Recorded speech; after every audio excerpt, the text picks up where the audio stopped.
The Overture. 1. About that date. These are the beginnings of some of the letters, which they wrote about that time. Walking, May 20th. My dearest Maud, you know that your mother suggested, and we agreed, that we should be married about the beginning of September. Don't you think that we might say the 3rd of August? It is a Wednesday and in every sense suitable. Do try to change the date, for it would in many ways be preferable to the other. I shall be eager to hear from you about it. And now, dearest Maud, the rest is irrelevant. St. Albans, May 22nd. My dearest Frank, Mother sees no objection to the 3rd of August, and I am ready to do anything which will please you and her. Of course there are the guests to be considered, and the dressmakers and other arrangements, but I have no doubt that we shall be able to change the date all right. Oh Frank, what follows is beside the point. Walking, May 25th. My dearest Maud, I have been thinking over that change of date, and I see one objection which had not occurred to me when I suggested it. August the 1st is bank holiday, and traveling is not very pleasant about that time. My idea now is that we should bring it off before that date. Fancy, for example, how unpleasant it would be for your Uncle Joseph if he had to travel all the way from Edinburgh with a bank holiday crowd. It would be selfish of us if we did not fit in our plans so as to save our relatives from inconvenience. I think therefore, taking everything into consideration, that the 20th of July, a Wednesday, would be the very best day that we could select. I do hope that you will strain every nerve, my darling, to get your mother to consent to this change. When I think, a digression follows. St. Albans, May 27th. My dearest Frank, I think that what you say about the date is very reasonable, and it is so sweet and unselfish of you to think about Uncle Joseph. Of course it would be very unpleasant for him to have to travel at such a time, and we must strain every nerve to prevent it. There is only one serious objection which my mother can see. Uncle Percival, that is my mother's second brother, comes back from Rangoon about the end of July, and will miss the wedding. Oh Frank, think of its being our wedding. Unless we delay it, he has always been very fond of me, and he might be hurt if we were married so immediately before his arrival. Don't you think it would be as well to wait? Mother leaves it all in your hands, and we shall do exactly as you advise. Oh Frank, the rest is confidential. Walking, May 29th. My own dearest, I think that it would be unreasonable upon the part of your Uncle Percival to think that we ought to have changed the date of a matter so important to ourselves, simply in order that he should be present. I am sure that on second thoughts your mother and yourself will see the thing in this light. I must say, however, that in one point I think you both show great judgment. It would certainly be invidious to be married immediately before his arrival. I really think that he would have some cause for complaint if we did that. To prevent any chance of hurting his feelings, I think that it would be far best, if your mother and you agree with me, that we should be married upon July 7th. I see that it is a Thursday and in every way suitable, when I read your last letter. The remainder is unimportant. St. Albans, June 1st. Dearest Frank, I am sure that you are right in thinking that it would be as well not to have the ceremony too near the date of Uncle Percival's arrival in England. We should be so sorry to hurt his feelings in any way. Mother has been down to Madame Mortimer's about the dresses, and she thinks that everything could be hurried up so as to be ready by July 7th. She is so obliging, and her skirts do hang so beautifully. Oh Frank, it is only a few weeks' time and then. Walking, June 3rd. My own darling Maud, how good you are, and your mother also, in falling in with my suggestions. Please, please don't bother your dear self about dresses. You only want the one traveling dress to be married in, and the rest we can pick up as we go. I am sure that white dress with the black stripe, the one you were playing tennis with at the Arlingtons, would do splendidly. You looked simply splendid that day. I am inclined to think that it is my favorite of all your dresses, with the exception of the dark one with the light green front. That shows off your figure so splendidly. I am very fond also of the gray Quaker-like alpaca dress. What a little dove you do look in it. I think those dresses, and of course your satin evening dress, are my favorites. On second thoughts, they are the only dresses I have ever seen you in. But I like the gray best, because you wore it the first time you remember. You must never get rid of those dresses. They are too full of associations. I want to see you in them for years and years and years. What I wanted to say was that you have so many charming dresses, that we may consider ourselves independent of Madame Mortimer. If her things should be late, They will come in very usefully afterwards. I don't want to be selfish or inconsiderate, my own dearest girlie, but it would be rather too much if we allowed my tailor or your dressmaker to be obstacles to our union. I just want you, your dainty little self, if you had only your wee Cody, as Burns says. Now look here. I want you to bring your influence to bear upon your mother, and so make a small change in our plans. The earlier we can have our honeymoon, the more pleasant the hotels will be. I do want your first experiences with me to be without a shadow of discomfort. In July, half the world starts for its holiday. If we could get away at the end of this month, we should just be ahead of them. This month, this very month. Oh, do try to manage this, my own dearest girl. The 30th of June is a Tuesday and in every way suitable. They could spare me from the office most excellently. This would just give us time to have the banns 3 times, beginning with next Sunday. I leave it in your hands, dear. Do try to work it. St. Albans, June 4th. My dearest Frank, we nearly called in the doctor after your dear old preposterous letter.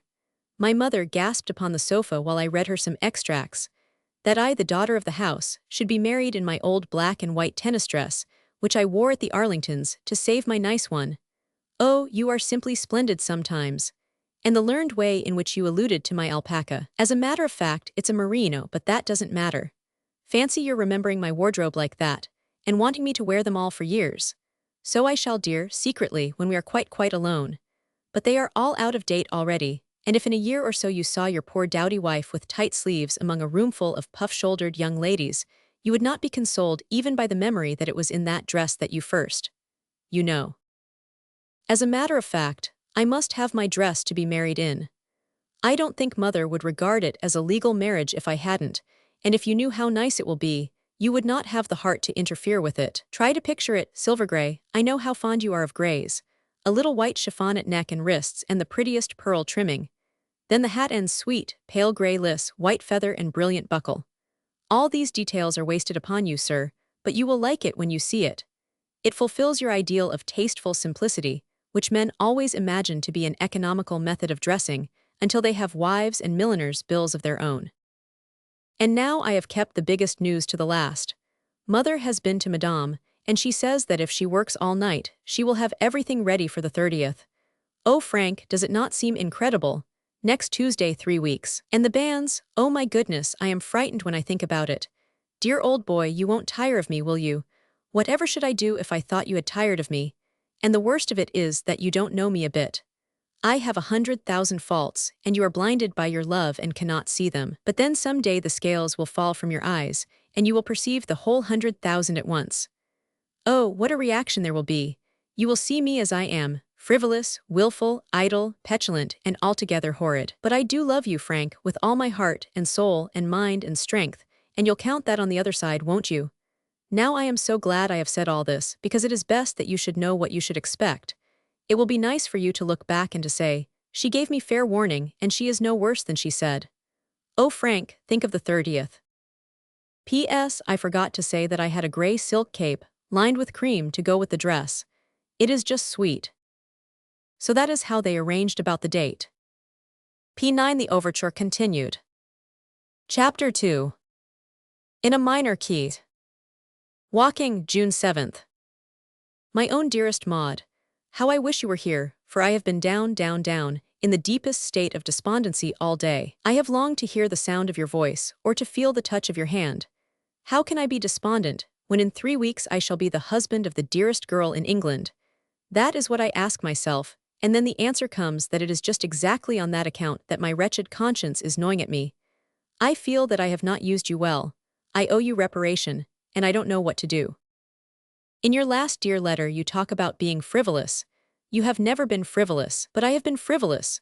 For ever since I have learned to love you, I have been so wrapped up in my love, with my happiness gilding everything about me, that I have never really faced the prosaic facts of life or discussed with you what our marriage will really necessitate.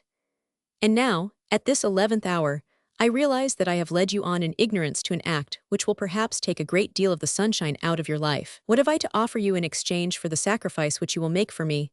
Myself, my love, and all that I have. But how little it all amounts to. You are a girl in 1,000, in 10,000, bright, beautiful, sweet, the dearest lady in all the land.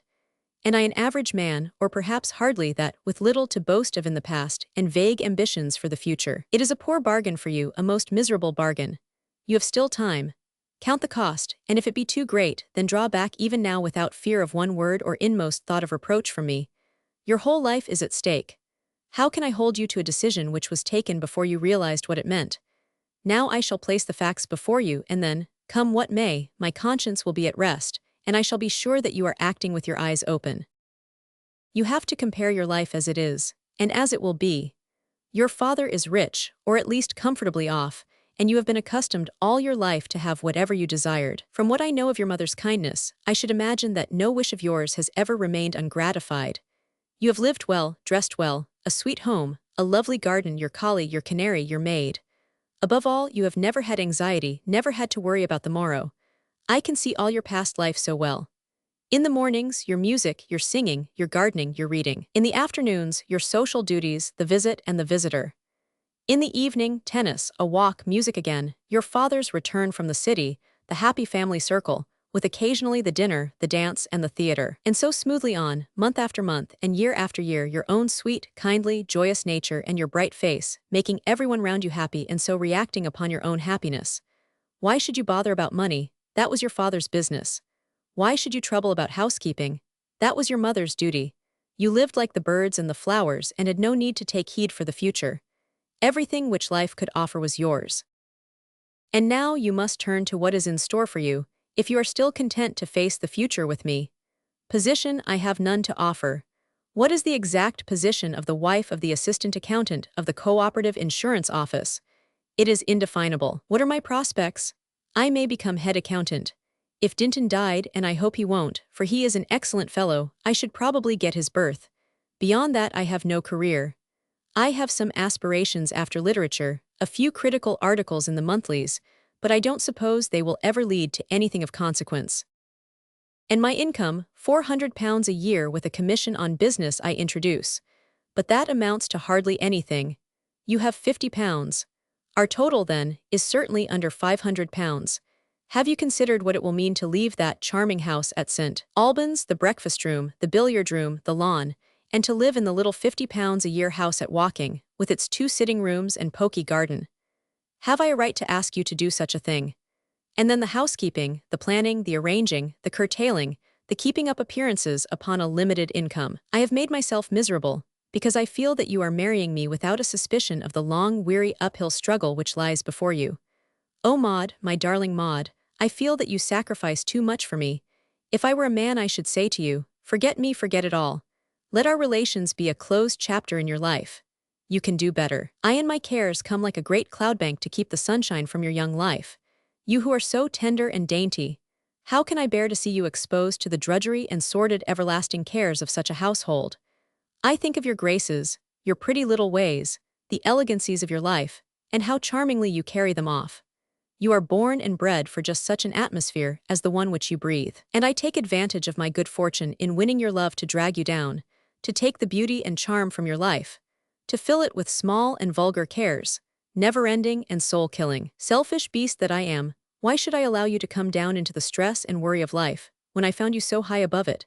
And what can I offer you in exchange? These are the thoughts which come back and back all day, and leave me in the blackest fit of despondency. I confess to you that I had dark humors, but never one so hopeless as this. I do not wish my worst enemy to be as unhappy as I have been today. Write to me, my own darling Maud, and tell me all you think, your very inmost soul in this matter. Am I right? Have I asked too much of you? Does the change frighten you? You will have this in the morning, and I should have my answer by the evening post. I shall meet the postman. How hard I shall try not to snatch the letter from him, or to give myself away. Wilson has been in worrying me with foolish talk, while my thoughts were all of our affairs. He worked me up into a perfectly homicidal frame of mind, but I hope that I kept on smiling and was not discourteous to him. I wonder which is right, to be polite but hypocritical, or to be inhospitable but honest. Goodbye, my own dearest sweetheart, all the dearer when I feel that I may lose you. Ever your devoted Frank. St. Albans, June 8th. Frank, tell me for heaven's sake what your letter means. You use words of love, and yet you talk of parting. You speak as if our love were a thing which we might change or suppress. Oh Frank, you cannot take my love away from me. You don't know what you are to me, my heart, my life, my all. I would give my life for you willingly, gladly. Every beat of my heart is for you. You don't know what you have become to me. My every thought is yours, and has been ever since that night at the Arlingtons. My love is so deep and strong, it rules my whole life, my every action from morning to night. It is the very breath and heart of my life, unchangeable. I could not alter my love any more than I could stop my heart from beating. How could you suggest such a thing? I know that you really love me just as much as I love you, or I should not open my heart like this. I should be too proud to give myself away. But I feel that pride is out of place when any mistake or misunderstanding may mean lifelong misery to both of us. I would only say goodbye if I thought your love had changed or grown less. But I know that it has not. Oh my darling, if you only knew what terrible agony the very thought of parting is, you would never have let such an idea even for an instant, on any pretext, enter your mind. The very possibility is too awful to think of. When I read your letter just now up in my room, I nearly fainted. I can't write. Oh Frank, don't take my love away from me. I can't bear it. Oh no, it is my everything. If I could only see you now, I know that you would kiss these heart-burning tears away. I feel so lonely and tired. I cannot follow all your letter. I only know that you talked of parting and that I am weary and miserable. Maud. Copy of telegram. From Frank Cross to Miss Maud Selby. The Laurels, St. Albans. Coming up 8:15, arrive midnight. June 10th. How good of you, dear old boy, to come racing across 2 counties at a minute's notice, simply in order to console me and clear away my misunderstandings. Of course it was most ridiculous of me to take your letter so much to heart, but when I read any suggestion about our parting, it upset me so dreadfully that I was really incapable of reasoning about anything else. Just that one-word part seemed to be written in letters of fire right across the page, to the exclusion of everything else. So then, I wrote an absurd letter to my boy, and the dear came scampering right across the south of England, and arrived at midnight in the most demoralized state. It was just sweet of you to come, dear, and I shall never forget it. I am so sorry that I have been so foolish, but you must confess, sir, that you have been just a little bit foolish also. The idea of supposing that when I love a man my love can be affected by the size of his house or the amount of his income. It makes me smile to think of it. Do you suppose a woman's happiness is affected by whether she has a breakfast room, or a billiard board, or a collie dog, or any of the other luxuries which you enumerated? But these things are all the merest trimmings of life. They are not the essentials. You and your love are the essentials. Someone who will love me with all his heart, someone whom I can love with all my heart. Oh, the difference it makes in life. How it changes everything. It glorifies and beautifies everything. I always felt that I was capable of a great love, and now I have it. Fancy your imagining that you had come into my life in order to darken it. Why, you are my life. If you went out of it, what would be left? You talk about my happiness before I met you, but oh, how empty it all was. I read and played and sang as you say, but what a void there was. I did it to please mother, but there really seemed no very clear reason why I should continue to do it. Then you came, and everything was changed. I read because you are fond of reading and because I wanted to talk about books with you. I played because you are fond of music. I sang in the hope that it might please you. Whatever I did, you were always in my mind. I tried and tried to become a better and nobler woman because I wanted to be worthy of the love you bore me. I have changed and developed and improved more in the last 3 months than in all my life before. And then you come and tell me that you have darkened my life. You know better now. My life has become full and rich, for love fills my life. It is the keynote of my nature, the foundation, the motive power. It inspires me to make the most of any gift or talent that I have. How could I tell you all this if I did not know that your own feeling was as deep? I could not have given the one, great, and only love of my life in exchange for a half-hearted affection from you. But you will never again make the mistake of supposing that any material consideration can affect our love. And now we won't be serious any longer. Dear mother was very much astounded by your tumultuous midnight arrival and equally precipitate departure next morning. Dear old boy, it was so nice of you, but you won't ever have horrid black humors and think miserable things any more, will you? But if you must have dark days, now is your time, for I can't possibly permit any after the 30th. Ever your own. Maud. Walking, June 11th. My own dearest girlie, how perfectly sweet you are. I read and reread your letter, and I understand more and more how infinitely your nature is above mine. And your conception of love, how lofty and unselfish it is. How could I lower it by thinking that any worldly thing could be weighed for an instant against it? And yet it was just my jealous love for you, and my keenness that you should never be the worse through me, which led me to write in that way, so I will not blame myself too much. I am really glad that the cloud came, for the sunshine is so much brighter afterwards. And I seem to know you so much better, and to see so much more deeply into your nature. I knew that my own passion for you was the very essence of my soul. Oh, how hard it is to put the extreme of emotion into the terms of human speech. But I did not dare to hope that your feelings were as deep. I hardly ventured to tell even you how I really felt. Somehow, in these days of lawn tennis and afternoon tea, a strong, strong passion, such a passion as one reads of in books and poems, seems out of place. I thought that it would surprise, even frighten you perhaps, if I were to tell you all that I felt. And now you have written me 2 letters, which contain all that I should have said if I had spoken from my heart. 'Tis all my own inmost thought, and there is not a feeling that I do not share. Oh Maud, I may write lightly and speak lightly perhaps sometimes, but there never was a woman, never, never in all the story of the world, who was loved more passionately than you are loved by me. Come what may, while the world lasts and the breath of life is between my lips, you are the one woman to me. If we are together, I care nothing for what the future may bring. If we are not together, all the world cannot fill the void. You say that I have given an impulse to your life, that you read more, study more, take a keener interest in everything. You could not possibly have said a thing which could have given me more pleasure than that. It is splendid. It justifies me in aspiring to you. It satisfies my conscience over everything which I have done. It must be right if that is the effect. I have felt so happy and light-hearted ever since you said it. It is rather absurd to think that I should improve you, but if you, in your sweet frankness, say that it is so, why, I can only marvel and rejoice. But you must not study and work too hard. You say that you do it to please me, but that would not please me. I'll tell you an anecdote as a dreadful example. I had a friend who was a great lover of Eastern literature, Sanskrit, and so on. He loved a lady. The lady, to please him, worked hard at these subjects also. In a month she had shattered her nervous system, and will perhaps never be the same again. It was impossible. She was not meant for it, and yet she made herself a martyr over it. I don't mean by this parable that it will be a strain upon your intellect to keep up with mine. But I do mean that a woman's mind is different from a man's. A dainty rapier is a finer thing than a hatchet, but it is not adapted for cutting down trees all the same. Rupton Hale, the architect, one of the few friends I have down here, has some most deplorable views about women. I played a round of the Byfleet golf links with him upon Wednesday afternoon, and we discussed the question of women's intellects. He would have it that they have never a light of their own, but are always the reflectors of some other light which you cannot see. He would allow that they were extraordinarily quick in assimilating another person's views, but that was all. I quoted some very shrewd remarks which a lady had made to me at dinner. Those are the traces of the last man, said he.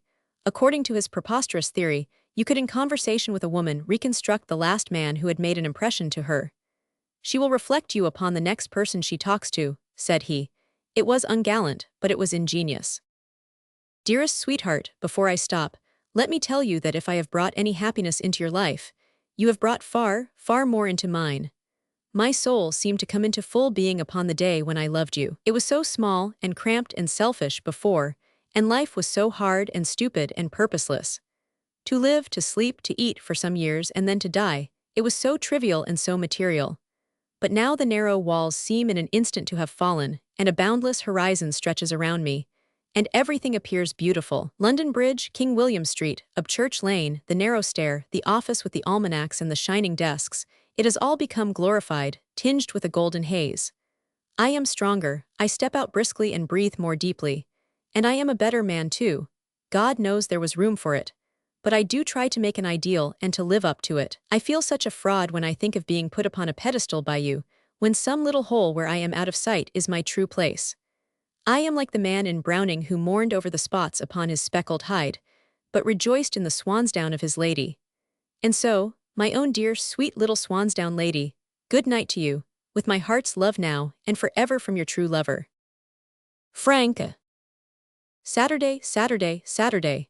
Oh, how I am longing for Saturday when I shall see you again. We will go on Sunday and hear the bands together. p. 24, the overture concluded. St. Albans, June 14th. My dearest Frank, what a dreadful thing it is to have your name shouted out in public, and what a voice the man had. He simply bellowed, Maud Selby of this parish, as if he meant all this parish to know about it. And then he let you off so easily. I suppose he thought that there was no local interest in Frank Cross of Walking, but when he looked round expectantly, after asking whether there was any known cause or just impediment why we should not be joined together, it gave me quite a thrill. I felt as if someone would jump up like a jack-in-the-box and make a scene in the church. How relieved I was when he changed the subject. I sank my face in my hands, but I know that I was blushing all down my neck. Then I looked at you between my fingers, and there you were sitting quite cool and cheerful, as if you rather liked it.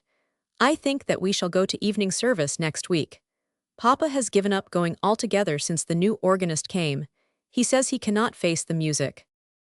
What a sweet time we had together. I shall never, never forget it. Oh Frank, how good you are to me, and how I hope you won't regret what you are doing. It is all very well just now, when I am young and you think that I am pretty. I love that you should think so, but I am compelled to tell you that it is not really so. I can't imagine how you came to think it. I suppose it was from seeing me so often beside Papa. If you saw me near Nellie Sheridan, or any other really pretty girl, you would at once see the difference. It just happens that you like gray eyes and brown hair, and the other things, but that does not mean that I am really pretty. I should be so sorry if there were any misunderstanding about this, and you only found out when too late. You ought to keep this letter for reference, as Papa always says, and then it will be interesting to you afterwards. I should like you to see me now, or rather I wouldn't have you see me for the world. I am so flushed and untidy, for I have been cooking. Is it not absurd, if you come to think of it, that we girls should be taught the irregular French verbs, and the geography of China, and never to cook the simplest thing? It really does seem ridiculous. But it is never too late to mend, so I went into the kitchen this morning and made a tart. You can't imagine what a lot of things one needs even for such a simple thing as that. I thought Cook was joking when she put them all down in front of me. It was like a conjurer giving his performance. There was an empty bowl, and a bowl full of sliced apples, and a big board, and a rolling pin, and eggs, and butter, and sugar, and cloves, and of course flour. We broke eggs and put them into a bowl. You can't think what a mess an egg makes when it misses the bowl. Then we stirred them up with flour and butter and things. I stirred until I was perfectly exhausted. No wonder a cook has usually a great thick arm. Then when it had formed a paste, we rolled it out and put the apples in the dish and roofed it in and trimmed the edges and stuck flat leaves made of paste all over it and the dearest little crown in the middle. Then we put it into the oven until it was brown. It looked a very nice tart, and Mama said that I had made it very solidly. It certainly did feel very heavy for its size. Mamma would not taste it, because she said that she thought Dr. Tristram would not approve of her doing so, but I had a piece, and really it was not so bad. Mamma said the servants might have it at dinner, but the servants said that the poor window cleaner had a large family, and so we gave it to him. It is so sweet to feel that one is of any use to anyone. What do you think happened this morning? 2 wedding presents arrived. The first was a very nice fish slice and fork in a case. It was from dear old Mrs. Jones Barrick, on whom we really had no claim whatever. We all think it so kind of her and such a nice fish slice. The other was a beautiful traveling bag from Uncle Arthur. Stamped in gold upon it were the letters MC. I said, "Oh, what a pity, they have put the wrong initials." That made Mama laugh. I suppose one soon gets used to it. Fancy how you would feel if it were the other way about, and you changed your name to mine. They might call you Selby, but you would continue to feel cross. I didn't mean that for a joke, but women make jokes without intending it. The other day the curate drove up in his donkey cart, and Mother said, "Oh, what a nice tandem." I think that she meant to say turnout, but Papa said it was the neatest thing he had heard for a long time, so Mama is very pleased, but I am sure that she does not know even now why it should be so funny. What stupid letters I write.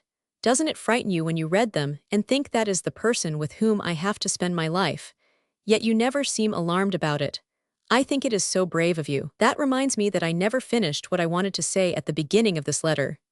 Even supposing that I am pretty, and my complexion sometimes is simply awful, you must bear in mind how quickly the years slip by, and how soon a woman alters. Why, we shall hardly be married before you will find me full of wrinkles, and without a tooth in my head. Poor boy, how dreadful for you. Men seem to change so little and so slowly. Besides, it does not matter for them, for nobody marries a man because he is pretty. But you must marry me, Frank, not for what I look but for what I am, for my inmost self, so that if I had no body at all you would love me just the same. That is how I love you, but I do prefer you with your body on all the same. I don't know how I love you, dear. I only know that I am in a dream when you are near me, just a beautiful dream. I live for those moments. Ever your own little Maud. P.S. Papa gave us such a fright, for he came in just now and said that the window cleaner and all his family were very ill. This was a joke, because the coachman had told him about my tart. Wasn't it horrid of him?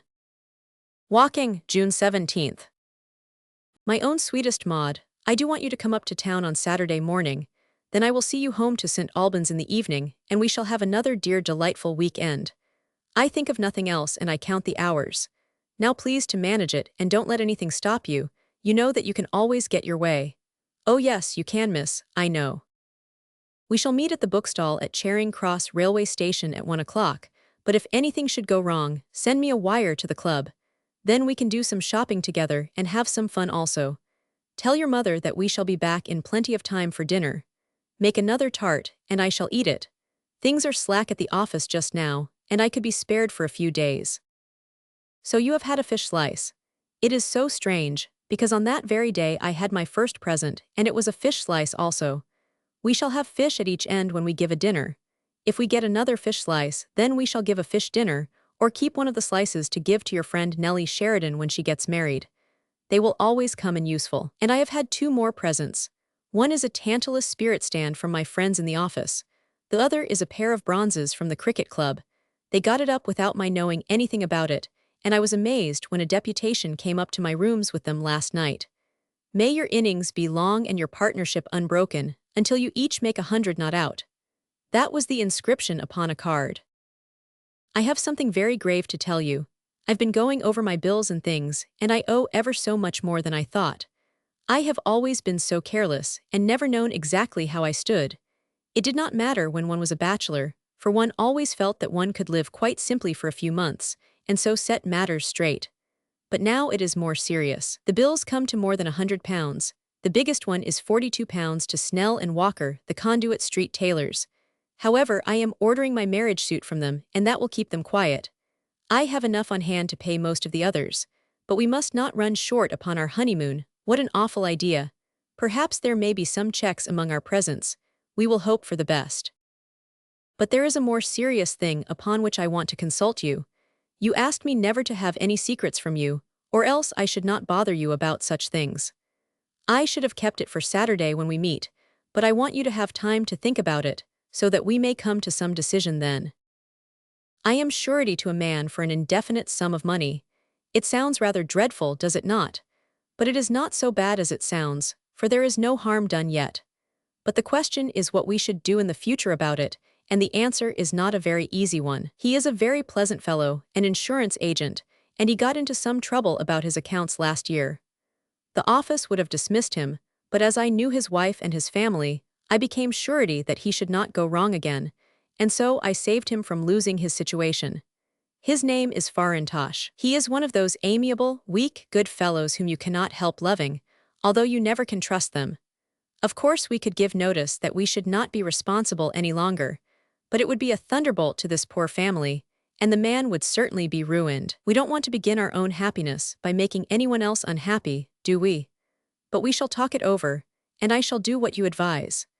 You understand that we are only liable in case he defaults, and surely it is very unlikely that he will do so after the lesson that he has already had. I think the house will do splendidly. The Lindens is the name, and it is on the Maybury Road, not more than 1/4 of a mile from the station. If your mother and you could come down on Tuesday or Wednesday, I should get a half-day off, and you would be able to inspect it. Such a nice little lawn in front and garden behind. A conservatory, if you please, dining room and drawing room. You can never assemble more than 4 or 5 guests. On your at-home days, we shall put up little placards as they do outside the theaters. Drawing room full, dining room full, room in the conservatory. There are 2 good bedrooms, 1 large maid's room and a lumber room. 1 cook and 1 housemaid could run it beautifully. Rent £50 on a 3 years lease, with taxes, about £62. I think it was just built for us. Rupton Hale says that we must be careful not to brush against the walls, and that it would be safer to go outside to sneeze, but that is only his fun. What a dull, stupid letter. I do hope that I shall be in good form on Saturday. I am a man of moods, worse luck, and they come quite regardless of how I wish to be, or even of how I have cause to be. I do hope that I shall make your day bright for you, the last day that we shall have together before the day. There have been times when I have been such bad company to you, just when I wish to be at my best. But you are always so sweet and patient and soothing. Until Saturday then, my own darling. Ever your lover. Frank. P.S. I open this to tell you that such a gorgeous fish knife, with our monograms upon it, has just arrived from Mrs. Preston, my father's old friend. I went to the goldsmith's company in Regent Street yesterday afternoon, and I bought, what do you think? It looks so beautiful upon its snow-white cotton wadding. I like them very broad and rather flat. I do hope you will think it all right. It fills me with the strangest feelings when I look at it. Come what may, foul weather or fair, sorrow or joy, that little strip of gold will still be with us. We shall see it until we can see no more. PPS Saturday, Saturday, Saturday. P34 The Two Solos. Their tryst was at the Charing Cross bookstall at 1 o'clock, and so Mr. Frank Cross was there at 12:15, striding impatiently up and down, and stopping dead whenever a woman emerged from the entrance, like a pointer dog before a partridge. Before he came, he had been haunted by the idea that possibly Maud might have an impulse to come early, and what if she were to arrive and not find him there? Every second of her company was so dear to him that when driving to meet her, he had sometimes changed from one cab to another upon the way, because the second seemed to have the faster horse. But now that he was on the ground, he realized that she was very exact to her word, and that she would neither be early nor late. And yet, in the illogical fashion of a lover, he soon forgot that it was he who was too soon, and he chafed and chafed as the minutes passed, until at about 1:45 he was striding gloomily about with despondent features and melancholy forebodings, imagining 1,000 miserable reasons for her inexplicable delay. A good many people stared at him as they passed, and we may do so among the number. In person Frank Cross was neither tall nor short, 5 feet 8½ to be exact, with the well-knit frame and springy step of a young man who had been an athlete from his boyhood. He was slim, but wiry, and carried his head with a half-defiant backward slant which told of pluck and breed. His face was tanned brown in spite of his city hours, but his hair and slight mustache were flaxen, and his eyes, which were his best features, were of a delicate blue, and could vary in expression from something very tender to something particularly hard. He was an orphan, and had inherited nothing from his parents save a dash of the artist from his mother. It was not enough to help him to earn a living, but it transformed itself into a keen appreciation and some ambitions in literature, and it gave a light and shade to his character which made him rather complex, and therefore interesting. His best friends could not deny the shade, and yet it was but the shadow thrown by the light. Strength, virility, emotional force, power of deep feeling, these are traits which have to be paid for. There was sometimes just a touch of the savage, or at least there were indications of the possibility of a touch of the savage, in Frank Cross. His intense love of the open air and of physical exercise was a sign of it. He left upon women the impression, not altogether unwelcome, that there were unexplored recesses of his nature to which the most intimate of them had never penetrated. In those dark corners of the spirit, either a saint or a sinner might be lurking, and there was a pleasurable excitement in peering into them and wondering which it was. No woman ever found him dull. Perhaps it would have been better for him if they had, for his impulsive nature had never been long content with a chilly friendship. He was, as we may see, a man with a past, but it was a past, now that Maud Selby had come like an angel of light across the shadowed path of his life. In age he was nearly 27. There are one or two things which might be said for him which he would not have said for himself. He was an only child and an orphan, but he had adopted his grandparents, who had been left penniless through his father's death, and through all his struggles, he had managed to keep them happy and comfortable in a little cottage in Worcestershire. Nor did he ever tell them that he had a struggle, fearing lest it should make their position painful. And so when their quarterly check arrived, they took it as a kindly but not remarkable act of duty upon the part of their wealthy grandson in the city, with no suspicion as to the difference which their allowance was making to him. Nor did he himself look upon his action as a virtuous one, but simply as a thing which must obviously be done. In the meantime, he had stuck closely to his work, had won rapid promotion in the insurance office in which he had started as junior clerk, had gained the goodwill of his superiors through his frank, unaffected ways, and had been asked to play for the 2nd Surrey 11 at cricket. So, without going the length of saying that he was worthy of Maud Selby, one might perhaps claim, if it could be done without endangering that natural modesty which was one of his charms, that he was as worthy as any other young man who was available. That unfortunate artistic soul of his, which had been in the tropics of expectation, and was now in the Arctic of reaction, had just finally settled down to black despair, with a grim recognition of the fact that Maud had certainly and absolutely given him up, when one boomed from the station clock, and on the very stroke she hurried on to the platform. How could he have strained his eyes after other women, as if a second glance were ever needed when it was really she? The perfectly graceful figure, the trimness and neatness of it, the beautiful womanly poise of the head, the quick elastic step, he could have sworn to her among 10,000. His heart gave a bound at the sight of her, but he had the English aversion to giving himself away, and so he walked quickly forward to meet her with an impassive face, but with a look in his eyes which was all that she wanted. "How are you? How do you do?" He stood for a few moments looking at her in silence. She had on the dress which he loved so much, a silver-gray merino skirt and jacket, with a blouse of white pongee silk showing in front. Some lighter-colored trimming fringed the cloth. She wore a gray toque, with a dash of white at the side, and a white veil which softened without concealing the dark brown curls and fresh girlish face beneath it. Her gloves were of gray suede, and the 2 little pointed tan shoes peeping from the edge of her skirt were the only touches of a darker tint in her attire. Cross had the hereditary artist's eye, and he could only stand and stare and enjoy it.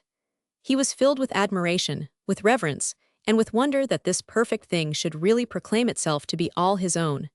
Whatever had he done, or could he do, to deserve it? She looked up at him in a roguish, sidelong way, with the bright, mischievous smile which was one of her charms. "Well, sir, do you approve?" "By Jove, it is splendid, beautiful." "So glad, I hoped you would, since you are so fond of greys. Besides, it is cooler in this weather. I hope you have not been waiting." "Oh no, that's all right. You looked so solemn when first I saw you." "Did I? And then you just jumped." "Did I? I'm sorry." "Why?" "I don't know. I like our feelings to be our very, very own, and never to show them to anyone else at all. I dare say it is absurd, but that is my instinct." "Never mind, dear, it wasn't such a big jump as all that. Where are we going?" "Come here, Maud, into the waiting room." She followed him into the gloomy, smoky, dingy room. Bare yellow benches framed an empty square of brown linoleum. A laboring man with his wife and a child sat waiting with the stolid patience of the poor in one corner. They were starting on some Saturday afternoon excursion and had mistimed their train. Maud Selby and Frank Cross took the other corner. He drew a jeweler's box from his pocket and removed the lid. Something sparkled among the wadding. "Oh, Frank, is that really it? Do you like it? What a broad one it is. Mother's is quite thin. They wear thin in time." "It is beautiful. Shall I try it on?" "No, don't. There is some superstition about it." "But suppose it won't fit?" "That is quite safe. I measured it with your sapphire ring." "I haven't half scolded you enough about that sapphire ring. How could you go and give 22 guineas for a ring?" "Oh yes, sir, that was the price, for I saw a duplicate yesterday in the goldsmith's company. You dear extravagant old boy." "I had saved the money." "But not for that. For nothing half or quarter as important, but I had the other to the same size, so it is sure to fit." Maud had pushed up her veil, and sat with the little golden circlet in her hand, looking down at it, while the dim watery London sunlight poured through the window, and tagged all her wandering curls with a coppery gleam. It was a face beautiful in itself, but more beautiful for its expression. Sensitive, refined, womanly, full of innocent archness and girlish mischief, but with a depth of expression in the eyes, and a tender delicacy about the mouth, which spoke of a great spirit with all its capacities for suffering and devotion within. The gross admirer of merely physical charms might have passed her over unnoticed.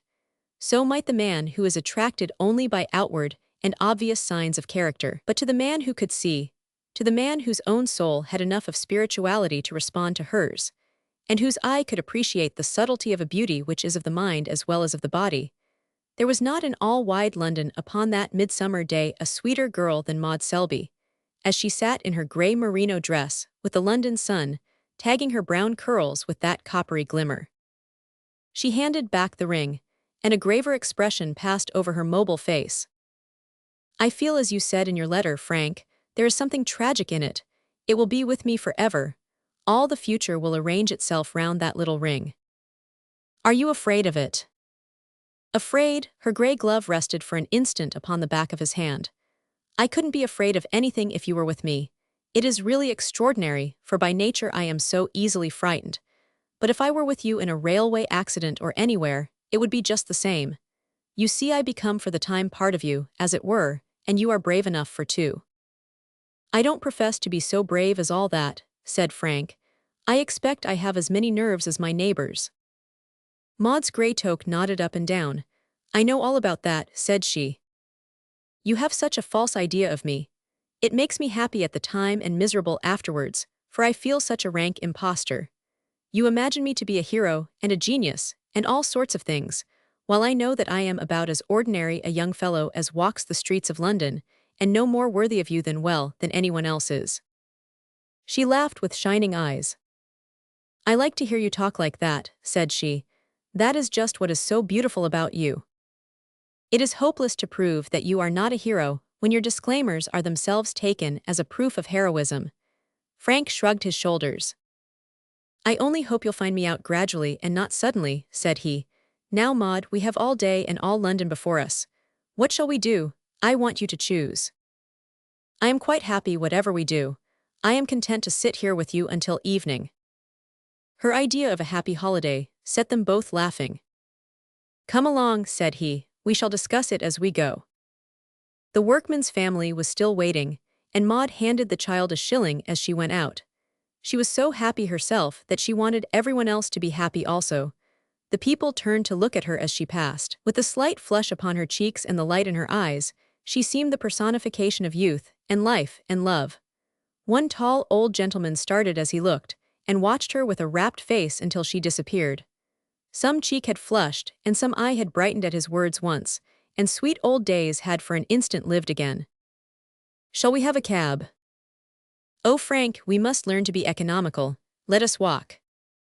"I can't and won't be economical today." "There now, see what a bad influence I have upon you." "Most demoralizing, but we have not settled yet where we are to go to." "What does it matter, if we are together? There is a good match at the Oval, the Australians against Surrey. Would you care to see that?" "Yes, dear, if you would." "And there are matinees at all the theaters." "You would rather be in the open air." "All I want is that you should enjoy yourself." "Never fear, I shall do that." "Well then, first of all I vote that we go and have some lunch." They started across the station yard, and past the beautiful old stone cross. Among the hansoms and the four-wheelers, the hurrying travelers and the lounging cabmen, there rose that lovely reconstruction of medievalism, the pious memorial of a great Plantagenet king to his beloved wife. 600 years ago, said Frank, as they paused and looked up, that old stone cross was completed, with heralds and armored knights around it to honor her whose memory was honored by the king. Now the corduroyed porters stand where the knights stood, and the engines whistle where the heralds trumpeted, but the old cross is the same as ever in the same old place. It is a little thing of that sort which makes one realize the unbroken history of our country. Maud insisted upon hearing about Queen Eleanor, and Frank imparted the little that he knew as they walked out into the crowded Strand. She was Edward I's wife and a splendid woman. It was she, you remember, who sucked the wound when he was stabbed with a poisoned dagger. She died somewhere in the north, and he had the body carried south to bury it in Westminster Abbey. Wherever it rested for a night, he built a cross, and so you have a line of crosses all down England to show where that sad journey was broken. They had turned down Whitehall, and passed the big cuirassiers upon their black chargers at the gate of the Horse Guards. Frank pointed to one of the windows of the old banqueting hall. "You've seen a memorial of a Queen of England," said he. "That window is the memorial of a king." "Why so, Frank?" "I believe that it was through that window that Charles I passed out to the scaffold when his head was cut off. It was the first time that the people had ever shown that they claimed authority over their king." "Poor fellow," said Maud. He was so handsome and such a good husband and father. It is the good kings who may be the dangerous ones. Oh, Frank! If a king thinks only of pleasure, then he does not interfere with matters of state. But if he is conscientious, he tries to do what he imagines to be his duty, and so he causes trouble. Look at Charles, for example. He was a very good man, and yet he caused a civil war. George III was a most exemplary character, but his stupidity lost us America and nearly lost us Ireland. They were each succeeded by thoroughly bad men who did far less harm. They had reached the end of Whitehall, and the splendid panorama of Westminster Abbey and the Houses of Parliament lay before them. The most stately of ancient English buildings was contrasted with the most beautiful of modern ones. How anything so graceful came to be built by this tasteless and utilitarian nation must remain a marvel to the traveler. The sun was shining upon the goldwork of the roof, and the grand towers sprang up amid the light London haze, like some gorgeous palace in a dream. It was a fit center for the rule to whose mild sway 1/5 of the human race acquiesces, a rule upheld by so small a force that only the consent of the governed can sustain it. Frank and Maud stood together looking up at it. "How beautiful it is," she cried, "how the gilding lights up the whole building. And how absurd it is not to employ it more in our gloomy London architecture," said Frank. "Imagine how grand a gilded dome of St. Paul's would look, hanging like a rising sun over the city. But here is our restaurant, Maud, and Big Ben says that it is 1:45. P48 in Britain's Valhalla." They had discussed the rooms in their new house, and the bridesmaids' dresses, and Maud's cooking and marriage presents, and the merits of Brighton, and the nature of love, and volleying at tennis. Maud was the lady champion of a tennis club, and season tickets, and the destiny of the universe, to say nothing of a small bottle of Perrier Jouet. It was reprehensibly extravagant, but this would be their last unmarried excursion, and so they drank to the dear days of the past, and the dearer ones of the future. Good comrades as well as lovers, they talked freely and with pleasure. Frank never made the common mistake of talking down, and Maud justified his confidence by eagerly keeping up. To both of them silence was preferable to conventional small talk. "We'll just get down there after lunch," said Frank as he paid his bill. "You have not seen the Australians, have you?" "Yes, dear, I saw them at Clifton 4 years ago. But this is a new lot. There are 9 of the present team who have never played in England before. They are very good, are they not?" "Very good indeed, and the dry summer has helped them. It is the sticky English wickets which put them off. The wickets are very fast over there. Jiffin is their best all-round man, but Darling and Iredale and Young Hill are good enough for anything. Well then, oh Lord, what a pity." He had turned towards the window as he rose, and saw one of those little surprises by which nature relieves the monotony of life in these islands. The sun had gone, a ragged slate-colored cloud was drifting up from over the river, and the rain was falling with a soft persistency which is more fatal than the most boisterous shower. There would be no more cricket that day. "2 coffees and 2 Benedictines," cried Frank, and they relapsed into their chairs. But a half-hour passed, and the grey cloud was thicker and the rain more heavy. The cheerless leaden river flowed slowly under drifting skies. Beyond an expanse of shining pavement, the great black abbey towered amidst the storm. "Have you ever done the abbey, Maud?" "No, Frank, I should love to." "I have only been once. More shame to me to say so. Is it not a sin that we young Englishmen should be familiar with every music hall in London, and should know so little of this which is the centre of the British race, the most august and tremendous monument that ever a nation owned? 600 years ago the English looked upon it as their holiest and most national shrine, and since then our kings and our warriors and our thinkers and our poets have all been laid there, until there is such an accumulation that the huge abbey has hardly space for another monument. Let us spend an hour inside it." They made for Solomon's porch, since it was the nearest and they had but the one umbrella. Under its shelter they brushed themselves dry before they entered. "Whom does the abbey belong to, Frank?" "To you and me." "Now you are joking." "Not at all. It belongs in the long run to the British taxpayer. You have heard the story of the Scotch visitor who came on board one of our battleships and asked to see the captain. 'Who shall I say?' said the sentry. 'One of the proprietors,' said the Scotchman. 'That's our position towards the abbey. Let us inspect our property.' They were smiling as they entered, but the smile faded from their lips as the door closed behind them. In this holy of holies, this inner sanctuary of the race, there was a sense of serene and dignified solemnity which would have imposed itself upon the most thoughtless. Frank and Maud stood in mute reverence. The high arches shot up in long rows upon either side of them, straight and slim as beautiful trees, until they curved off far up near the clerestory and joined their sister curves to form the lightest, most delicate tracery of stone. In front of them, a great rose window of stained glass, splendid with rich purples and crimsons, shone through a subdued and reverent gloom. Here and there in the aisles a few spectators moved among the shadows, but all round along the walls 2 and 3 deep were ranged the illustrious dead, the perishable body within, the lasting marble without, and the more lasting name beneath. It was very silent in the home of the great dead, only a distant footfall or a subdued murmur here and there. Maud knelt down and sank her face in her hands. Frank prayed also with that prayer which is a feeling rather than an utterance. Then they began to move round the short transept in which they found themselves, a part of the abbey reserved for the great statesman. Frank tried to quote the passage in which Macaulay talks about the men worn out by the stress and struggle of the neighboring Parliament Hall, and coming hither for peace and rest. Here were the men who had been strong enough to grasp the helm, and who, sometimes wisely, sometimes foolishly, but always honestly, had tried to keep the old ship before the wind. Canning and Peel were there, with Pitt, Fox, Grattan and Beaconsfield. Governments and oppositions moulder behind the walls. Beaconsfield alone among all the statues showed the hard-lined face of the self-made man.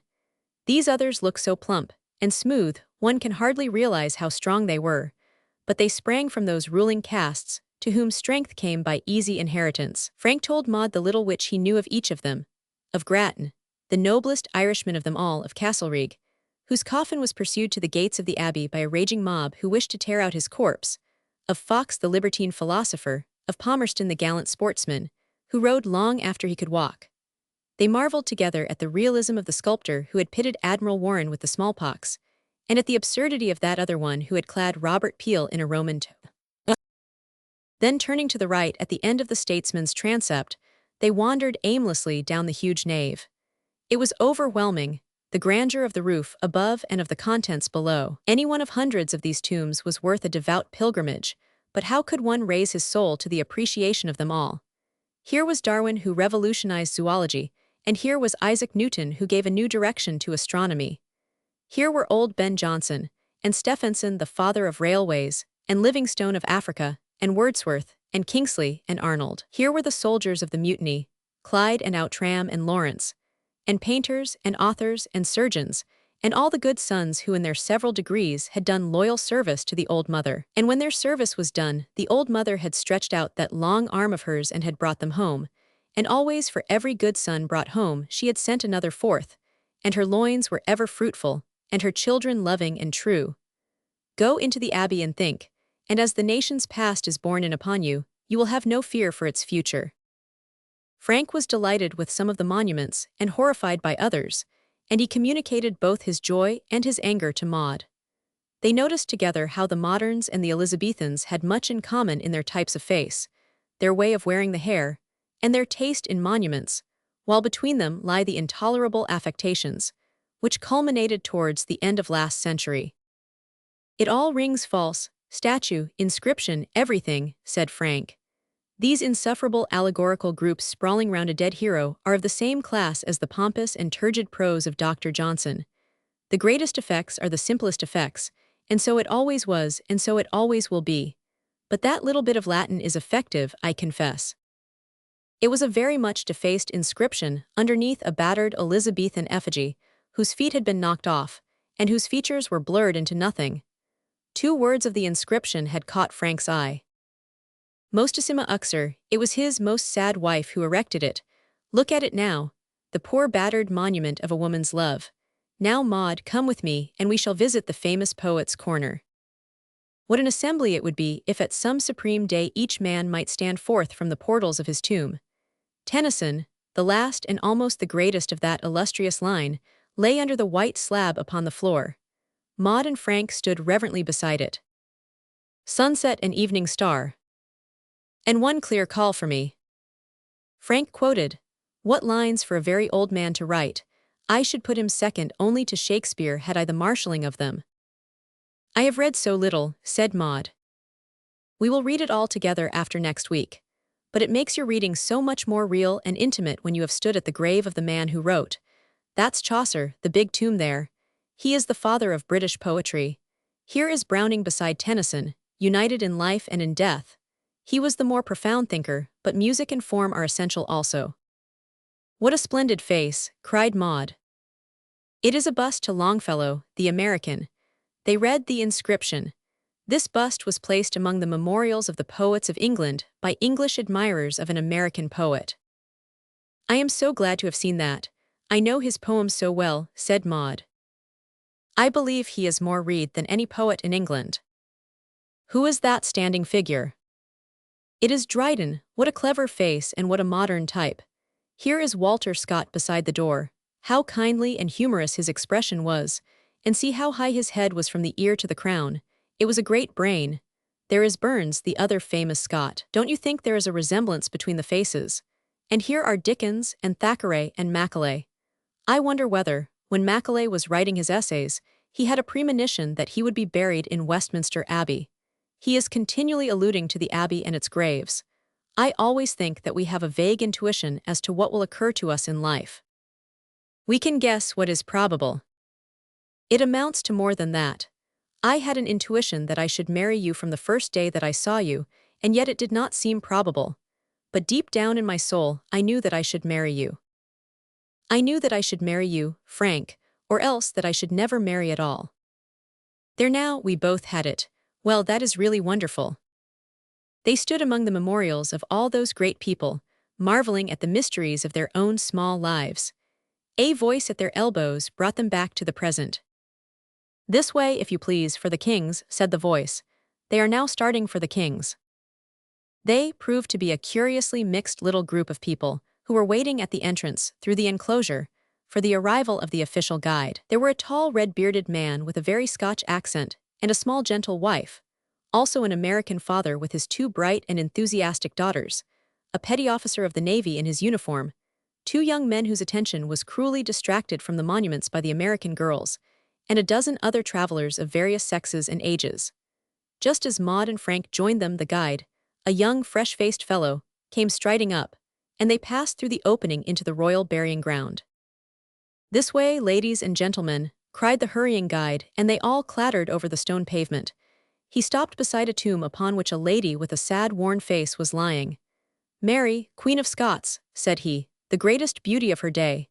This monument was erected by her son, James I. Isn't she just perfectly sweet?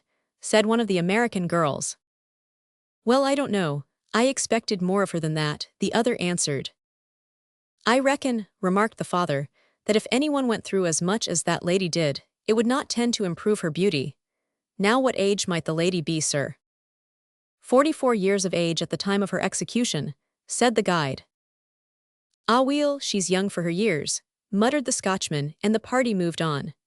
Frank and Maud lingered to have a further look at the unfortunate princess, the bright French butterfly, who wandered from the light and warmth into that grim country, a land of blood and of psalms. She was as hard as nails under all her gentle grace, said Frank. She rode 80 miles and hardly drew rein after the Battle of Langside. She looks as if she were tired, poor dear, said Maud. I don't think that she was sorry to be at rest. The guide was narrating the names of the owners of the tombs at the further end of the chapel. Queen Anne is here, and Mary the wife of William III is beside her, and here is William himself. The king was very short and the queen very tall, so in the sculptures the king is depicted standing upon a stool so as to bring their heads level. In the vaults beyond there are 38 stewards. 38 stewards, princes, bishops, generals, once the salt of the earth, the mightiest of men, and now lumped carelessly together as 38 stewards. So death the republican in time the radical can drag down the highest from his throne. They had followed the guide into another small chapel, which bore the name of Henry Roman VII. Upon the door, surely they were great builders and great designers in those days. Had stone been as pliable as wax it could not have been twisted and curved into more exquisite spirals and curls. So light, so delicate, so beautiful, twining and turning along the walls, and drooping from the ceiling. Never did the hand of man construct anything more elaborately ornate, nor the brain of man think out a design more absolutely harmonious and lovely. In the center, with all the pomp of medieval heraldry, starred and spangled with the Tudor badges, the two bronze figures of Henry and his wife lay side by side upon their tomb. The guide read out the quaint directions in the king's will, by which they were to be buried, with some respect to their royal dignity, but avoiding damnable pomp and outrageous superfluities. There was, as Frank remarked, a fine touch of the hot Tudor blood in the adjectives. One could guess where Henry VIII got his masterful temper, yet it was an ascetic and priest-like face which looked upwards from the tomb.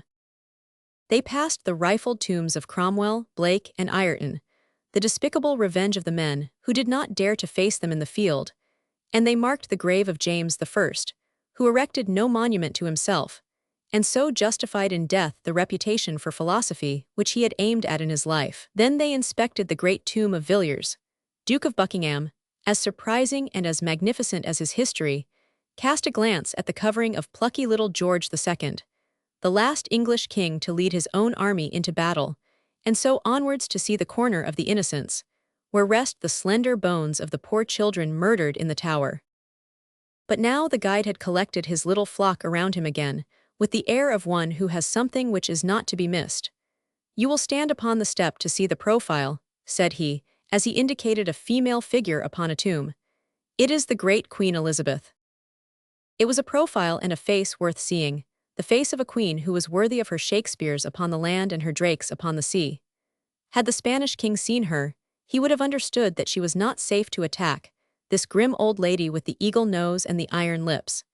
You could understand her grip upon her cash-box, you could explain her harshness to her lovers, you could realize the confidence of her people, you could read it all in that wonderful face. "She's splendid," said Frank. "She's terrible," said Maud. "Did I understand you to say, sir," asked the American, "that it was this lady who beheaded the other lady, Queen of Scotland, whom we saw way back in the other compartment?" "Yes, sir, she did." "Well, I guess if there was any beheading to be done, this was the lady to see that it was put through with promptness and dispatch. Not a married lady, I gather." "No, sir." "And a fortunate thing for somebody. That woman's husband would have a mean time of it, sir, in my opinion." "Hush, Papa," said the two daughters, and the procession moved on. They were entering the inner chapel of all, the oldest and the holiest, in which amid the ancient Plantagenet kings, there lies that one old Saxon monarch, confessor and saint, the holy Edward, round whose honored body the whole of this great shrine has gradually risen. A singular erection once covered with mosaic work, but now bare and gaunt, stood in the center. "The body of Edward the Confessor is in a case up at the top," said the guide. "This hollow place below was filled with precious relics, and the pilgrims used to kneel in these niches, which are just large enough to hold a man upon his knees. The mosaic work has been picked out by the pilgrims." "What is the date of the shrine?" asked Frank. "About 1250, sir. The early kings were all buried as near to it as they could get, for it was their belief in those days that the devil might carry off the body, and so the nearer they got to the shrine the safer they felt. Henry V, who won the Battle of Agincourt, is there. Those are the actual helmet, shield, and saddle which he used in the battle upon the crossbeam yonder. That king with the grave face and the beard is Edward III, the father of the Black Prince. The Black Prince never lived to ascend the throne, but he was the father of the unfortunate Richard II, who lies here, this clean-shaven king with the sharp features.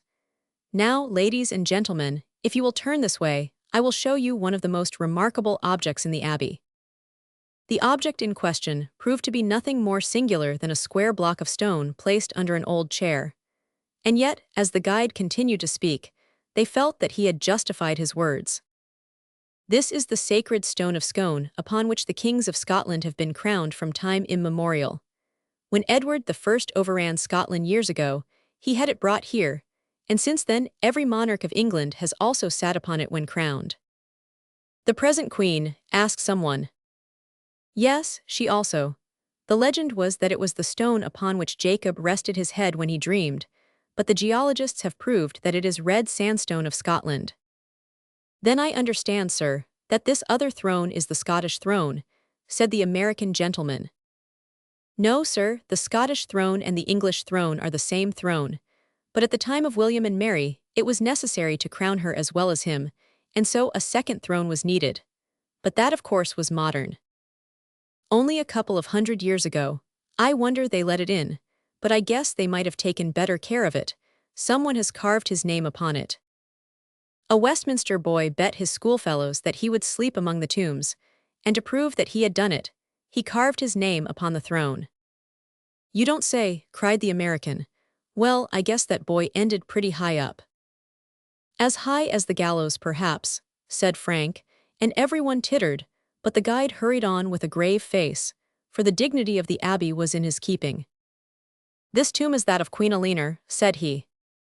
Frank twitched Maud by the sleeve. Eleanor of Charing Cross, said he, see how one little bit of knowledge links on with another.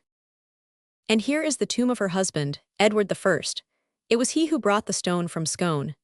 At the time of his death, the conquest of Scotland was nearly done, and he gave orders that his burial should be merely temporary until Scotland was thoroughly subdued.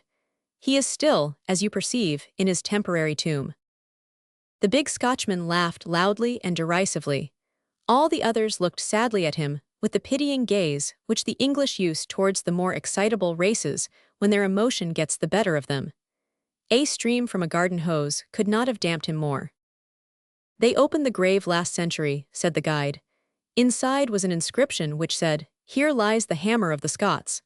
He was a fine man, 6 feet 2 inches from crown to sole. They wandered out of the old shrine where the great Plantagenet kings lie like a bodyguard round the Saxon saint. Abbots lay on one side of them as they passed, and dead crusaders with their legs crossed, upon the other. And then, in an instant, they were back in comparatively modern times again. This is the tomb of Wolfe, who died upon the heights of Abraham, said the guide. It was due to him, and to his soldiers, that all America belongs to the English-speaking races. There is a picture of his Highlanders going up to the battle along the winding path which leads from Wolfe's Cove. He died in the moment of victory. It was bewildering, the way in which they skipped from age to age.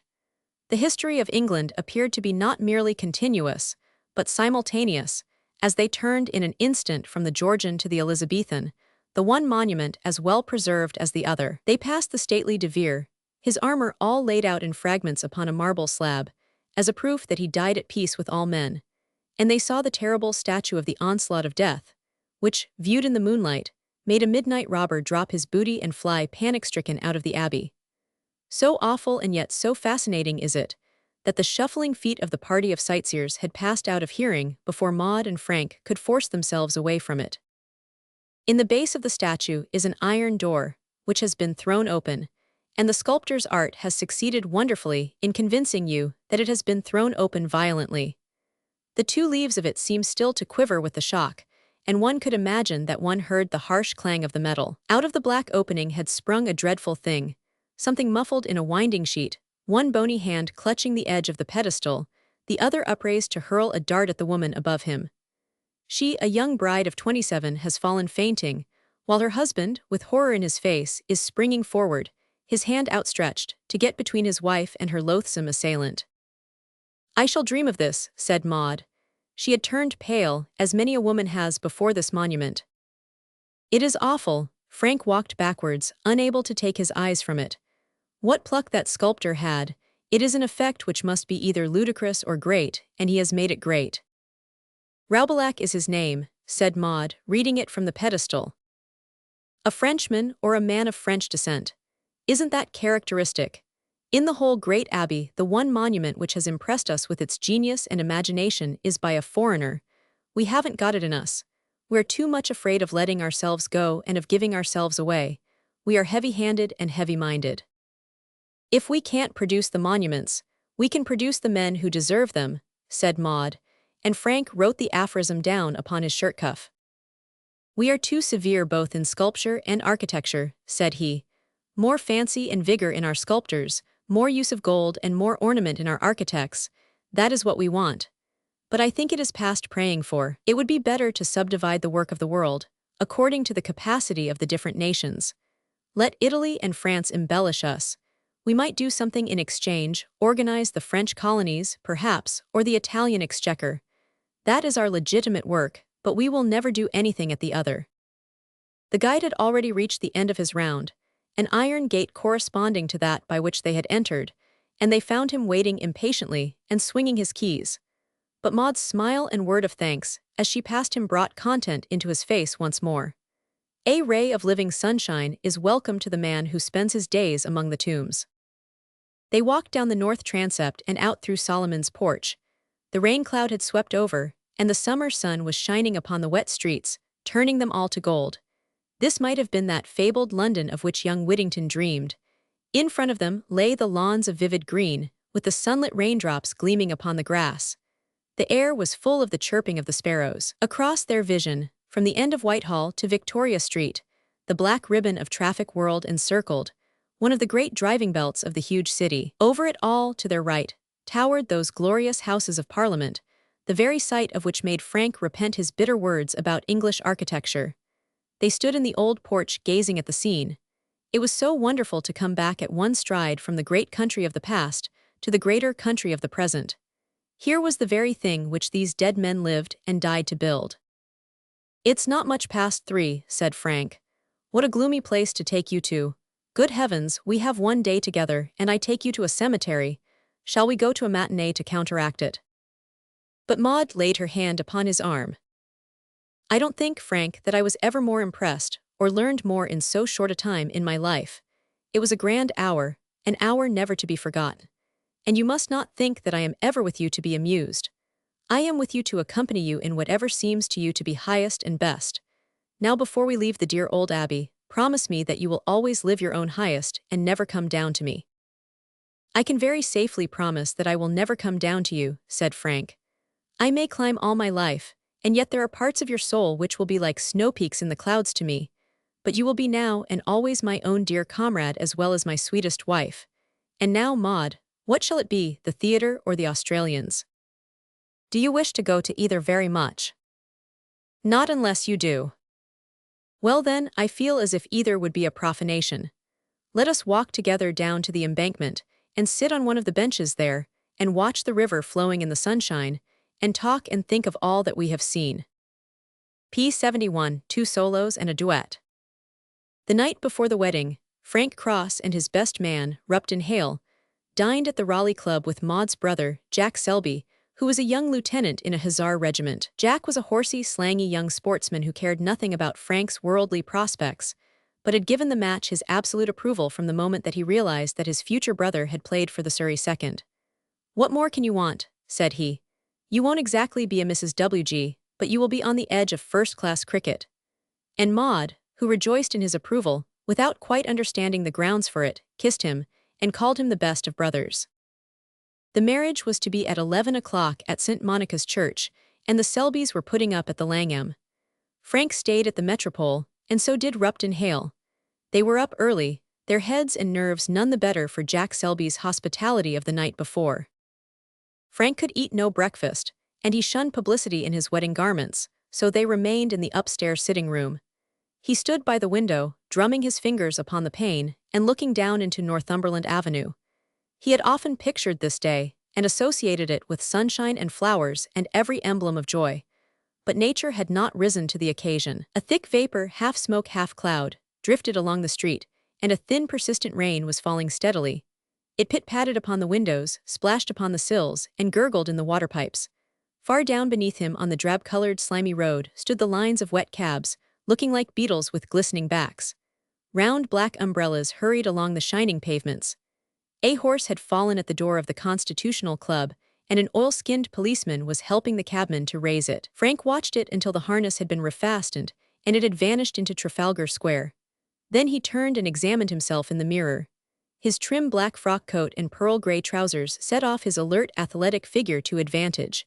His glossy hat, too, his lavender gloves, and dark blue tie were all absolutely irreproachable, and yet he was not satisfied with himself. Maud ought to have something better than that. What a fool he had been to take so much wine last night. On this day of all days in their lives, she surely had a right to find him at his best. He was restless, and his nerves were all quivering. He would have given anything for a cigarette, but he did not wish to scent himself with tobacco. He had cut himself in shaving, and his nose was peeling from a hot day on the cricket field. What a silly thing to expose his nose to the sun before his wedding. Perhaps when Maud saw it she would, Well, she could hardly break it off, but at least she might be ashamed of him. He worked himself into a fever over that unfortunate nose. "You are off color, Cross," said his best man. "I was just thinking that my nose was. It's very kind of you to come and stand by me." "That's all right, we shall see it through together." Hale was a despondent man, though the most loyal of friends, and he spoke in a despondent way. His gloomy manner, the London drizzle, and the nervousness proper to the occasion were all combining to make Frank more and more wretched. Fortunately, Jack Selby burst like a gleam of sunshine into the room. The sight of his fresh-colored, smiling face, or it may have been some reminder of Maud which he found in it, brought consolation to the bridegroom. "How are you, Cross? How do, Hale? Excuse my country manners. The old Christmas tree in the hall wanted to send for you, but I knew your number. You're looking rather green about the gills, old chap." "I feel a little chippy today." "That's the worst of these cheap champagnes. Late hours are bad for the young. Have a whiskey and soda with me." "No, Hale, you must buck him up, for they'll all be down on you if you don't bring your man up to time in the pink of condition. We certainly did ourselves up to the top hole last night.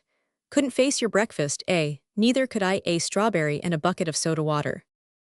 "How are they all at the Langham?" asked Frank eagerly. "Oh, splendid. At least I haven't seen Maud. She's been getting into parade order. But Mother is full of beans. We had to take her up one link in the curb, or there would have been no holding her." Frank's eyes kept turning to the slow-moving minute hand. It was not 10 o'clock yet. "Don't you think that I might go round to the Langham and see them?" "Good Lord, no, clean against regulations. Stand by his head, Hale. Whoa, boy, steady." "It won't do, Cross, it really won't," said Hale solemnly. "What rot it is. Here am I doing nothing, and I might be of some use or encouragement to her. Let's get a cab." "Whoa, laddie, whoa then, boy, keep him in hand, Hale, get to his head." Frank flung himself down into an armchair and muttered about absurd conventions. "It can't be helped, my boy, it is correct. Buck up, Cross, buck up. We'll make the thing go with a buzz when we do begin. 2 of our Johnnies are coming, regular fizzers and full of blood both of them. We'll paint the Langham a fine bright solferino when the church parade is over." Frank sat rather sulkily watching the slow minute hand and listening to the light-hearted chatter of the boy lieutenant and the more deliberate answers of his best man. At last he jumped up and seized his hat and gloves. "Half-past," said he. "Come on, I can't wait any longer, I must do something. It is time we went to the church." "Fall in for the church," cried Jack. "Wait a bit, I know this game, for I was best man myself last month. Inspect his kit, Hale, see that he's according to regulations. Ring, all right, parson's money, right-o, small change, good, by the right, quick march." Frank soon recovered his spirits now that he had something to do. Even that drive through the streaming streets, with the rain pattering upon the top of their four-wheeler, could not depress him any longer. He rose to the level of Jack Selby, and they chattered gaily together. "Ain't we bringing him up fighting fit?" cried Jack exultingly. "Shows that all the care we have taken of him in the last 24 hours has not been wasted. That's the sort I like, game as a pebble. You can't buy him, you have to breed him. A regular fizzer he is, and full of blood, and here we are on the ground." It was a low, old-fashioned grey church, with a Gothic entrance and 2 niches on either side, which spoke of pre-Lutheran days. Cheap modern shops, which banked it in, showed up the quaint dignity of the ancient front. The side door was open, and they passed into its dim-lit interior, with high carved pews and rich, old, stained glass. Huge black oak beams curved over their heads, and dim inscriptions of medieval Latin curled and writhed upon the walls. A single step seemed to have taken them from the atmosphere of the 19th to that of the 15th century. "What a ripping old church," Jack whispered. "You can't buy 'em, but it's as festive as an ice house. There's a friendly native coming down the aisle. He's your man, Hale, if you want the news." The verger was not in the best of tempers. "It's at 4:15, said he, as Hale met him. "No, no, at 11. 4:15, I tell you, the vicar says so." "Why, it's not possible. We have them at all hours." "Have what?" "Bury an S. But this is a marriage." "I'm sure I beg your pardon, sir. I thought when I looked at you as you was the party about the child's funeral." "Good heavens, no. It was something in your expression, sir, but now that I can see the color of your clothes, Why, of course I know better. There's 3 marriages, which was it? Cross and Selby are the names. The verger consulted an old, crumpled notebook. Yes, sir, I have it here, Mr. or Miss Cross to Mr. or Miss Selby. 11 o'clock, sir, sharp. The vicar's a terrible punctual man, and I should advise you to take your places. Any hitch? Asked Frank nervously, as Hale returned. No, no. What was he talking about? Oh, nothing, some little confusion of ideas. Shall we go up? Yes, I think that we had better. Their steps clattered and reverberated through the empty church as they passed up the aisle. They stood in an aimless way before the altar rails. Frank fidgeted about, and made sure that the ring was in his ticket pocket. He also took a 5-pound note, and placed it where he knew he could lay his hands upon it easily. Then he sprang round with a flush upon his cheeks, for one of the side doors had been flung open with a great bustle and clanging. A stout charwoman entered with a tin pail and a mop. Put up the wrong bird that time, whispered Jack, and sniggered at Frank's change of expression. But almost at the same instant, the Selbys entered the church at the further end. Mr. Selby, with his red face and fluffy side whiskers, had Maud upon his arm. She looked very pale and very sweet, with downcast eyes and solemn mouth, while behind her walked her younger sister Mary and her pretty friend Nellie Sheridan, both in pink dresses with broad pink hats and white curling feathers. The bride was herself in the gray traveling dress with which Frank was already familiar by its description in her letter. Its gentle tint and her tenderly grave expression made a charming effect. Behind them was the mother, still young and elegant, with something of Maud's grace in her figure and carriage. As the party came up the aisle, Frank was to be restrained no longer. Get to his head, cried Jack to Hale in an excited whisper, but their man was already hurrying to shake hands with Maud. He walked up on her right, and they took their position in 2 little groups, the happy couple in the center. At the same moment the clang of the church clock sounded above them, and the vicar, shrugging his shoulders to get his white surplice into position, came bustling out of the vestry. To him, it was all the most usual, commonplace, and unimportant thing in the world, and both Frank and Maud were filled with amazement at the nonchalant way in which he whipped out a prayer book, and began to rapidly perform the ceremony. It was all so new and solemn and all-important to them, that they had expected something mystic and overpowering in the function, and yet here was this brisk little man, with an obvious cold in his head, tying them up in as businesslike a fashion as a grocer uniting 2 parcels. After all, he had to do it 1,000 times a year, and so he could not be extravagant in his emotions. The singular service was read out to them, the exhortations and the explanations, sometimes stately, sometimes beautiful, sometimes odious. Then the little vicar turned upon Frank.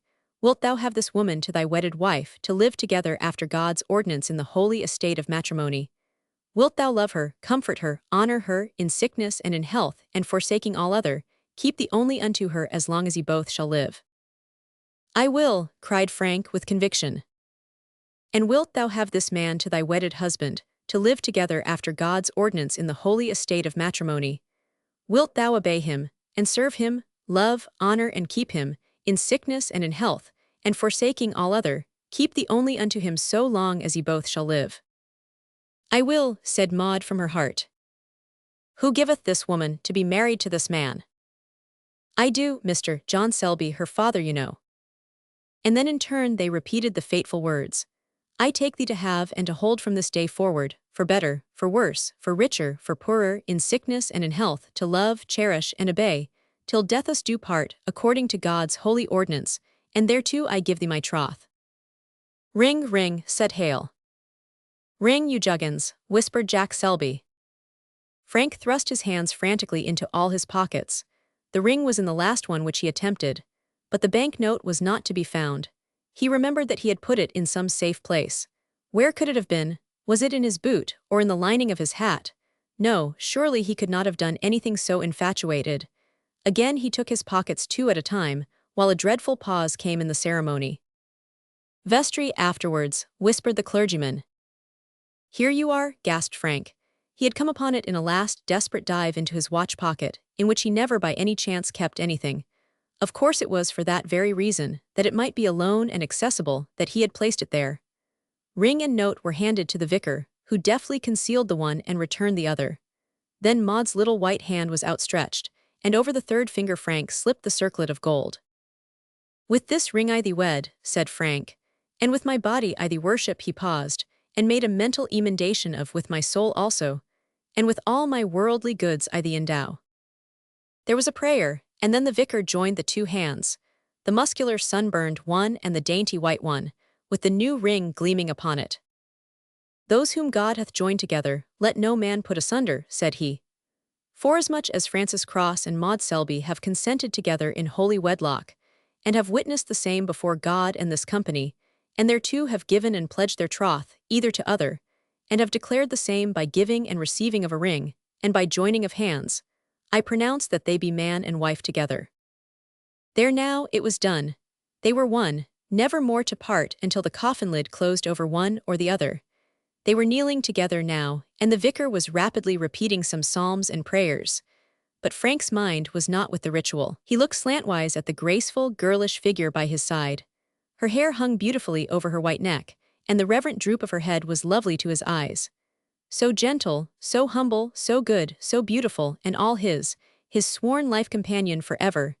A gush of tenderness flowed through his heart for her. His love had always been passionate, but for the instant, it was heroic, tremendous in its unselfishness. Might he bring her happiness, the highest which woman could wish for? God grant that he might do so.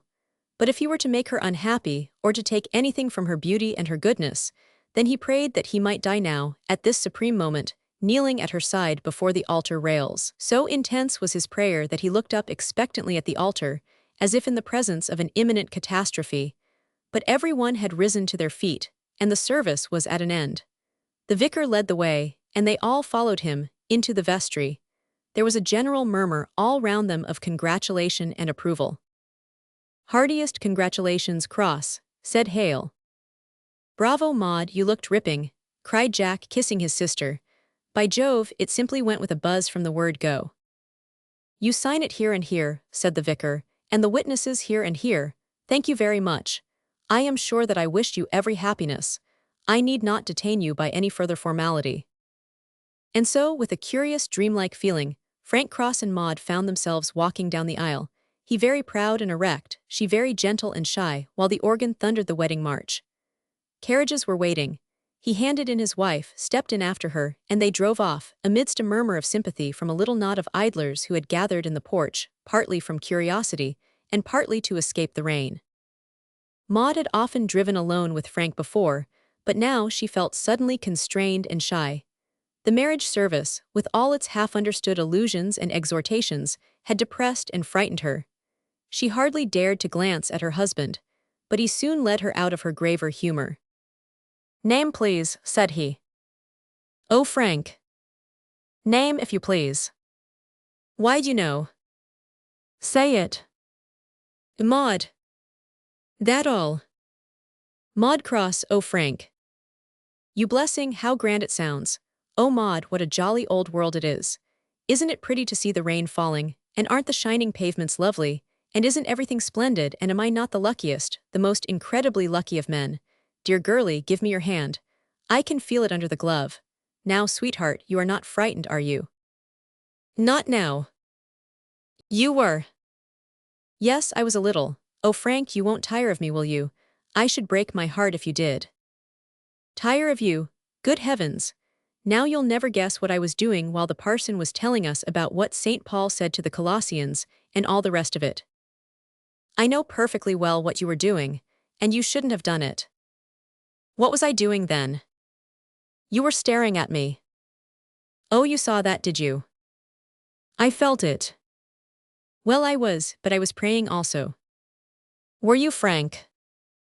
When I saw you kneeling there, so sweet and pure and good, I seemed to realize how you had been given into my keeping for life, and I prayed with all my heart that if I should ever injure you in thought, or word, or deed, I might drop dead now before I had time to do it. Oh, Frank, what a dreadful prayer. But I felt it and I wished it, and I could not help it.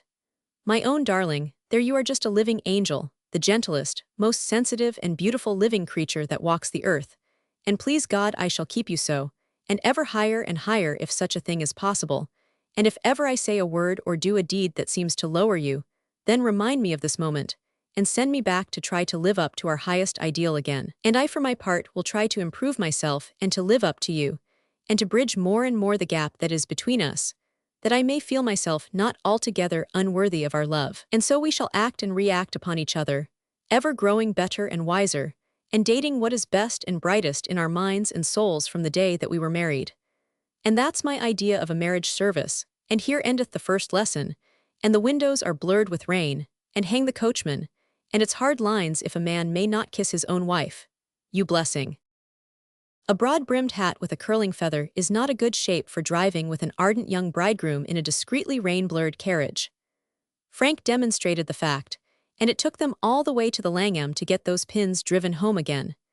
And then, after an abnormal meal, which was either a very late breakfast or a very early lunch, they drove on to Victoria Station, from which they were to start for Brighton. Jack Selby and the two regimental fizzers, who had secured immortality for the young couple, if the deep and constant drinking of healths could have done it, had provided themselves with packages of rice, old slippers, and other time-honored missiles. On a hint from Maud, however, that she would prefer a quiet departure, Frank coaxed the three back into the luncheon-room with a perfectly guileless face, and then locking the door on the outside, handed the key and a half-sovereign to the head waiter, with instructions to release the prisoners when the carriage had gone, an incident which in itself would cause the judicious observer to think that, given the opportunity, Mr. Frank Cross had it in him to go pretty far in life.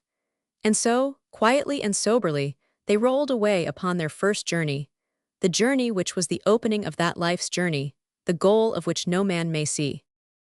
P88 Keeping Up Appearances. It was in the roomy dining room of the Hotel Metropole at Brighton. Maud and Frank were seated at the favorite small round table near the window, where they always lunched. Their immediate view was a snowy white tablecloth with a shining center dish of foppish little cutlets, each with a wisp of ornamental paper, and a surrounding bank of mashed potatoes. Beyond, from the very base of the window, as it seemed, there stretched the huge expanse of the deep blue sea, its soothing mass of color broken only by a few white leaning sails upon the furthest horizon. Along the skyline, the white clouds lay in carelessly piled cumuli, like snow thrown up from a clearing. It was restful and beautiful, that distant view, but just at the moment it was the near one which interested them most. Though they lose from this moment onwards the sympathy of every sentimental reader, the truth must be told that they were thoroughly enjoying their lunch.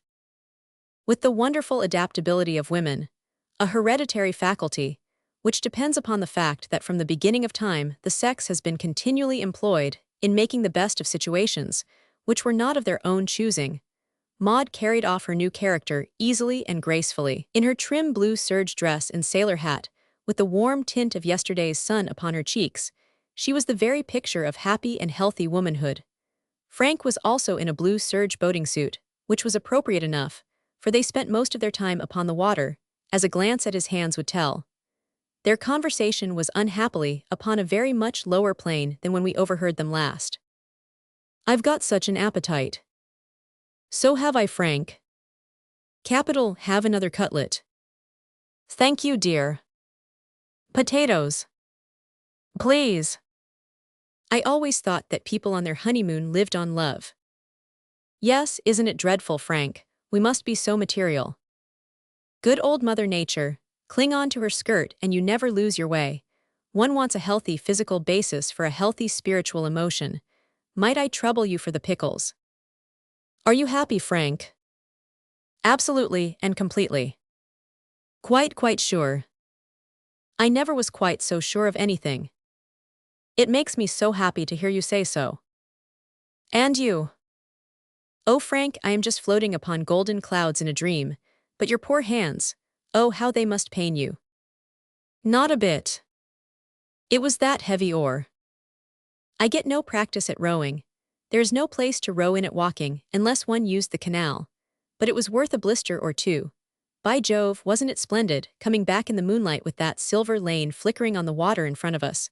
We were so completely alone. We might have been up in the interstellar spaces, you and I, traveling from Sirius to Arcturus in one of those profound gulfs of the void which Hardy talks about. It was overpowering. I can never forget it. We'll go again tonight. But the blisters. Hang the blisters, and we'll take some bait with us and try to catch something. What fun! And we'll drive to Rottingdean this afternoon, if you feel inclined. have this last cutlet, dear. No, thank you. Well, it seems a pity to waste it. Here goes. By the way, Maud, I must speak very severely to you. I can't if you look at me like that. But really, joking apart, you must be more careful before the waiters. Why, dear? Well, we have carried it off splendidly so far. No one has found us out yet, and no one will if we are reasonably careful. The fat waiter is convinced that we are veterans. But last night at dinner, you very nearly gave the thing away. Did I, Frank? Don't look so sweetly penitent, you blessing. The fact is that you make a shocking bad conspirator. Now I have a kind of talent for that, as I have for every other sort of depravity, so it will be pretty safe in my hands. You are as straight as a line by nature, and you can't be crooked when you try. But what did I say? Oh, I am so sorry. I tried to be so careful. Well, about the curry, you know, it was an error of judgment to ask if I took chutney, and then something else. About the boots, did I get them in London or walking? Oh dear, dear. And then? Not another, oh Frank. Well, the use of the word my, you must give that word up, it should be our. I know. It was when I said that the salt water had taken the curl out of the feather in my, no, in our, well, in the hat. That was all right, but it is our luggage, you know, and our room and so on. Of course it is, how foolish I am, then the waiter knows, oh Frank, what shall we do? Not he knows nothing, I am sure of it, he is a dull sort of person. I had my eye on him all the time, besides I threw in a few remarks just to set the thing right. That was when you spoke about our travels in the Tyrol. Yes. Oh Frank, how could you? And you said how lonely it was when we were the only visitors at the Swiss hotel. That was an inspiration, that finished him. And about the closeness of the Atlantic staterooms, I blushed to hear you. But he listened eagerly to it all, I could see it. I wonder if he really believed it. I have noticed that the maids and the waiters seem to look at us with a certain interest. My dear girlie, you will find as you go through life that every man will always look at you with a certain interest. Maud smiled but was unconvinced. Cheese, dear. A little butter, please. Some butter, waiter, and the Stilton. You know, the real fact is that we make the mistake of being much too nice to each other in public. Veterans don't do that. They take the small courtesies for granted, which is all wrong, but it shows that they are veterans. That is where we give ourselves away. That never occurred to me. If you want to settle that waiter forever, and remove the last lingering doubt from his mind, the thing is for you to be rude to me. Or you to me, Frank. Sure you won't mind? Not a bit. Oh, hang it, I can't, not even for so good an object. Well then, I can't either. But this is absurd, it is only acting. Quite so, it is only fun. Then why won't you do it? Why won't you? He'll be back before we settle it. Look here, a shilling under my hand, heads or tails, and the loser has to be rude. Do you agree? Very well. Your call. Heads. It's tails. Oh goodness. You've got to be rude. Now mind you are, here he comes. The waiter had come up the room bearing the pride of the hotel, the grand green Stilton, with the beautiful autumn leaf heart shading away to rich plum-colored cavities. He placed it on the table with a solemn air. It's a beautiful Stilton, Frank remarked. Maud tried desperately to be rude. Well, dear, I don't think it is so very beautiful, was the best that she could do. It was not much, but it had a surprising effect upon the waiter. He turned and hurried away. There now, you've shocked him, cried Frank. Where has he gone, Frank? To complain to the management about your language. No, Frank, please tell me. Oh, I wish I hadn't been so rude. Here he is again. All right, sit tight, said Frank. A sort of procession was streaming up the hall. There was their fat waiter in front with a large covered cheese dish. Behind him was another with two smaller ones, and a third with some yellow powder upon a plate was bringing up the rear. This is Gorgonzola, Maine, said the waiter with a severe manner. And there's camembert and Gruyere behind, and powdered Parmesan as well. I'm sorry that the Stilton don't give satisfaction. Maud helped herself to gorgonzola and looked very guilty and uncomfortable. Frank began to laugh. "I meant you to be rude to me, not to the cheese," said he, when the procession had withdrawn. "I did my best, Frank. I contradicted you." "Oh, it was a shocking display of temper. And I hurt the poor waiter's feelings." "Yes, you'll have to apologize to his Stilton before he will forgive you. And I don't believe he is a bit more convinced that we are veterans than he was before." "All right, dear, leave him to me. Those reminiscences of mine must have settled him. If they didn't, then I feel it is hopeless." It was as well for his peace of mind that Frank could not hear the conversation between the fat waiter and their chambermaid, for whom he nourished a plethoric attachment. They had half an hour off in the afternoon, and were comparing notes. "Nice-lookin' couple, ain't they, John?" said the maid with the air of an expert. "I don't know as we've 'ad a better since the spring weddin's." "I don't know as I'd go as far as that," said the fat waiter critically. "'E'd pass all right. 'E's an upstandin' young man with a good spirit in I am." "What's wrong with then?" "It's a matter of opinion," said the waiter. "I likes him a bit more full-flavored myself, and as to taste, why there, if you 'ad seen turn up nose at the Stilton at lunch." "Turn up nose, did she? Well, she seemed to me a very soft-spoken, obligin' young lady." "So she may be, but they're a queer couple, I tell you. It's as well they are married at last." "Why?" "Because they ave been goin' on most audacious beforehand. I ave it from their own lips, and it fairly made me blush to listen to it. Awful it was, awful." "You don't say that, John." "I tell you, Jane, I couldn't 'ardly believe my ears. They was married on Tuesday last, as we know well, and today's times to prove it, and yet if you'll believe me, they was talkin' about 'ow they 'ad travelled alone abroad." "Never, John." "And alone in a Swiss hotel." "My goodness." "And a steamer too." "Well there, I'll never trust anyone again." "Oh, a perfect pair of scorchers. But I'll let see as I knows it. I'll put that times before I am tonight at dinner as sure as my name's John." "And a good lesson to them too. If you didn't say you'd 'eard it from their own lips, John, I never could ave believed it. It's things like that as shakes your trust in human nature." Maud and Frank were lingering at the table d'hote over their walnuts and a glass of port wine, when their waiter came softly behind them. "Beg pardon, sir, but did you see it in the Times?" "See what?" "That, sir. I thought that it might be of interest to you and to your good lady to see it." He had laid one page of the paper before them, with his forefinger upon an item in the left-hand top corner. Then he discreetly withdrew. Frank stared at it in horror. "Maud, your people have gone and put it in. Our marriage. Here it is, listen. Cross, Selby, 30th June at St. Monica's Church by the Rev. John Tudwell, M.A., Vicar of St. Monica S. Frank Cross of Maybury Road walking to Maud Selby, eldest daughter of Robert Selby, Esquire of St. Albans." "Great Scott, Maud, what shall we do?" "Well, dear, does it matter?" "Matter, it's simply awful. I don't mind much if they do know.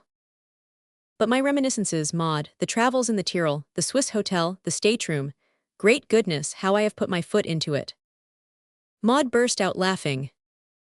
"You old dear," she cried, "I don't believe you are a bit better as a conspirator than I am.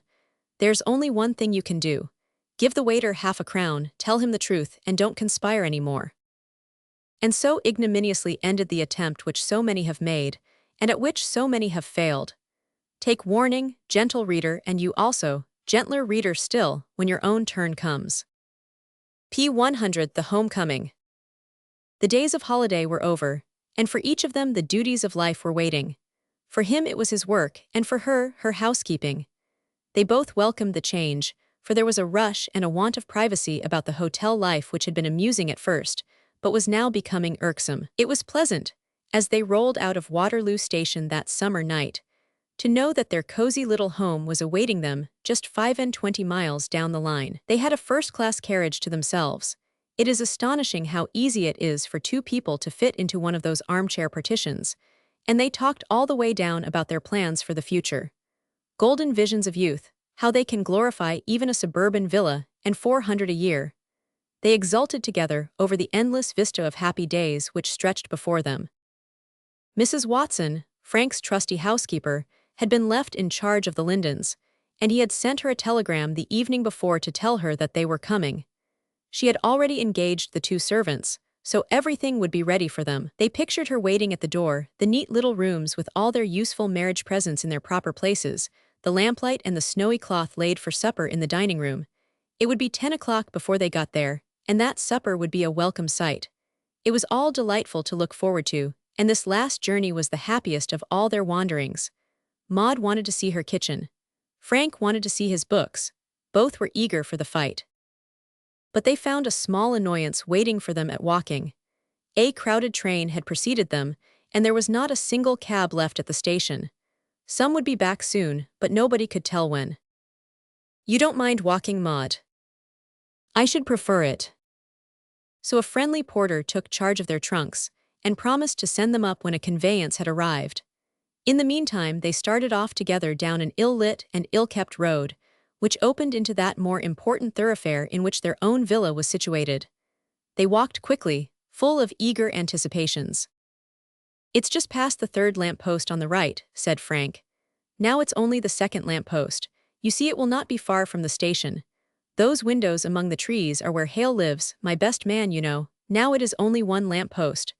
They quickened their pace almost to a run, and so arrived at the gate of the Lindens.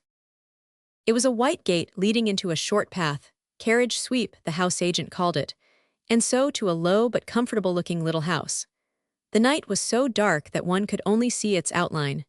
To their surprise, there was no sign of a light either above the door or at any of the windows. "Well, I'm blessed," cried Frank. "Never mind, dear, they live at the back, no doubt. But I gave them the hour. This is too bad. I am so sorry. It will be all the more cozy inside. What a dear little gate this is. The whole place is perfectly charming." But in spite of her brave attempts at making the best of it, it could not be denied that this black house was not what they had pictured in their dreams. Frank strode angrily up the path and pulled at the bell. There was no answer, so he knocked violently. Then he knocked with one hand while he rang with the other, but no sound save that of the clanging bell came from the gloomy house. As they stood forlornly in front of their own hall door, a soft rain began to rustle amidst the bushes. At this climax of their troubles, Maud burst into such a quiet, hearty, irresistible fit of laughter that the angry Frank was forced to laugh also. "My word, it will be no laughing matter for Mrs. Watson if she cannot give a good reason for it," said he. "Perhaps the poor woman is ill. But there should be 2 other people, the cook and the housemaid. It is just as well that we did not bring up our trunks, or we should have had to dump them down in the front garden. You wait here, dear, under the shelter of the porch, and I will walk round and see if I can burgle it." He tried the back, but it was as dark as the front, and the kitchen door was locked. Then he prowled unhappily in the rain from window to window. They were all fastened. He came back to the kitchen door, poked his stick through the glass which formed the upper panel, and then putting his hand through the hole, he turned the key, and so stumbled into the obscurity of his own hall. He passed through it, unlocked the front door, and received Maud into his open arms. "Welcome to your home, my own darling girl. May you never have one sad hour under this roof. What a dismal homecoming. What can I do to make amends? But good comes out of evil, you see, for in no other possible way could I have been inside to welcome you when you entered." They stayed in the hall in the dark some time, these wet and foolish young people. Then Frank struck a match and tried to light the hall lamp. There was no oil in it. He muttered something vigorous and carried his burning vesta into the dining room. 2 candles were standing on the sideboard. He lit them both, and things began to look a little more cheerful. They took a candle each and began to explore their own deserted house. The dining room was excellent, small but very snug. The Tantalus spirit stand stood upon the walnut sideboard, and the bronzes from the cricket club looked splendid upon each side of the mantelpiece. Beside the clock in the center lay an open telegram. Frank seized it eagerly. "There now," he cried, "listen to this. Expect us on Thursday evening about 10. It was Tuesday evening, I said. That's the telegraphic clerk. We've come 2 days before our time." It was good to have any sort of explanation, although it left a great deal unexplained. They passed through the hall with its shining linoleum and into the drawing-room. It was not a very good room, too square for elegance, but they were in no humor for criticism, and it was charming to see all the old knickknacks and the photographs of friends in their frames. A big wrought iron and brasswork standing lamp towered up near the fireplace, but again there was no oil. "I think that Mrs. Watson has arranged it all splendidly," said Maud, whose active fingers were already beginning to reconstruct. "But where can she be? She must be out, for of course she lives in the house. But it is the absence of the servants which amazes me, for I understood that they had arrived. What would you like to do?" "Aren't you hungry, Frank?" "Simply starving." "So am I." "Well then, let us forage and see if we cannot find something to eat." So hand in hand, and each with a candle in the other hand, like a pair of young penitents, they continued their explorations with more purpose than before. The kitchen, into which they penetrated, had clearly been much used of late, for there were dirty dishes scattered about, and the fire had been lighted, though it was now out. In one corner was what seemed to be a pile of drab-colored curtains. In the other, an armchair lay upon its side with legs projecting. A singular disorder, very alien to Mrs. Watson's habits, pervaded the apartment. A dresser with a cupboard over it claimed the first attention of the hungry pair. With a cheer from Frank and hand-clapping from Maud, they brought out a new loaf of bread, some butter, some cheese, a tin of cocoa, and a bowl full of eggs. Maud tied an apron over her pretty russet dress, seized some sticks and paper, and had a fire crackling in a very few minutes. "Put some water in the kettle, Frank." "Here you are, anything else?" "Some in the small saucepan for the eggs." "I believe they are cookers," said he, sniffing at them suspiciously. "Hold them up to the light, sir. There they are, quite bright and nice. In with them. Now if you will cut some bread and butter it, we shall soon have our supper ready." "It's too new to cut," cried Frank, sawing away upon the kitchen table. "Besides, new bread is better in chunks. Here are some cloths and knives and forks in the dresser drawer. I will go and lay the table." "And leave me here alone." "No please, Frank, if I am cook you must be scullery maid. Get the cups down and put the cocoa in them. What fun it all is. I think it is simply splendid to be mistress of a house. With one scullery maid. And she perfectly incompetent and much given to embracing her mistress. I must take my hat off. Get the sugar for the cocoa out of the cupboard. The kettle is singing, so it won't be long. Do you know, Frank," she paused, listening with the egg saucepan in her hands, "there's a dog or something in the room." They had both become aware of a sort of sibilant breathing, and they looked round them in bewilderment. "Where is it?" asked Maud. "Frank, I believe it's a mouse." "Hope for the best. Don't frighten yourself unnecessarily. I fancy it comes from under these curtains." He approached them with his candle and was suddenly aware of a boot which was projecting from them. "Great Scott!" he cried, "there's a woman here asleep." Reassured as to the mouse, Maud approached with her saucepan still clutched in her hand. There could be no doubt either as to the woman or the sleep. She lay in an untidy heap, her head under the table, and her figure sprawling. She appeared to be a very large woman. "Hullo," cried Frank, shaking her by the shoulder. "Hullo, you there." But the woman slumbered peacefully on. "Heh, wake up," he shouted and pulled her up into a sitting position, but she slept as soundly sitting as lying. "The poor thing must be ill," said Maud. "Oh, Frank, shall I run for a doctor?" "Wake up, woman, wake up." Frank yelled and danced her up and down. She flopped about like a sawdust doll with her arms swinging in front of her. He panted with his exertions, but she was serenely unconscious. At last he had to lower her onto the floor again, putting a footstool under her head. "It's no go," said he. "I can make nothing of her, she will sleep it off." "You don't mean to say, Frank, that she is?" "Indeed I do." "How horrible." "That kettle is boiling now. Suppose we have our supper." "Dear Frank, I could not enjoy my supper with that unfortunate woman lying there." "Oh, Frank, I know that you could not either." "Bless her," said Frank bitterly, as he gazed at the inert lump. "I really don't see why we should put ourselves out for her. She is quite comfortable." "Oh, I couldn't, Frank. It would seem inhuman." "What are we to do, then?" "We must put her to bed." "Great heavens!" "Yes, dear, it is our duty to put her to bed." "But look here, my dear girl, we must be practical. The woman weighs half a ton, and the bedrooms are at the top of the house. It's simply impossible." Don't you think, Frank, that if you took her head and I took her feet, we might get her up? Not up the stair, dear, she is enormous. Well then, on to the drawing-room sofa, said Maud. I could have my supper if I knew that she was safe upon the sofa. So Frank, seeing that there was no help for it, seized her under the arms, and Maud took her ankles, and they bore her, bulging but serene, down the passage. They staggered exhausted into the drawing-room, and the new sofa groaned beneath the weight. It was a curious and unsavory inaugural ceremony. Maud put a rug over the prostrate form, and they returned to their boiling kettle and their uncooked eggs. Then they laid the table, and served the supper, and enjoyed this picnic meal of their own creating, as no conventional meal could ever have been enjoyed. Everything seemed beautiful to the young wife, the wallpaper, the pictures, the carpet, the rug. But to him, she was so beautiful in mind, and soul and body, that her presence turned the little room into an enchanted chamber. They sat long together, and marveled at their own happiness, that pure serene happiness of mere companionship, which is so much more intimate and deeper than all the transports of passion. But suddenly he sprang from his chair. There was the sound of steps, of several steps, outside upon the gravel path. Then a key clicked, and a burst of cold air told them that the door was open. It's again the law for me to enter, said a gruff voice. I tell you she's very strong and violent, said a second voice, which Frank recognized as that of Mrs. Watson. She chased the maid out of the house, and I can do nothing with her. Very sorry, mum, but it's clean again the law of England. Give me a warrant, and in I come.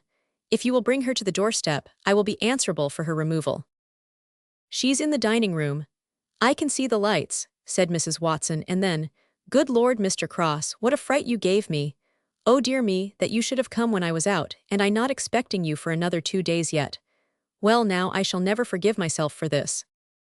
But all the mistakes and misfortunes were very quickly explained. The telegram was the root of the evil, and then the new cook had proved to be a violent, intermittent drunkard. She had chased the other maid out of the house, and then, while Mrs. Watson rushed for the police, she had drunk herself into the stupor in which she had been found. But now, in the nick of time, the station cab came up with the luggage, and so the still placidly slumbering culprit was carried out to it, and sent off in the charge of the policeman. Such was the first entry of Mr. and Mrs. Cross into their home at the Lindens. P. 112, laying a course. Frank Cross was a methodical young man. His enemies might sometimes have called him pedantic, and he loved to reduce his life to rule and order. It was one of his peculiarities. But how about this new life into which he was entering? It took two to draw up the rules for that. The little two-oared craft who put out upon that voyage have to lay their own course, each for itself. And all round them, as they go, they see the floating timbers and broken keels of other little boats, which had once started out full of hope and confidence. There are currents and eddies, low sandbanks and sunken reefs, and happy the crews who see them ahead and trim their course to avoid them. Frank brooded over it all. He had seen something of life for his years. He was observant and reflective.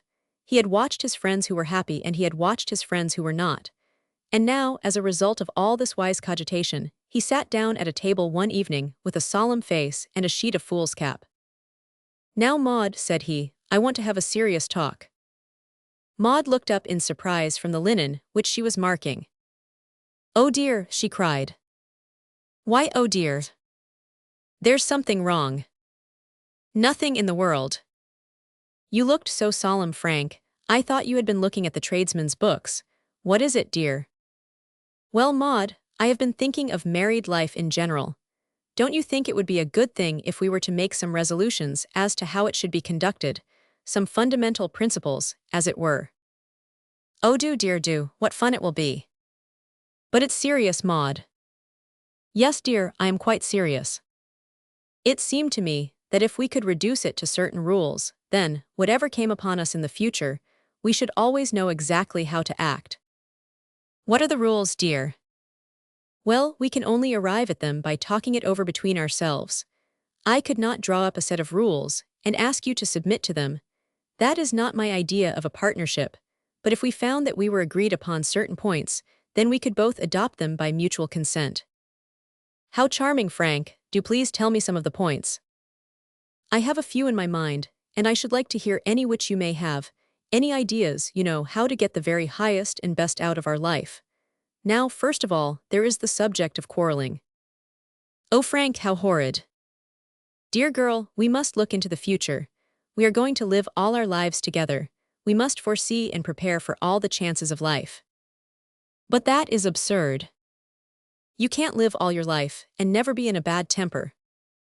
But not with you, Frank. Oh, I can be very aggravating sometimes. Now my idea is this. Ill humor passes and hurts nobody, but if two people are ill-humored, then each excites the other and they say ever so much more than they mean. Let us make a compact never both to be ill-humored at the same time. If you are cross, then it is your turn and I stand clear. If I am cross, you let me work it off. When either hoists the danger signal, the other is on guard. What do you think of that? I think you are the funniest old boy. Do you agree? Yes, dear, of course I agree. Article number 1, said Frank, and scribbled upon his paper. Your turn now. No, dear, I have not thought of anything. Well then, here is another point. Never take each other for granted.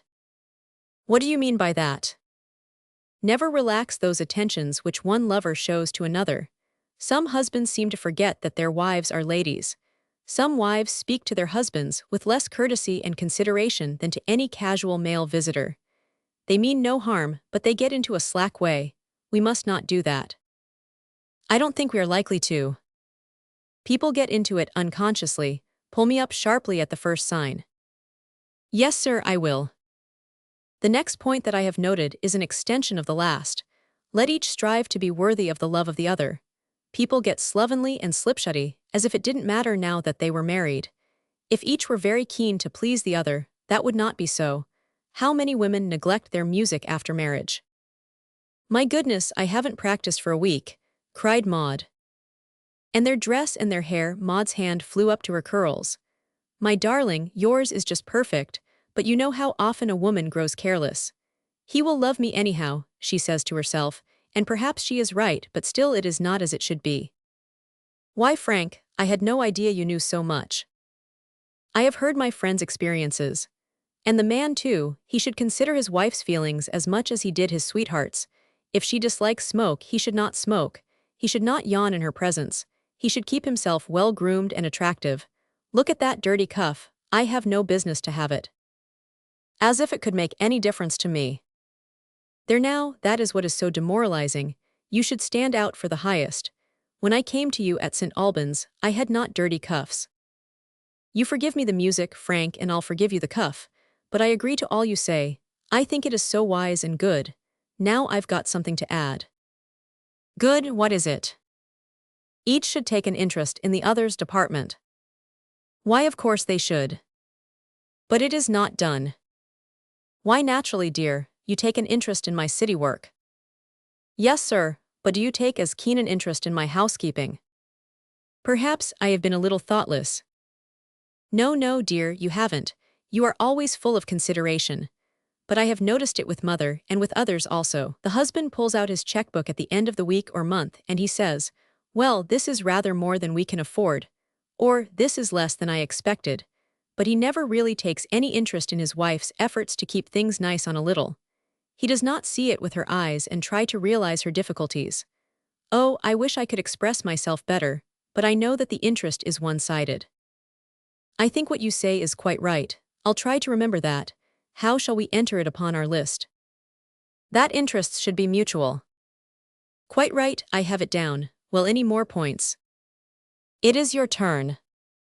Well, there is this, and I feel that it is just the holiest thing in matrimony, and its greatest justification, that love should never degenerate into softness, that each should consciously stimulate the better part of the other and discourage the worse, that there should be a discipline in our life, and that we should brace each other up to a higher ideal. The love that says, I know it is wrong, but I love him or her so much that I can't refuse, is a poor sort of love for the permanent use of married life. The self-respect which refuses to let the most lofty ideal of love down by an inch is a far nobler thing, and it wears better too. How will you express all that? Mutual respect is necessary for mutual love. Yes, I am sure that that is right. It sounds obvious, but the very intensity of love makes love soft and blind. Now I have another, which I am convinced that you will not agree with. Let me hear it. I have put it in this way, The tight cord is the easiest to snap. What do you mean? Well, I mean that married couples should give each other a certain latitude and freedom. If they don't, one or other will sooner or later chafe at the restriction. It is only human nature, which is an older and more venerable thing than marriage. I don't like that at all, Frank. I feared you wouldn't, dear, but I believe you'll see it with me when I explain what I mean. If you don't, then I must try to see it with you. When one talks of freedom in married life, it means, as a rule, freedom only for the man. He does what he likes, but still claims to be a strict critic of his wife. That, I am sure, is wrong. To take an obvious example of what I mean, has a husband a right to read his wife's letters? Certainly not, any more than she has a right to read his without his permission. To read them as a matter of course would be stretching the chain too tight. Chain is a horrid word, Frank. Well, it is only a metaphor. Or take the subject of friendships. Is a married man to be debarred from all friendship and intimacy with another woman? Maud looked doubtful. I should like to see the woman first, she said. Or is a married woman to form no friendship with another man who might interest or improve her? There is such a want of mutual confidence in such a view. People who are sure of each other should give each other every freedom in that. If they don't, they are again stretching it tight. If they do, it may become so slack that it might as well not be there at all. I felt sure that we should have an argument over this, but I have seen examples. Look at the Wardrops. There were a couple who were never apart. It was their boast that everything was in common with them. If he was not in, she opened his letters and he hers, and then there came a most almighty smash. The tight cord had snapped. Now, I believe that for some people, it is a most excellent thing that they should take their holidays at different times. Oh, Frank. Yes, I do. No, not for us, by Jove. I am generalizing now. But for some couples, I am sure that it is right. They reconsider each other from a distance, and they like each other the better. Yes, but these rules are for our guidance, not for that of other people. Quite right, dear, I was off the rails. As you were, as your brother Jack would say, but I am afraid that I am not going to convince you over this point. Maud looked charmingly mutinous. No, Frank, you are not. I don't think marriage can be too close. I believe that every hope and thought and aspiration should be in common. I could never get as near to your heart and soul as I should wish to do. I want every year to draw me closer and closer, until we really are as nearly the same person as it is possible to be upon earth. When you have to surrender, it is well to do so gracefully. Frank stooped down and kissed his wife's hand and apologized. The wisdom of the heart is greater than the wisdom of the brain, said he. But the love of man comes from the brain, far more than the love of woman, and so it is that there will always be some points upon which they will never quite see alike. Then we scratch out that item. No, dear, put the cord which is held tight is the easiest to snap. That will be all right. The cord of which I speak is never held at all. The moment it is necessary to hold it, it is of no value. It must be voluntary, natural, unavoidable. So Frank amended his aphorism. Anything more, dear? Yes, I have thought of one other, said she. It is that if ever you had to find fault with me about anything, it should be when we are alone. And the same in your case with me. That is excellent. What can be more vulgar and degrading than a public difference of opinion? People do it half in fun sometimes, but it is wrong all the same. Duly entered upon the minutes. Anything else? Only material things. Yes, but they count also. Now, in the matter of money, I feel that every husband should allow his wife a yearly sum of her own, to be paid over to her, and kept by her, so that she may make her own arrangements for herself. It is degrading to a woman to have to apply to her husband every time she wants a sovereign. On the other hand, if the wife has any money, she should have the spending of it. If she chooses to spend part of it in helping the establishment, that is all right, but I am sure that she should have her own separate account, and her own control of it. If a woman really loves a man, Frank, how can she grudge him everything she has? If my little income would take one worry from your mind, what a joy it would be to me to feel that you were using it. Yes, but the man has his self-respect to think of. In a great crisis, one might fall back upon one's wife, since our interests are the same, but only that could justify it. So much for the wife's money. Now for the question of housekeeping. That terrible question. It is only hard because people try to do so much upon a little. Why should they try to do so much? The best pleasures of life are absolutely inexpensive. Books, music, pleasant intimate evenings, the walk among the heather, the delightful routine of domestic life, my cricket and my golf, these things cost very little. But you must eat and drink, Frank. And as to Jemima and the cook, it is really extraordinary the amount which they consume. But the tendency is for meals to become much too elaborate. Why that second vegetable? There now, I knew that you were going to say something against that poor vegetable. It costs so little. On an average, I have no doubt that it costs threepence a day. Come now, confess that it does. Do you know what threepence a day comes to in a year? There is no use in having an accountant for a husband, if you can't get at figures easily. It is £4 11 shillings and threepence. It does not seem very much. But for that money, unless one could become a member of the London Library, with the right to take out 15 books at a time, and all the world's literature to draw from. Now just picture it. On one side, all the books in the world, all the words of the wise and great and witty. On the other side, a lot of cauliflowers and vegetable marrows and French beans. Which is the better bargain? Good gracious, we shall never have a second vegetable again. And puddings. My dear, you always eat the pudding. I know I do. It seems an obvious thing to do when the pudding is there in front of me, but if it were not there, I should neither eat it nor miss it, and I know that you care nothing about it. There would be another £5 or £6 a year. We'll have a compromise, dear. Second vegetable one day, pudding the next. Very good. I notice that it is always after you have had a substantial meal that you discuss economy in food. I wonder if you will feel the same when you come back starving from the city tomorrow. Now, sir, any other economy? I don't think money causes happiness, but debt causes unhappiness. And so we must cut down every expense until we have a reserve fund to meet any unexpected call. If you see any way in which I could save, or any money I spend which you think is unjustifiable, I do wish that you would tell me. I got into careless ways in my bachelor days. That red golfing coat. I know, it was idiotic of me. Never mind, dear, you look very nice in it. After all, it was only 30 shillings. Can you show me any extravagance of mine? Well, dear, I looked at that dressmaker's bill yesterday. Oh, Frank, it is such a pretty dress, and you said you liked it, and you have to pay for a good cut, and you said yourself that a wife must not become dowdy after marriage, and it would have cost double as much in Regent Street. I didn't think the dress, dear. What was it then? The silk lining of the skirt. You funny boy. It cost 30 shillings extra. Now, what can it matter if it is lined with silk or not? Oh, doesn't it? Just you try one and see. But no one can know that it is lined with silk. When I rustle into a room, dear, every woman in it knows that my skirt is lined with silk. Frank felt that he had ventured out of his depth, so he struck out for land again. There's only one economy which I don't think is justifiable, said he, and that is to cut down your subscriptions to charities. It is such a very cheap way of doing things. Not that I do much in that line, too little perhaps. But to say that because we want to economize, therefore some poor people are to suffer, is a very poor argument. We must save at our own expense.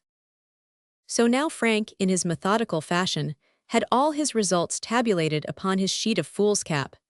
It was not a very brilliant production, but it might serve as a chart for the little two-oared boats until a better one is forthcoming. It ran in this way. Maxims for the marry since you are married, you may as well make the best of it. Such was their course as far as this ambitious young couple could lay it. They may correct it by experience and improve it by use, but it is good enough to guide them safely out to sea. P. 128 Confessions. Tell me, Frank, did you ever love anyone before me? How badly trimmed the lamp is tonight, said he. It was so bad that he went off instantly into the dining room to get another. It was some time before he returned. She waited inexorably until he had settled down again. Did you, Frank? She asked. Did I what? Ever love anyone else? My dear Maud, what is the use of asking questions like that? You said that there were no secrets between us. No, but there are some things better left alone. That is what I should call a secret. Of course, if you make a point of it. I do. Well then, I am ready to answer anything that you ask, but you must not blame me if you do not like my answers. Who was she, Frank? Which? Oh, Frank, more than one. I told you that you would not like it. Oh, I wish I had not asked you. Then do let us drop it. No, I can't drop it now, Frank. You have gone too far, you must tell me everything. Everything? Yes, everything, Frank. I am not sure that I can. Is it so dreadful as that? No, there is another reason. Do tell me, Frank. There is a good deal of it. You know how a modern poet excused himself to his wife for all his prematrimonial experiences. He said that he was looking for her. Well, I do like that, she cried indignantly. I was looking for you. You seem to have looked a good deal. But I found you at last. I had rather you had found me at first, Frank. He said something about supper, but she was not to be turned. How many did you really love? She asked. Please don't joke about it, Frank, I really want to know. If I choose to tell you a lie. But you won't. No, I won't. I could never feel the same again. Well then, how many did you love? Don't exaggerate what I say, Maud, or take it to heart. You see, it depends upon what you mean by love. There are all sorts and degrees of love, some just the whim of a moment, and others the passion of a lifetime. Some are founded on mere physical passion, and some on intellectual sympathy, and some on spiritual affinity. Which do you love me with? All three. Sure. Perfectly sure. She came over, and the cross-examination was interrupted, but in a few minutes she had settled down to it again.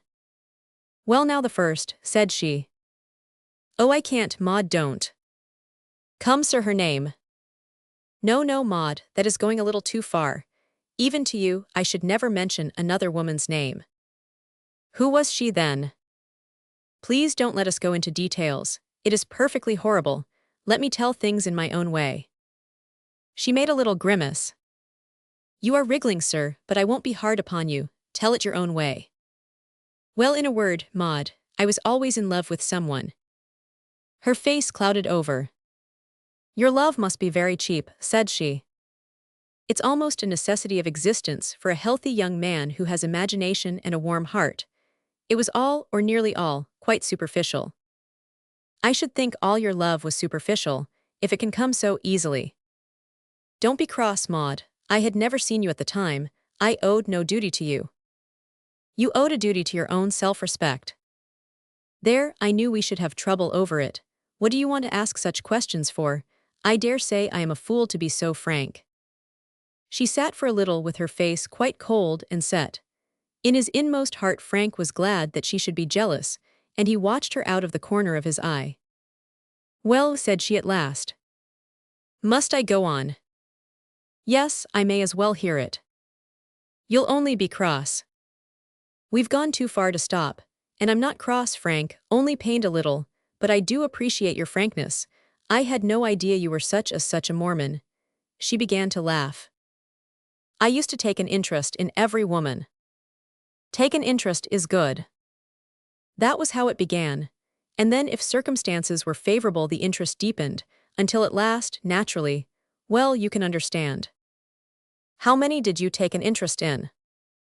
Well, in pretty nearly all of them. And how many deepened? Oh, I don't know. 20. Well, rather more than that, I think. 30. Quite 30.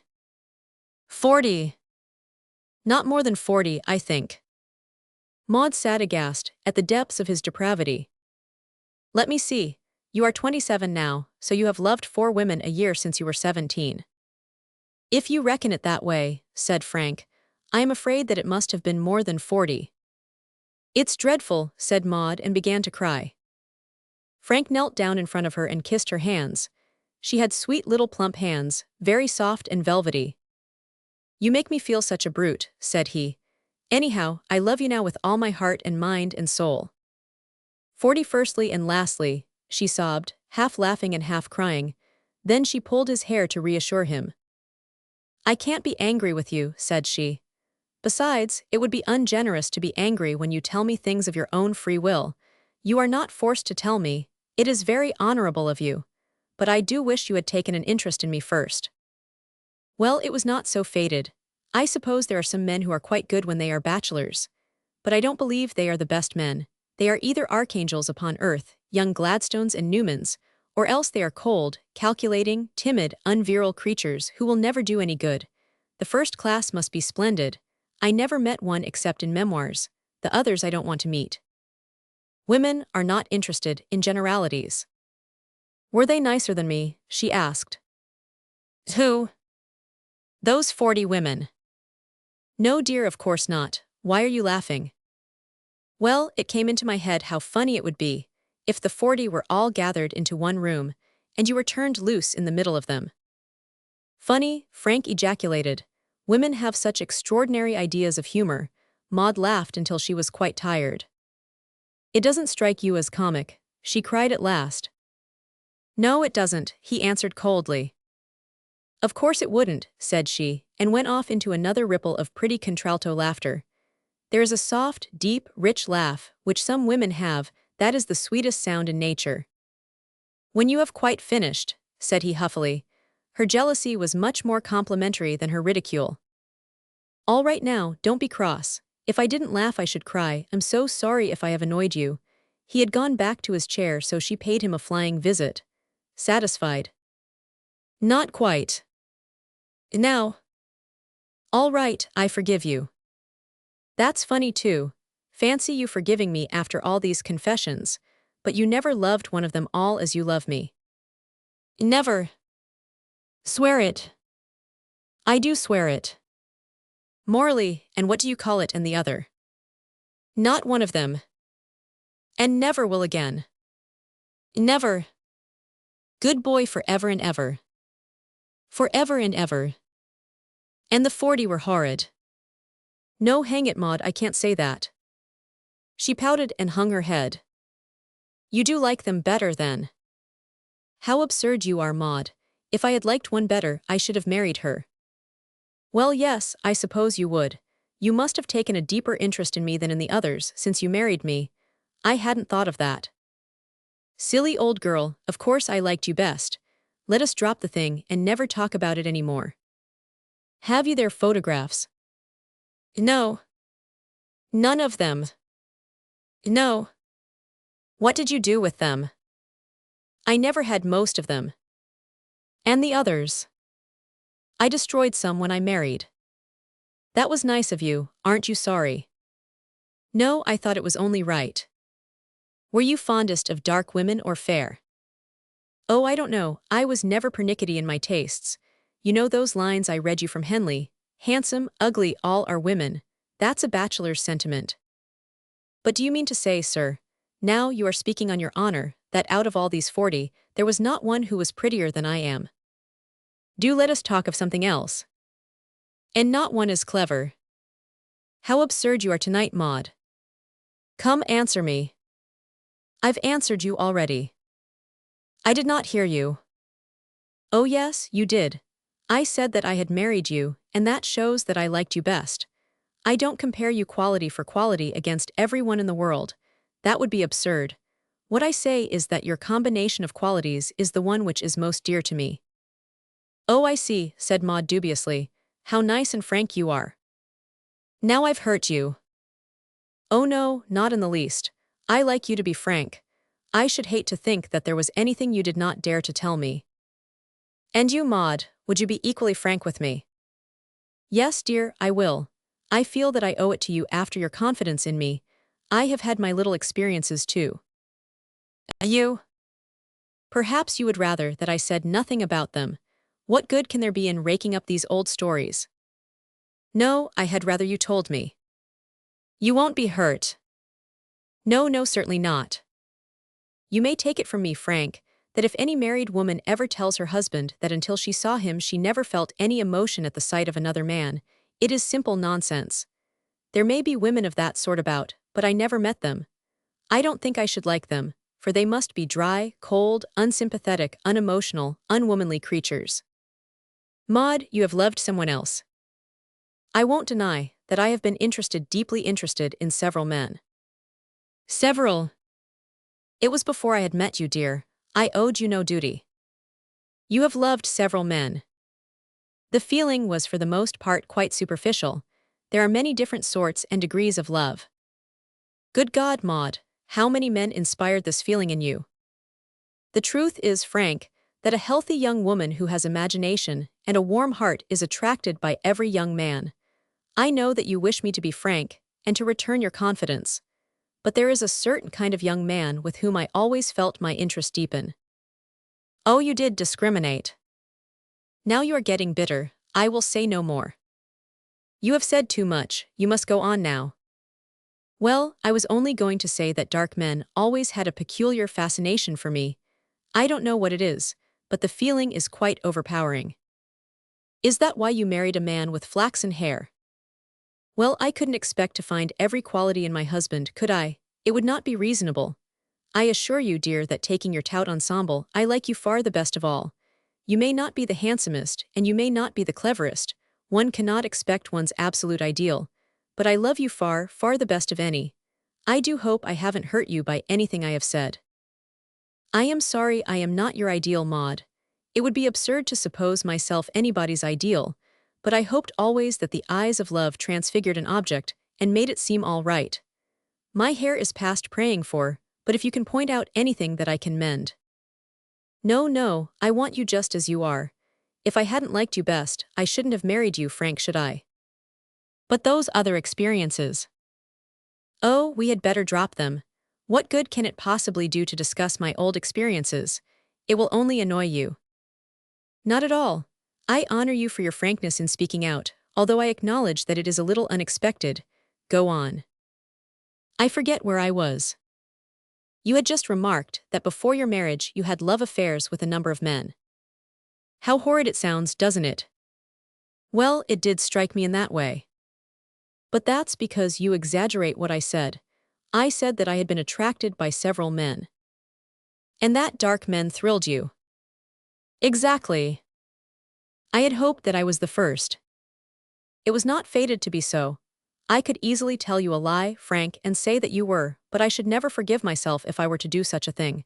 You see, I left school at 17, and I was 23 when I became engaged to you. There are 6 years. Imagine all the dances, picnics, parties, visitings of 6 years. I could not help meeting young men continually. A good many were interested in me, and I. You were interested in them. It was natural, Frank. Oh yes, perfectly natural, and then I understand that the interest deepened. Sometimes, when you met a young man who was interested several times running, at a dance, then in the street, then in the garden, then a walk home at night, of course your interest began to deepen. Yes. And then? Well, what was the next stage? Sure you're not angry? No, no, not at all. Why don't you keep the key in the spirit stand? It might tempt Jemima. Shall I get it? No, no, go on. The next stage was. Well, when you have been deeply interested some time, then you begin to have experiences. Zot. Don't shout, Frank. Did I shout? Never mind. Go on, you had experiences. Why go into details? You must go on, you have said too much to stop. I insist upon hearing the experiences. Not if you ask for them in that way, Frank. Maud had a fine dignity of her own when she liked. Well, I don't insist. I beg you to have confidence in me and tell me some of your experiences. She leaned back in her armchair with her eyes half closed, and a quiet retrospective smile upon her face. Well, if you would really like to hear, Frank, as a proof of my confidence and trust, I will tell you. You will remember that I had not seen you at the time. I will make every excuse. I will tell you a single experience.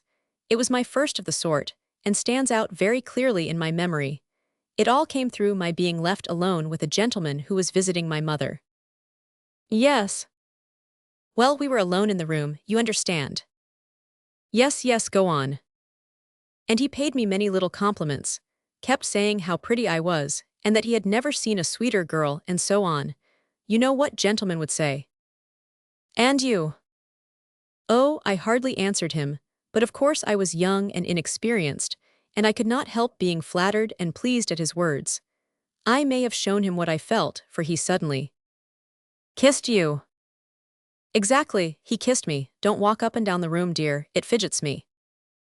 All right, go on, don't stop. After this outrage, what happened next? You really want to know? I must know, what did you do? I am so sorry that I ever began, for I can see that it is exciting you. Light your pipe, dear, and let us talk of something else. It will only make you cross if I tell you the truth. I won't be cross, go on, what did you do? Well, Frank, since you insist, I kissed him back. You kissed him back. You'll have Jemima up if you go on like that. You kissed him back. Yes, dear, it may be wrong, but I did. Good God, why did you do that? Well, I liked him. A dark man. Yes, he was dark. Oh, Maud, well, don't stop, what then? Then he kissed me several times. Of course he would if you kissed him, what else could you expect, and then? Oh, Frank, I can't. Go on, I am ready for anything. Well, do sit down, and don't run about the room. I am only agitating you. There I am sitting, you can see that I am not agitated, for heaven's sake, go on. He asked me if I would sit upon his knee. Yuck. Maud began to laugh. Why, Frank, you are croaking like a frog. I am glad you think it a laughing matter. Go on, you yielded to his very moderate and natural request. You sat upon his knee. Well, Frank, I did. Good heavens. Don't be so excitable, dear, it was long before I ever saw you. You mean to sit there, and tell me in cold blood that you sat upon this ruffian's knee. What else could I do? What could you do? You could have screamed, you could have rung the bell, you could have struck him, you could have risen in the dignity of your insulted womanhood and walked out of the room. It was not so easy for me to walk out of the room. He held you. Yes, he held me. Oh, as if I had been there. And there was another reason. What was that? Well, I wasn't very good at walking at that time. You see, I was only 3 years old. Frank sat for a few minutes absorbing it. You little wretch, he said at last. Oh, you dear old goose, I feel so much better. You horror. I had to get level with you over my 40 predecessors. You old Bluebeard, but I did harrow you a little, didn't I? Harrow me, I'm raw all over, it's a nightmare. Oh, Maud, how could you have the heart? Oh, it was lovely, beautiful. It was dreadful. And how jealous you were, oh, I am so glad. I don't think, said Frank, as he put his arms round her, that I ever quite realized before. And just then, Jemima came in with the tray. P. 146, concerning Mrs. Beeton. Frank Cross had only been married some months when he first had occasion to suspect that his wife had some secret sorrow.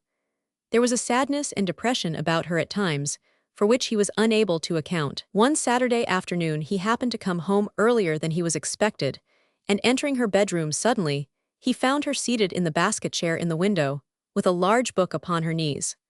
Her face, as she looked up at him with a mixed expression of joy and of confusion, was stained by recent tears. She put the book hastily down upon the dressing stand. Maud, you've been crying. No, Frank, no. Oh, Maud, you fibber, remove those tears instantly. He knelt down beside her and helped. Better now. Yes, dearest, I am quite happy. Tears all gone. Quite gone. Well then, explain. I didn't mean to tell you, Frank. She gave the prettiest, most provocative little wriggles as her secret was drawn from her. I wanted to do it without your knowing. I thought it would be a surprise for you, but I begin to understand now that my ambition was much too high. I am not clever enough for it, but it is disappointing all the same. Frank took the bulky book off the table. It was Mrs. Beeton's book of household management. The open page was headed, General Observations on the Common Hog, and underneath was a single large teardrop. It had fallen upon a woodcut of the common hog, in spite of which Frank solemnly kissed it, and turned Maud's trouble into laughter. Now you are all right again. I do hate to see you crying, though you never look more pretty.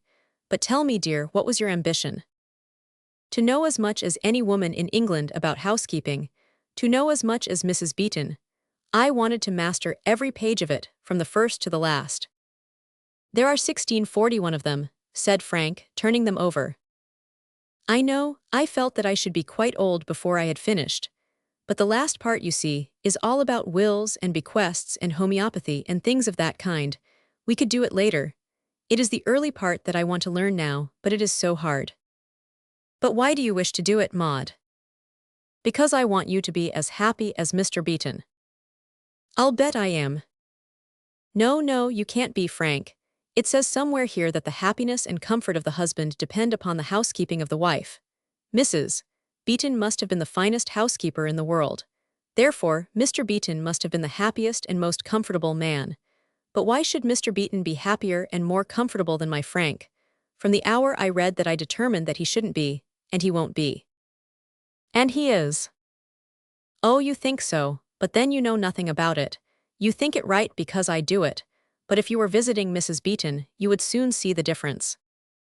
What an awkward trick you have of always sitting in a window, said Frank, after an interval. I'll swear that the wise Mrs. Beeton never advocates that, with half a dozen other windows within point-blank range. Well then, you shouldn't do it. Well then, you shouldn't be so nice. You really still think that I am nice? Fishing. After all these months. Nicer and nicer every day. Not a bit tired. You blessing, when I am tired of you, I shall be tired of life. How wonderful it all seems. Does it not? To think of that first day at the tennis party. I hope you are not a very good player, Mr. Cross. No, Miss Selby, but I shall be happy to make one in a set. That's how we began, and now. Yes, it is wonderful. And at dinner afterwards, do you like Irving's acting?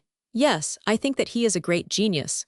How formal and precise we were, and now I sit curling your hair in a bedroom window. It does seem funny, but I suppose, if you come to think of it, something of the same kind must have happened to one or two people before. But never quite like us. Oh no, never quite like us. But with a kind of family resemblance, you know. Married people do usually end by knowing each other a little better than on the first day they met. What did you think of me, Frank? I've told you often. Well, tell me again. What's the use when you know? But I like to hear. Well, it's just spoiling you. I love to be spoiled. Well then, I thought to myself, if I can only have that woman for my own, I believe I will do something in life yet. And I also thought, if I don't get that woman for my own, I will never, never be the same man again. Really, Frank, the very first day you saw me? Yes, the very first day. And then, day by day and week by week, that feeling grew deeper and stronger, until at last you swallowed up all my other hopes and ambitions and interests. I hardly dare think, Maud, what would have happened to me if you had refused me. She laughed aloud with delight. How sweet it is to hear you say so.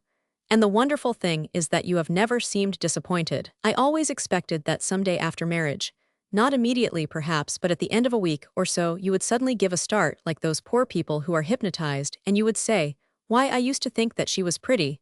I used to think that she was sweet. How could I be so infatuated over a little, insignificant, ignorant, selfish, uninteresting? Oh, Frank, the neighbors will see you."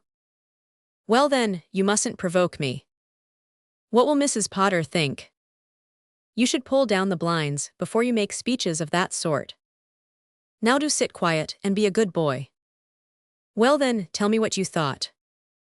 I thought you were a very good tennis player. Anything else? And you talked nicely. Did I? I never felt such a stick in my life.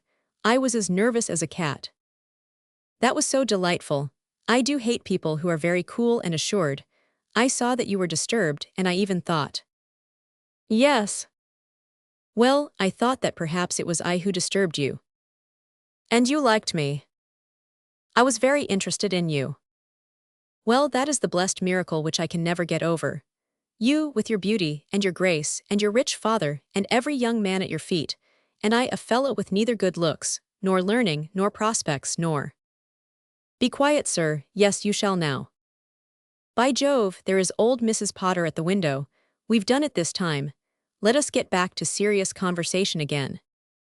How did we leave it? It was that hog, I believe, and then Mr. Beeton. But where does the hog come in? Why should you weep over him? And what are the lady's observations on the common hog? Read them for yourself. Frank read out aloud. The hog belongs to the order Mammalia, the genus Suscrofa, and the species Pachydermata or thick-skinned. Its generic characters are a long, flexible snout, 42 teeth, cloven feet, furnished with 4 toes, and a tail which is small, short, and twisted, while in some varieties this appendage is altogether wanting. But what on earth has all this to do with housekeeping? That's what I want to know. It is so disheartening to have to remember such things. What does it matter if the hog has 42 toes? And yet, if Mrs. Beeton knew it, one feels that one ought to know it also. If once I began to skip, there would be no end to it. But it really is such a splendid book in other ways. It doesn't matter what you want, you will find it here. Take the index anywhere. Cream, if you want cream it's all there. Croup. If you don't want croup it will teach you how not to get it. Crumpets, all about them. Crullers, I'm sure you don't know what a cruller is, Frank. No, I don't. Neither do I, but I could look it up and learn. Here it is, paragraph 2847.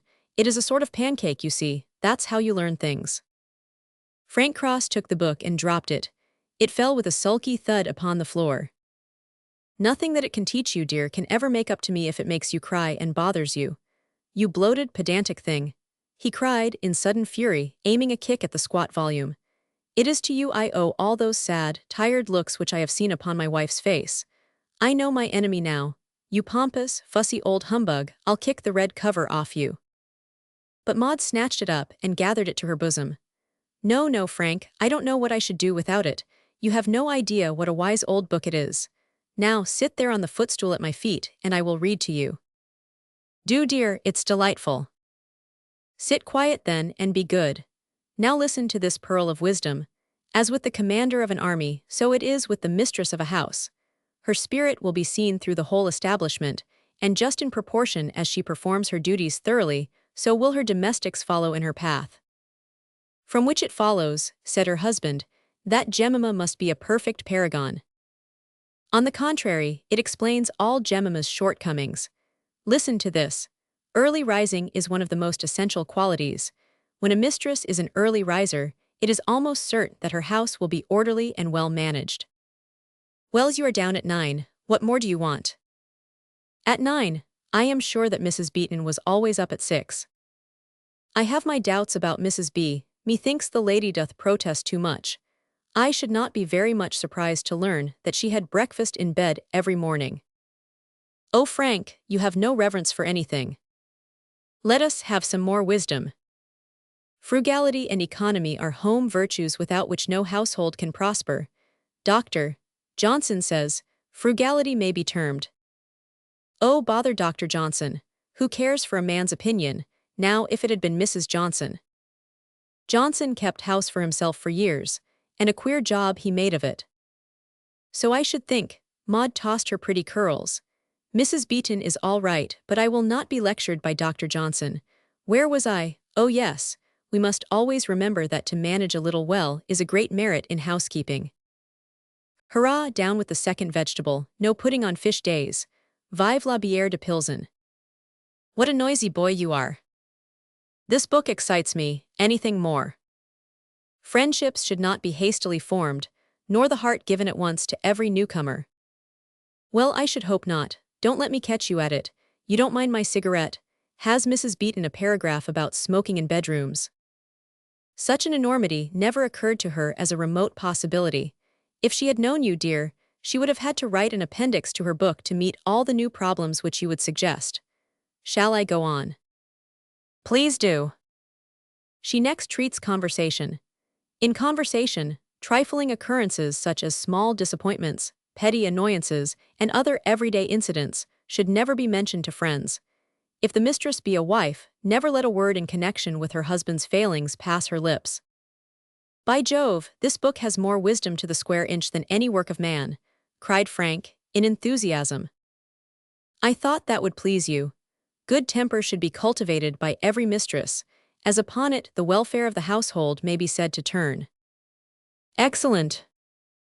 In starting a household, it is always best in the long run to get the very best articles of their kind. That is why I got you, Maud. Thank you, sir. We have a dissertation then upon dress and fashion, another upon engaging domestics, another about daily duties, another about visiting, another about fresh air and exercise. The most essential of any, cried Frank, jumping up and pulling his wife by the arms out of her low wicker chair. There is just time for 9 holes at golf before it is dark, if you wilt come exactly as you are. But listen to this, young lady. If ever again I see you fretting or troubling yourself about your household affairs. No, no, Frank, I woe. Well, if you do, Mrs. Beeton goes into the kitchen fire. Now remember. You are sure you don't envy Mr. Beeton? I don't envy a man upon earth. Then why should I try to be Mrs. Beeton? Why indeed? Oh, Frank, what a load off my mind. Those 1,600 pages have just lain upon it for months. Dear old boy, come on. And they clattered downstairs for their golf clubs. P158 Mr. Samuel Pepys.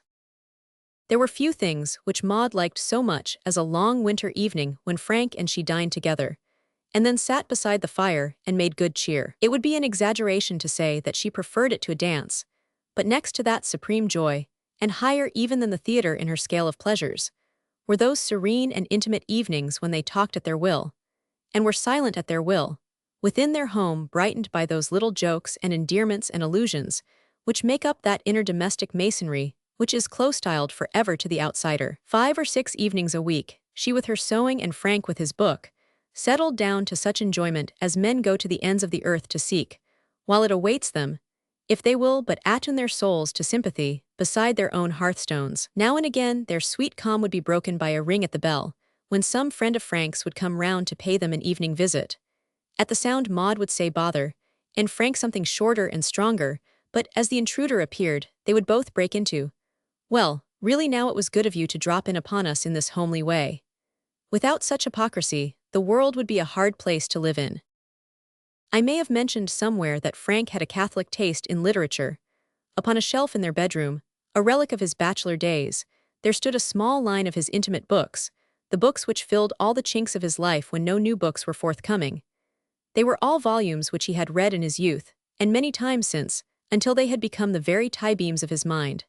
His tastes were healthy and obvious without being fine. Macaulay's essays, Holmes' Autocrat, Gibbon's History, Jeffrey's Story of My Heart, Carlyle's Life, Pepys' Diary, and Barrow's Lavengro were among his inner circle of literary friends.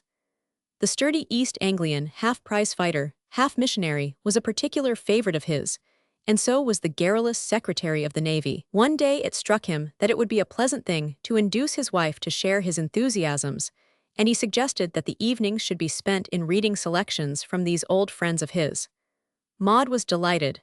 If he had proposed to read the Rig Vedas in the original Sanskrit, Maud would have listened with a smiling face. It is in such trifles that a woman's love is more than a man's. That night Frank came downstairs, with a thick well-thumbed volume in his hand. "This is Mr. Pepys," said he solemnly. "What a funny name," cried Maud. "It makes me think of indigestion. Why, oh yes, pepsin, of course. We shall take a dose of him every night after dinner to complete the resemblance. But seriously, dear, I think that now that we have taken up a course of reading, we should try to approach it in a grave spirit, and endeavor to realize. Oh, I say, do. I am so sorry, dear. I do hope I didn't hurt you." "You did, considerably. It all came from my having the needle in my hand at the time, and you looked so solemn, and well, I couldn't help it. Little wretch. No, dear, Jemima may come in any moment with the coffee. Now, do sit down and read about Mr. Pepys to me, and first of all, would you mind explaining all about the gentleman, from the beginning, and taking nothing for granted, just as if I had never heard of him before?" "I don't believe—" "Never mind, sir. Be a good boy and do exactly what you are told. Now begin." "Well, Maud, Mr. Pepys was born." "What was his first name?" "Samuel." "Oh dear, I'm sure I should not have liked him." "Well, it's too late to change that. He was born, I could see by looking, but it really doesn't matter, does it? He was born somewhere in 1600 and something or other, and I forget what his father was. I must try to remember what you tell me. Well, it all amounts to this, that he got on very well in the world, that he became at last a high official of the Navy in the time of Charles II, and that he died in fairly good circumstances, and left his library, which was a fine one, to one of the universities, I can't remember which. There is an accuracy about your information, Frank. I know, dear, but it really does not matter. All this has nothing to do with the main question. Go on then. Well, this library was left as a kind of dust catcher, as such libraries are, until one day, more than 100 years after the old boy's death, some enterprising person seems to have examined his books, and he found a number of volumes of writing which were all in cipher, so that no one could make head or tail of them. Dear me, how very interesting. Yes, it naturally excited curiosity. Why should a man write volumes of cipher? Imagine the labor of it. So someone set to work to solve the cipher. This was about the year 1820. After 3 years they succeeded. How in the world did they do it? Well, they say that human ingenuity never yet invented a cipher which human ingenuity could not also solve. Anyhow, they did succeed.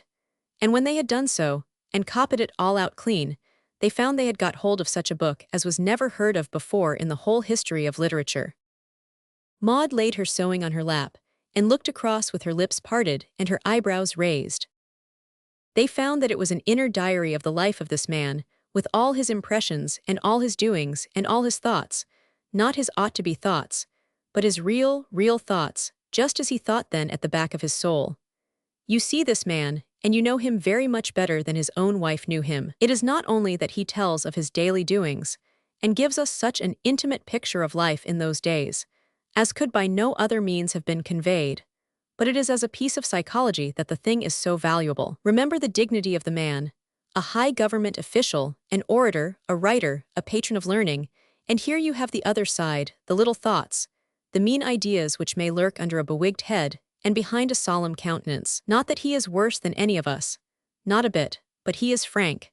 And that is why the book is really a consoling one, for every sinner who reads it can say to himself, well, if this man who did so well and was so esteemed felt like this, it is no very great wonder that I do. Maud looked at the fat brown book with curiosity. Is it really all there? She asked. No, dear, it will never all be published. A good deal of it is, I believe, quite impossible. And when he came to the impossible places, he doubled and trebled his cipher, so as to make sure that it should never be made out. But all that is usually published is here. Frank turned over the leaves, which were marked here and there with pencilings. Why are you smiling, Frank? Only at his way of referring to his wife. Oh, he was married. Yes, to a very charming girl. She must have been a sweet creature. He married her at 15 on account of her beauty. He had a keen eye for beauty, had old Pepys. Were they happy? Oh yes, fairly so. She was only 29 when she died. Poor girl. She was happy in her life, though he did blacken her eye once. Not really. Yes, he did, and kicked the housemaid. Oh, the brute. But on the whole he was a good husband. He had a few very good points about him. But how does he allude to his wife? He has a trick of saying, my wife, poor wretch. Impertinent, Frank, you said tonight that other men think what this odious Mr. Pepys says. Yes, you did, don't deny it. Does that mean that you always think of me as poor wretch? We have come along a little since then, but how these passages take you back to the homely life of those days. Do read some. Well, listen to this, and then to bed without prayers, tomorrow being washing day. Fancy such a detail coming down to us through 2 centuries. Why no prayers? I don't know. I suppose they had to get up early on washing days, and so they wanted to go to sleep soon. I'm afraid, dear, you do the same without as good an excuse. Read another. He goes to dine with someone, his uncle, I think. He says, an excellent dinner, but the venison pasty was palpable beef, which was not handsome. How beautiful Mrs. Hunt Mortimer's soul last week was palpable place. Mr. Pepys is right, it was not handsome. Here's another grand entry. Talked with my wife of the poorness and meanness of all that the people about us do. compared with what we do. I dare say he was right, for they did things very well. When he dined out, he says that his host gave him the meanest dinner of beef, shoulder and umbles of venison, and a few pigeons, and all in the meanest manner that ever I did see, to the basest degree. What are umbles, dear? I have no idea. Well, whatever they are, it sounds to me a very good dinner. People must have lived very well in those days. They habitually overate and overdrank themselves. But Pepys gives us the menu of one of his own entertainments. I've marked it somewhere. Yes, here it is. Fricassee of rabbits and chickens, a leg of mutton boiled, 3 carps in a dish, a great dish of a side of lamb, a dish of roasted pigeons, a dish of 4 lobsters, 3 tarts, a lamprey pie, a most rare pie, a dish of anchovies, good wine of several sorts, and all things mighty noble and to my great content. Good gracious, I told you that I associated him with indigestion. He did them pretty well that time. Who cooked all this? The wife helped in those days. No wonder she died at 29. Poor dear, what a splendid kitchen range they must have had. I never understood before why they had such enormous grates in the old days. Naturally, if you have 6 pigeons and a lamprey and a lobster and a side of lamb and a leg of mutton, and all these other things cooking at the same time, you would need a huge fire. The wonderful thing about Pepys, said Frank, looking thoughtfully over the pages, is that he is capable of noting down the mean little impulses of human nature, which most men would be so ashamed of that they would hasten to put them out of their mind. His occasional shabbiness in money matters, his jealousies, his envies, all his petty faults which are despicable on account of their pettiness. Fancy any man writing this. He is describing how he visited a friend and was reading a book from his library. A very good book, says he, especially one letter of advice to a courtier, most true and good, which made me once resolve to tear out the 2 leaves that it was writ in, but I forbore it. Imagine recording such a vile thought. But what you have never explained to me yet, dear, or if you did, I didn't understand. You don't mind my being a little stupid, do you? Is what object Mr. Pepys had in putting down all this in such a form that no one could read it. Well, you must bear in mind, dear, that he could read it himself. Besides, he was a fellow with a singularly methodical side to his mind. He was, for example, continually adding up how much money he had, or cataloging and indexing his library and so on. He liked to have everything shipshape. And so with his life, it pleased him to have an exact record which he could turn to. And yet, after all, I don't know that that is a sufficient explanation. No, indeed, it is not. My experience of man. Your experience, indeed. Yes, sir, my experience of men. How rude you are, Frank. Tells me that they have funny little tricks and vanities which take the queerest shapes. Indeed, have I any? You are compounded of them. Not vanity, no, I don't mean that. But pride, you are as proud as Lucifer, and much too proud to show it. That is the most subtle form of pride.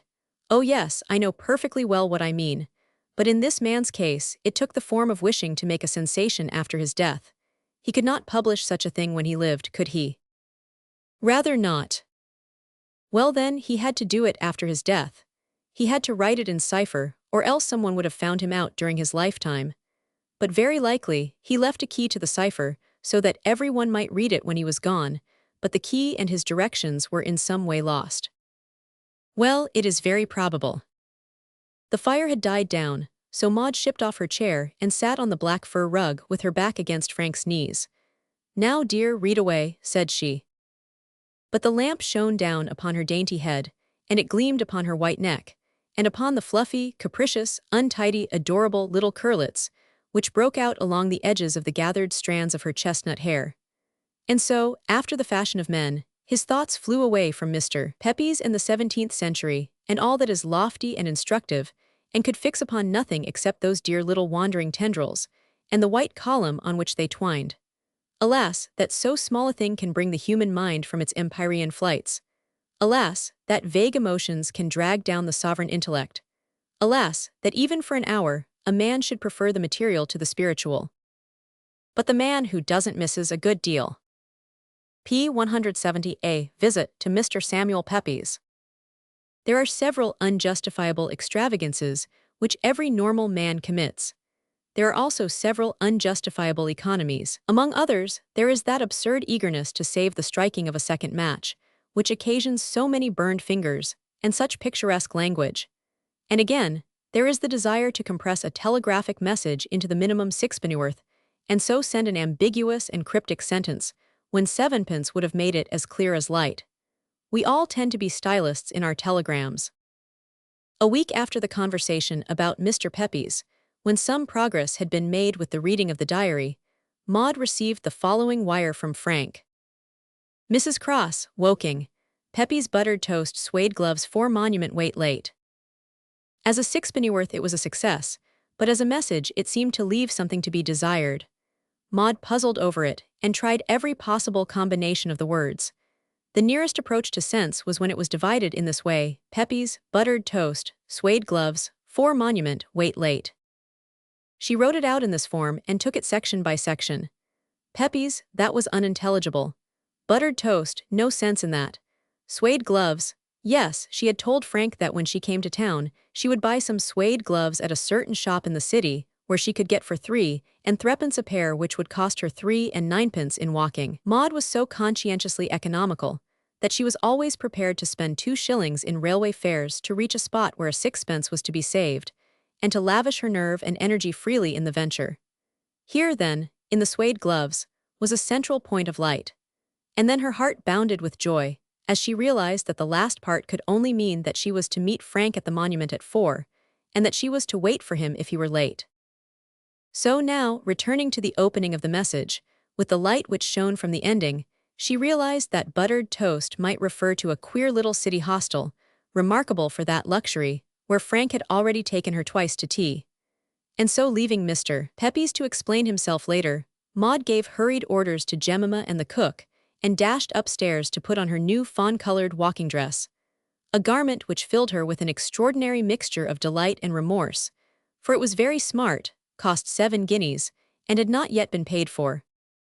The rendezvous was evidently a sudden thought upon the part of Frank, for he had left very little time for her to reach the trysting place. However, she was fortunate in catching a train to Waterloo, and another thence to the city, and so reached the monument at 5 minutes to 4. The hour was just striking when Frank, with his well-brushed top hat and immaculate business frock coat, came rushing from the direction of King William Street. Maud held out her hand and he shook it, and then they both laughed at the formality. "I am so glad you were able to come, dearest.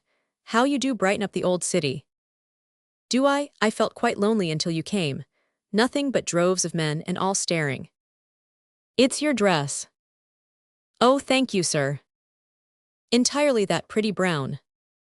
"Brown fawn color." "Well, that's brown. Anyhow, it looks charming. And so do you, by Jove you do, Maud. Come this way." "Where are we going?" "By Underground, here we are. 2 second singles, Mark Lane, please. No, that's for the West End trains. Down here, next train, the man says." They were in the mephitic cellar, with the 2 long wooden platforms where the subterranean trains land or load their freights. A strangling gas tickled their throats and set them coughing.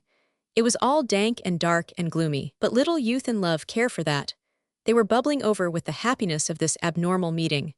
Both talked together in their delight, and Maud patted Frank's sleeve with every remark. They could even illuminate all that was around them by the beauty and brightness of their own love. It went the length of open praise for their abominable surroundings. "Isn't it grand and solemn?" said Maud. "Look at the black shadows. When they come to excavate all this some thousands of years hence, they will think it was constructed by a race of giants," Frank answered. "The modern works for the benefit of the community are really far greater than those which sprang from the caprice of kings. The London and Northwestern Railway is an infinitely grander thing than the pyramids. Look at the 2 headlights in the dark." 2 sullen crimson discs glowed in the black arch of the tunnel. With a menacing and sinister speed, they grew and grew until roaring they sprang out of the darkness, and the long, dingy train, with a whining of brakes, drew up at the platform. "Here's one nearly empty," said Frank, with his hand on the handle. "Don't you think?" said Maud. "Yes, I do," cried Frank. And they got into one which was quite empty, for the Underground Railway is blessed as regards privacy above all other lines, and where could a loving couple be more happy, who have been torn apart by cruel fate for 7 long hours or so? It was with a groan that Frank remarked that they had reached Mark Lane. "Bother," said Maud, and wondered if there were any shop near where she could buy hairpins. As every lady knows, or will know, there is a very intimate connection between hairpins and a loving husband. Now, Frank, about your telegram. All right, dear, come along where I lead you, and you will understand all about it. They passed out of Mark Lane Station, and down a steep and narrow street to the right. At the bottom lay an old smoke-stained church with a square tower, and a small open churchyard beside it. That's the Church of St. Olave, said Frank. We are going into it. He pushed open a folding oaken door, and they found themselves inside it. Rows of modern seats filled the body of it, but the walls and windows gave an impression of great antiquity. The stained glass, especially that which surmounted the altar, contained those rich, satisfying purples and deep, deep crimsons which only go with age. It was a bright, and yet a mellow light, falling in patches of vivid color upon the brown woodwork and the gray floors. Here and there upon the walls were marble inscriptions in the Latin tongue, with pompous allegorical figures with trumpets, for our ancestors blew them in stone as well as in epitaphs over their tombs. They loved to die, as they had lived, with dignity and with affectation. White statues glimmered in the shadows of the corners. As Frank and his wife passed down the side aisle, their steps clanged through the empty and silent church. Here he is, said Frank, and faced to the wall. He was looking up at the modern representation of a gentleman in a full and curly wig.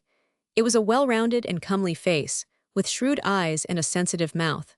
The face of a man of affairs, and a good fellow, with just that saving touch of sensuality about it which makes an expression human and lovable.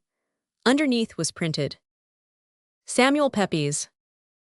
Erected by public subscription. He's not a bad-looking chap, is he? I don't believe that man ever could have struck his wife or kicked the maid. That's calling him a liar. Oh dear, I forgot that he said so himself. Then I suppose he must have done it. What a pity it seems. Cheer up, we must say what the old heathen lady said when they read the Gospels to her. What did she say? She said, well, it was a long time ago, and we'll hope that it wasn't true. Oh, Frank, how can you tell such stories in a church? Do you really suppose that Mr. Pepys is in that wall? I presume that the monument marks the grave. There's a little bit of plaster loose. Do you think I might take it? It isn't quite the thing. But it can't matter, and it isn't wrong, and we are quite alone. She picked off the little flake of plaster, and her heart sprang into her mouth as she did so, for there came an indignant snort from her very elbow, and there was a queer little smoke-dried, black-dressed person who seemed to have risen, like the Eastern genii or a modern genius, in a single instant. A pair of black list slippers explained the silence of his approach. Put that back, young lady, said he severely. Poor Maud held out her guilty relic on the palm of her hand. I am so sorry, said she. I am afraid I cannot put it back. We'll ave the old church picked to pieces at this rate, said the clerk. You shouldn't ave done it, and it was very wrong. He snorted and shook his head. It's of no consequence, said Frank.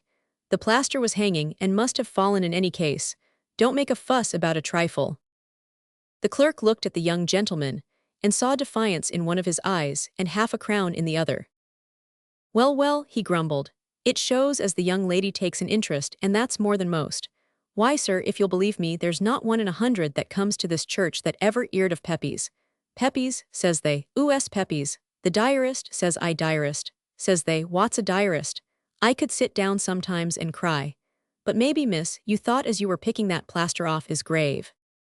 Yes, I thought so. The clerk chuckled. Well, it ain't so.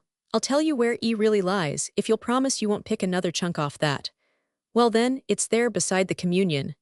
I saw I am lying there with these very eyes, and his wife in the coffin beneath I am. You saw him? Yes, sir, I saw I am, and that's more than any livin' man could say, for there were only 4 of us, and the other 3 are as dead as Pepys by now. Oh, do tell us about it, cried Maud. Well, it was like this, miss. We 'ad to examine to see 'ow much room there was down there, and so we came upon them. And what did you see?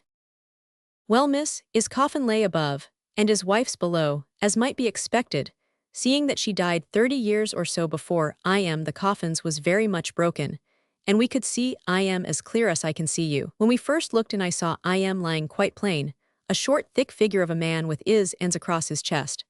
And then just as we looked at I am, E crumbled in, as you might say, across his breastbone, and just quietly settled down into a uddle of dust. It's a way they as when the fresh air strikes 'em. And she the same, and is dust just fell through the chinks o' the wood and mixed itself with hers. Oh Frank, Maud's ready tears sprang to her eyes. She put her hand upon her husband's and was surprised to find how cold it was. Women never realize that the male sex is the more sensitive. He had not said, "Oh Maud," because he could not. They used some powder like pepper for embalmment in those days, said the clerk. And the vicar, it was in old Bellamy's time, he took a sniff into the grave, and he sneezed and sneezed till we thought we should ave to fetch a doctor.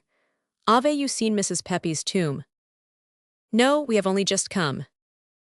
That's it on the left of the common. Was the woman leaning forward? Yes, sir, that's Mrs. Peppy's herself. It was an arch laughing face, the face of a quite young woman. The sculptor had depicted her as leaning forward in an animated and natural attitude. Below was engraved, Obiit Zo Novembris Atadis 29 Conjug Anno Domini. Poor dear, whispered Maud. It was hard that she should die just as her husband was becoming famous and successful, said Frank. She who had washed his shirts and made up the coal fires when they lived in a garret together. What a pity that she could not have a good time. Ah well, if she loved him, dear, she had a good time in the garret. Maud was leaning forward with her face raised to look at the bust of the dead woman, which also leaned forward as if to look down upon her. A pair of marble skulls flanked the lady's grave. A red glow from the evening sun struck through a side window and bathed the whole group in its ruddy light. As Frank, standing back in the shadow, ran his eyes from the face of the dead young wife to that of his own sweet, girlish bride, with those sinister skulls between, there came over him like a wave, a realization of the horror which lies in things, the grim close of the passing pageant, the black gloom which swallows up the never-ending stream of life. Will the spirit wear better than the body? And if not, what infernal practical joke is this to which we are subjected? It will, it must, he said. Why, Frank, dear, what is the matter? You are quite pale. Come out into the air, Maud. I have had enough of this stuffy old church. Stuffy, said the clerk. Well, we've 'ad the Lord Mayor air at least once a year, and he never found it stuffy. A cleaner, fresher church you won't find in the city of London. It's at its day, I'll allow. There was a time, and I can remember it, when folk used to spend their money where they made it, and the plate would be full of paper and gold, where now we find it 'ard enough to get coppers. That was 50 years ago when I was a young clerk. You might not think it, but I've seen a Lord Mayor, a past Lord Mayor, and a Lord Mayor-elect of the City of London, all sitting on one bench in this very church. And you call it stuffy. Frank soothed the wounded feelings of the old clerk, and explained that by stuffy he meant interesting. He also shook hands with him in a peculiar way, as he held his palm upturned in the small of his back. Then Maud and he retraced their steps up the narrow street, which is called Seething Lane. Poor old boy, what was it then? Asked Maud, looking up with her sympathetic eyes. It is at such moments that a man realizes what the companionship of women means. The clouds melted before the sun. What an ass I was. I began to think of all sorts of horrible things. Never mind, Maud, we are out for a holiday, hang the future, let us live in the present. I always do, said Maud, and she spoke for her sex. Well, what now, buttered toast or suede gloves? Business first, said Maud primly, and so proceeded to save her sixpence on the gloves.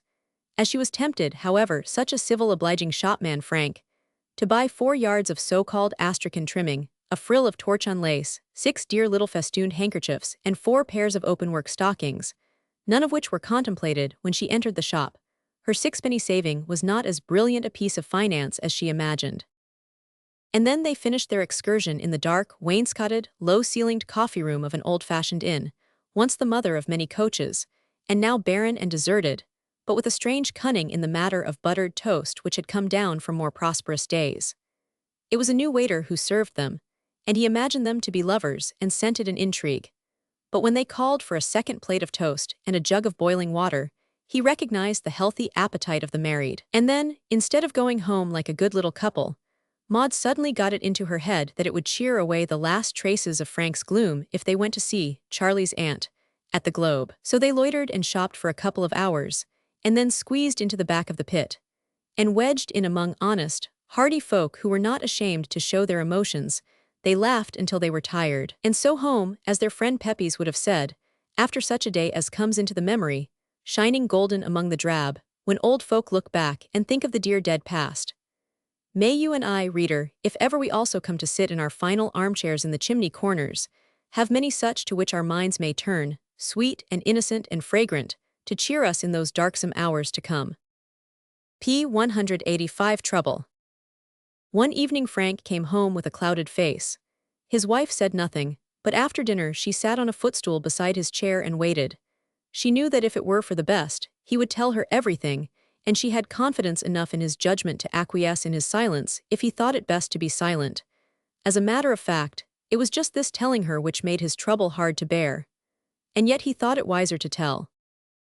"I've had something to worry me, dear." "Poor old boy, I know you have. What was it?" "Why should I bother you with it? A nice wife I should be, if I shared all your joys and none of your sorrows. Anyhow, I had rather share sorrow with you than joy within anyone else." She snuggled her head up against his knee. "Tell me about it, Frank. You remember my telling you, just before our marriage, that I was surety for a man." "I remember perfectly well. His name was Farintosh. He was an insurance agent, and I became surety for him in order to save his situation." "Yes, dear, it was so noble of you." "Well, Maud, he was on the platform this morning, and when he saw me, he turned on his heel and hurried out of the station. I read guilt in his eyes. I am sure that his accounts are wrong again." "Oh, what an ungrateful wretch. Poor devil, I dare say he has had a bad time, but I was a fool not to draw out of that. It was all very well when I was a bachelor. But here I am as a married man faced with an indefinite liability and nothing to meet it with. I don't know what is to become of us, Maud." "How much is it, dearest?" "I don't know, that is the worst of it." "But surely, your own office would not be so hard upon you." "It is not my own office, it is another office, the Hotspur." "Oh dear, what have you done about it, Frank?" "I called at their office in my lunch hour, and I requested them to send down an accountant to examine Farintosh's books. He will be here tomorrow morning, and I have leave of absence for the day." And so they were to spend an evening and a night without knowing whether they were merely crippled or absolutely ruined. Frank's nature was really a very proud one, and the thought of failing in his engagements wounded his self-respect most deeply. His nerves winced and quivered before it. But her sweet, strong soul rose high above all fear, and bore him up with her, into the serenity of love and trust and confidence. The really precious things, the things of the spirit, were permanent, and could not be lost. What matter if they lived in an 8-roomed villa, or in a tent out on the heath? What matter if they had 2 servants, or if she worked for him herself? All this was the merest trifle, the outside of life. But the intimate things, their love, their trust, their pleasures of mind and soul, these could not be taken away from them while they had life to enjoy them. And so she soothed Frank with sweet caresses and gentle words, until this night of gloom had turned to the most beautiful of all his life, and he had learned to bless the misfortune which had taught him to know the serene courage and the wholehearted devotion which can only be felt, like the scent of a fragrant leaf, when fate gives us a crush between its iron fingers. Shortly after breakfast Mr. Wingfield, the accountant from London, arrived, a tall, gentlemanly man with a formal manner. "I'm sorry about this business, Mr. Cross," said he. Frank made a grimace. "It can't be helped. We will hope that the amount is not very serious. We have warned Mr. Farintosh that his books will be inspected today. When you are ready, we shall go round." The agent lived in a side street not far off. A brass plate, outside a small brick house, marked it out from the line of other small brick houses. A sad-faced woman opened the door, and Farintosh himself, haggard and white, was seated among his ledgers in the little front room. A glance at the man's helpless face turned all Frank's resentment to pity. They sat down at the table, the accountant in the center, Farintosh on the right, and Frank on the left. There was no talk save an occasional abrupt question and answer. For 2 hours the swish and rustle of the great blue pages of the ledgers were the chief sound, with the scratching of Mr. Wingfield's pen as he totaled up long columns of figures. Frank's heart turned to water as he saw the huge sums which had passed through this man's hands. How much had remained there? His whole future depended upon the answer to that question. How prosaic and undramatic are the moments in which a modern career is made or marred. In this obscure battlefield, the squire no longer receives his accolade in public for his work well done, nor do we see the butcher's cleaver as it hacks off the knightly spurs. But failure and success come strangely and stealthily, determined by trifles, and devoid of dignity. Here was the crisis of Frank's young life, in this mean front room, amongst the almanacs and the account books. "Can I rely upon these figures?" asked Wingfield at last. "You can, sir." "In that case, I congratulate you, Mr. Cross. I can only find a deficiency of £50. Only enough to swallow the whole of their little savings, which they had carefully invested. However, it was good news, and Frank shook the proffered hand of the accountant. "I will stay for another hour to check these figures," said Wingfield, "but there is no need to detain you. You will come round and lunch with us." "With pleasure." "Au revoir then." Frank ran all the way home and burst in upon his wife. "It is not so very bad, dear, only £50. They danced about in their joy like two children.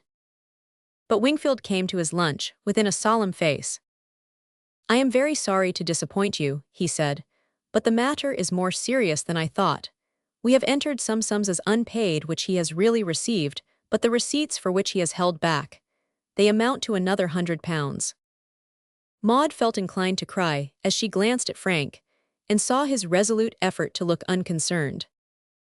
"Then it's 150. "Certainly not less. I have marked the items down upon this paper for your inspection." Frank glanced his practiced eyes over the results of the accountant's morning's work. "You have credited him with £120 in the bank, I see." "Yes, his bank book shows a balance of that amount." "When was it made out?" "Last Saturday." "He may have drawn it since then." "It is certainly possible. We might go round after lunch and make sure." "Very good. And in any case, as it is the company's money, don't you think we had better take it out of his hands?" "Yes, I think you are right." It was a miserable meal, and they were all glad when it was finished. Maud drew Frank into the other room before he started. "I could not let you go without that, dearest.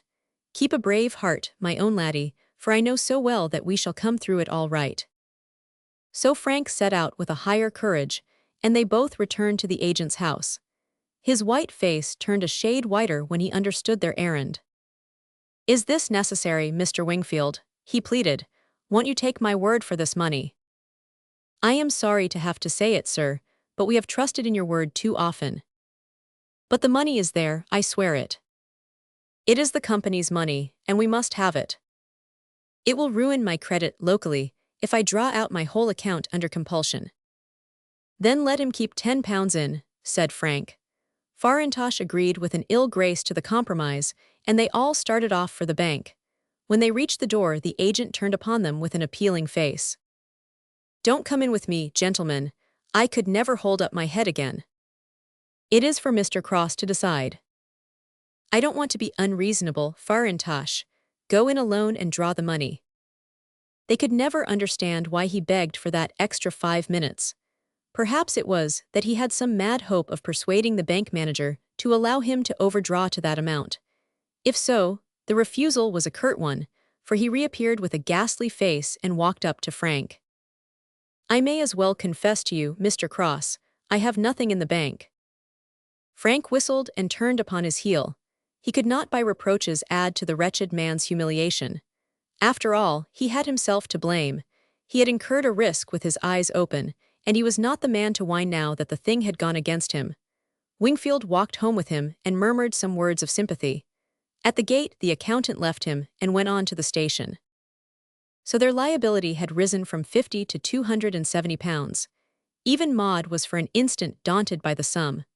The sale of their furniture would hardly meet it. It was the blackest hour of their lives, and yet always a strange, sweet undercurrent of joy was running through it, for it is only sorrow, fairly shared and bravely borne, which can weld two human souls together. Dinner was over when there came a ring at the bell. "If you please, sir, Mr. Farintosh would like to see you," said the maid Jemima. "Show him in here." "Don't you think, Frank, that I had better go?" No, I don't. I never asked him to come. If he comes, let him face us both. I have not made much of my dealings with him alone. He was shown in, downcast, shifty-eyed and ill at ease. He laid his hat upon the floor and crept humbly towards the chair which Frank pushed towards him. Well, Farintosh. Well, Mr. Cross, I have come round to tell you, and you too, Mrs., the sorrow I feel that I have brought this trouble upon you. I hoped all would have gone right after that last time, but I've had to pay up back debts, and that's what has put me wrong. I've never had what one may call a fair chance. But I'm really sorry, sir, that you who have, as one might say, befriended me, should have to suffer for it in this way. Words won't mend it, Farintosh. I only blame you for not coming to me when first things began to go wrong. Well, sir, I was always hoping that I could turn them right again, so as you wouldn't need to be troubled at all. And so it went from bad to worse until we find ourselves here. But what I wanted to ask you, Mr. Cross, was what you meant to do about it. Frank writhed before this home question. Well, I suppose I am responsible, said he. You mean to pay the money, sir? Well, somebody must pay it. Do you remember the wording of the bond, Mr. Cross? Not the exact wording. Well, sir, I should advise you to get your lawyer to read it. In my opinion, sir, you are not liable at all. Not liable? Frank felt as if his heart had turned suddenly from a round shot to an air balloon. Why not liable? You were a little slapdashy, if one might say so, in matters of business, sir, and perhaps you read that bond less carefully than I did. There was a clause in it by which the company agreed frequently and periodically to audit my accounts, so as to prevent your liability being at any time a very high one. So there was, cried Frank. Well, didn't they? No, sir, they didn't. By Jove, Maud, do you hear that? If that is right, they brought their own misfortunes upon themselves.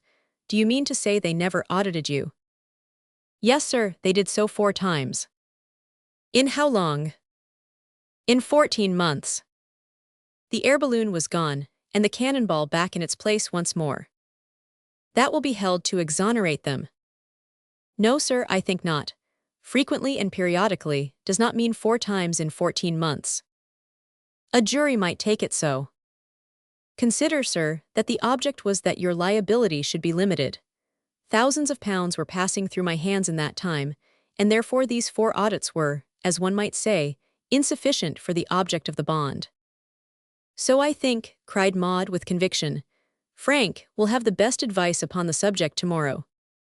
And meanwhile, Mr. Cross, said Farintosh, rising from his chair, I am your witness, whether the company prosecutes me or not, and I hope that this will be some humble atonement for the trouble that I have brought you. And so a first rift of light began to shine in the dark place, but it was not broadened by the letter, which he found waiting upon his breakfast table. Ray Farintosh's accounts. Hotspur Insurance Office. Dear Sir, on arriving in London I came here at once, and checked Farintosh's accounts from the books of the head office. I am sorry to say that I find a further discrepancy of £70. I am able, however, to assure you that we have now touched bottom. The total amount is £340, and a cheque for that sum at your early convenience would oblige us, as we are anxious to bring so unpleasant a business to a conclusion. Yours truly, James Wingfield. To which Frank and Maud in collaboration. Dear Sir, I note your claim for £340 on account of the affairs of your agent Farintosh. I am advised, however, that there have been certain irregularities in the matter, about which I must make some investigation before paying the claim. Yours truly, Frank Cross. To which the Hotspur Insurance Office. Sir, had your letter been a plea for more time to fulfill your engagement, we should have been content to wait, but since you appear disposed to dispute your liability, we have no alternative but to take immediate steps to enforce payment. Yours truly, John Waters, Secretary. To which Frank and Maud. Sir, my solicitor, A.C.R. Owen of 14 Shirley Lane, E.C., will be happy to accept service. Which is the correct legal English for you may go to the devil. But this is an anticipation. In the meantime, having received the original letter and answered it, Frank went up to town as usual, while Maud played the more difficult part of waiting quietly at home.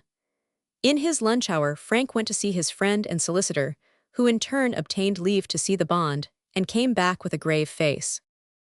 "You have a case," said he, "but by no means a certainty. It all depends upon how the judge might read the document. I think that it would strengthen our case very materially if we had counsel's opinion. I'll copy the bond and show it to Manners, and have his opinion before you go back tonight." So Frank went round again after office hours, and found Owen waiting in very low spirits, for their relations were closer than those of mere solicitor and client. "Very sorry," said he. "Opinion against us. Dead against us." Frank tried to look as if he didn't mind. "Let me see it." It was a long blue document with the heading, "The Hotspur Insurance Company, Limited, v. Frank Cross." "I have perused the case submitted to me, and the papers accompanying the same," said the learned counsel, "and in my opinion the Hotspur Insurance Company, Limited, are entitled to recover from Mr. Cross under his guarantee the sum of £340, being moneys received by Mr. Farintosh, and not paid over by him to the said company." There was a great deal more, but it was anticlimax. "Well, what shall we do?" asked Frank helplessly. "The British law makes one feel so." "Well, I should stand out if I were you. There is certainly a chance."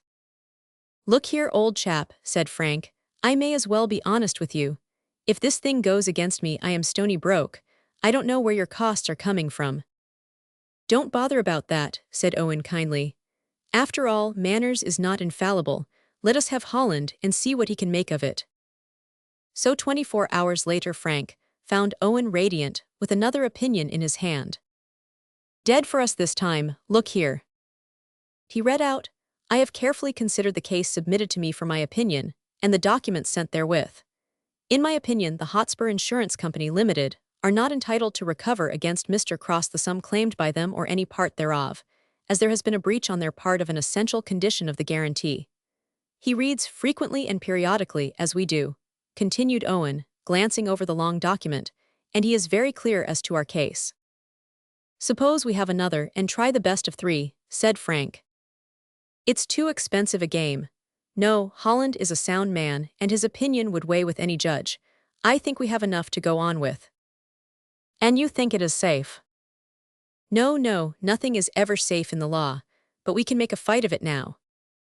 And now Frank was to learn what it meant to be entangled in an intricate, clumsy old machine, incredibly cumbrous, and at the same time incredibly powerful, jolting along with its absurd forms and abominable English towards an end which might or might not be just, but was most certainly ruinously expensive. The game began by a direct letter from the Queen, of all people, an honor which Frank had never aspired to before, and certainly never did again. "Victoria, by the grace of God, of the United Kingdom of Great Britain and Ireland, Queen, Defender of the Faith," remarked abruptly to Frank Cross of Woking, in the county of Surrey, "we command you that within 8 days of the service of this writ on you, inclusive of the day of such service, you cause an appearance to be entered for you in an action at the suit of the Hotspur Insurance Company, Limited." If he didn't do so, Her Majesty remarked that several very unpleasant things might occur, and Hardinge Stanley, Earl of Halsbury, corroborated Her Majesty. Maud was frightened to death when she saw the document, and felt as if unawares they must have buted up against the British Constitution, but Owen explained that it was only a little legal firework, which meant that there might be some trouble later. "Well, at any rate," said Frank, "it means that in 8 days it will all be over." Owen laughed heartily at the remark. "It means," said he, "that in 8 days we must promise that at some future date we will begin to make preparations for something to happen in the future. That is about the meaning of it. All you can do now is to be perfectly philosophically, and leave the rest to me." But how is a man with a capital of £50 going to be philosophically when he is fighting an opponent whose assets, as a certain hoarding near Clapham Junction told him every morning, exceeded £3 millions? He treated it lightly to Maud, and she to him, but each suffered horribly, and each was well aware of the other's real feelings. Sometimes there was a lull, and they could almost believe that the whole thing was over. And then the old machine gave a creak, and the rusty cogwheels took one more turn, and they both felt the horrid thing which held them. First of all, they had to enter appearances, which meant that they would dispute the action. Then the other side had to make an affidavit verifying their claim. Then a master had to pronounce whether the action should be treated offhand, or whether he would listen to what they had to say about it. He decided to listen to what was to be said. Then each side claimed to see the other's documents. Discovery, they called it, as if the documents were concealed, and they had to hunt for them stealthily with lanterns. Then each made remarks about the other's documents, and claimed to see the remarks so made. Then the lawyers of the company made a statement of their claim, and when she read it, Maud burst into tears, and said that it was all over, and they must make the best of it, and she should never forgive herself for that new dress in the spring. And then Frank's lawyer drew up a defense, and when Frank heard it, he said, "Why, what a silly business it seems. They have not got a leg to stand upon." And so, after all these flourishes and prancings, the two parties did actually begin to show signs of coming to a hearing after all, and a day was fixed for the trial. By a coincidence, it was Frank's birthday. "There's a good omen," cried Maud. The first herald of the approaching conflict was a seedy person, who thrust a paper into Frank's hand as he emerged from the lindens in the morning. It was another letter from Her Majesty, in which sub pona, Her Majesty has not a gracious way of putting things in these documents. Mr. Frank Cross had to attend at the Royal Courts of Justice, Strand, at the sittings of the Queen's Bench Division of our High Court of Justice, to give evidence on behalf of the Hotspur Company. This seemed to Frank to be a most unexpected and fearsome stroke, but Owen simply laughed. "That is mere bluff," said he. "It makes me think that they are weakening. They want to frighten you." "They did," said Frank. "Two can play at that game. We must keep a bold front." "What do you mean to do?" "To subpoena all their crowd." "Capital," cried Frank. So a clerk was sent across to the Hotspur office with a whole bundle of subpoenas and served them liberally out. And in 2 days' time was the day of battle. P. 204, A Rescue. As the day fixed for the hearing drew near, ruin lived with them by day and slept with them by night. Its dark shadow covered their lives, and they moved in the gloom of its presence. If the trial went against them, and Owen in his most hopeful moods did not disguise from them that it might, they would have to pay the double costs as well as the original claim. All that they possessed would not cover it. On the other hand, if they won, this rich company might carry the matter to a higher appeal court, and so involve them in a fresh succession of anxieties and expenses. Do what they would, there was always danger. Frank said little, and he slept little also. One night, just before the trial, Wingfield, the accountant of the society, came down to Woking. He had managed the case all through for the directors. His visit was a sort of ultimatum. "We are still ready to pay our own law costs," said he, "if you will allow the original claim." "I can't do that," said Frank doggedly. "The costs are piling up at a furious rate, and someone will have to pay them." "I hope that it will be you." "Well, don't say afterwards that I did not warn you. My dear Cross, I assure you that you are being misled, and that you have not really got a leg to stand upon." "That's what the trial is about," said Frank. He kept a bold face to the enemy, but after Wingfield's departure, Maud saw that his confidence was greatly shaken. "He seemed very sure of their case," said he. "He would not speak like that if he did not know." But Maud took quite another view. If they know that they can recover their money in court, why should they send Mr. Wingfield down in this way? "He is such a good chap, he wants to save us expense." Maud was less trusting. "He is doing the best for his own side," said she. "It is his duty, and we can't blame him. But if he thought it best to get behind his own lawyers and come down here, then he must have some doubts about going into court. Perhaps he would be willing to consider some compromise." But Frank only shook his head. "We have drawn the cork, and we must drink the wine," said he.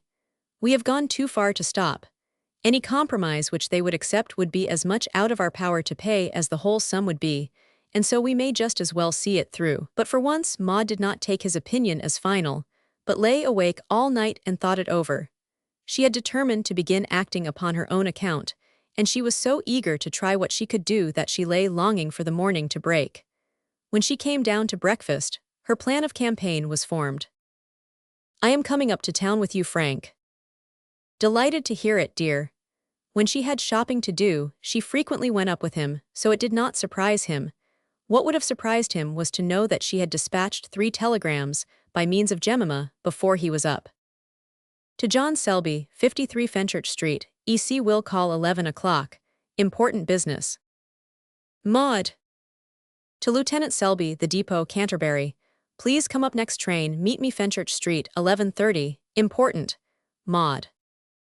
To Owen, 14 Shirley Lane, EC will call 12 o'clock, important, Mrs. Cross. So she had opened her campaign. By the way, Frank, said she, as they traveled up together, tomorrow is your birthday. Yes, dear, it is, he answered lugubriously. Dear me, what shall I give my boy for a birthday present? Nothing you particularly want. I have all I want, said he, looking at her. Oh, but I think I could find something. I must look round when I am in town. She began her looking round by a visit to her father in Fenchurch Street. It was something new for him to get telegrams from Maud upon business, and he was very much surprised. Looking remarkably well, my dear. Your appearance is a certificate of character to your husband. Well, and how is all at Woking? I hope the second cook proved to be a success. But Maud was not there for small talk. Dear Dad, said she, I want you to stand by me, for I am in trouble. Now, my dear good Dad, please see things from my point of view, and don't make objections, and do exactly what I ask you. She threw her arms round his neck and gave him a hearty squeeze. Now I call that exerting undue pressure, said he, extricating his white head. If this sort of thing is allowed in the City of London, there is an end of all business. However, his eyes twinkled and looked as if he liked it. Now, madame, what can I do for you? I'm going to be perfectly businesslike, said she, and gave him another squeeze before sitting down. Look here, Dad, you give me an income of £50 a year, don't you? My dear girl, I can't raise it. Jack's expenses in the hussars. I don't want you to raise it. What do you want? I seem to remember, Dad, that you told me that this £50 was the interest on £1,000, which was invested for me. So it is 5%, debentures.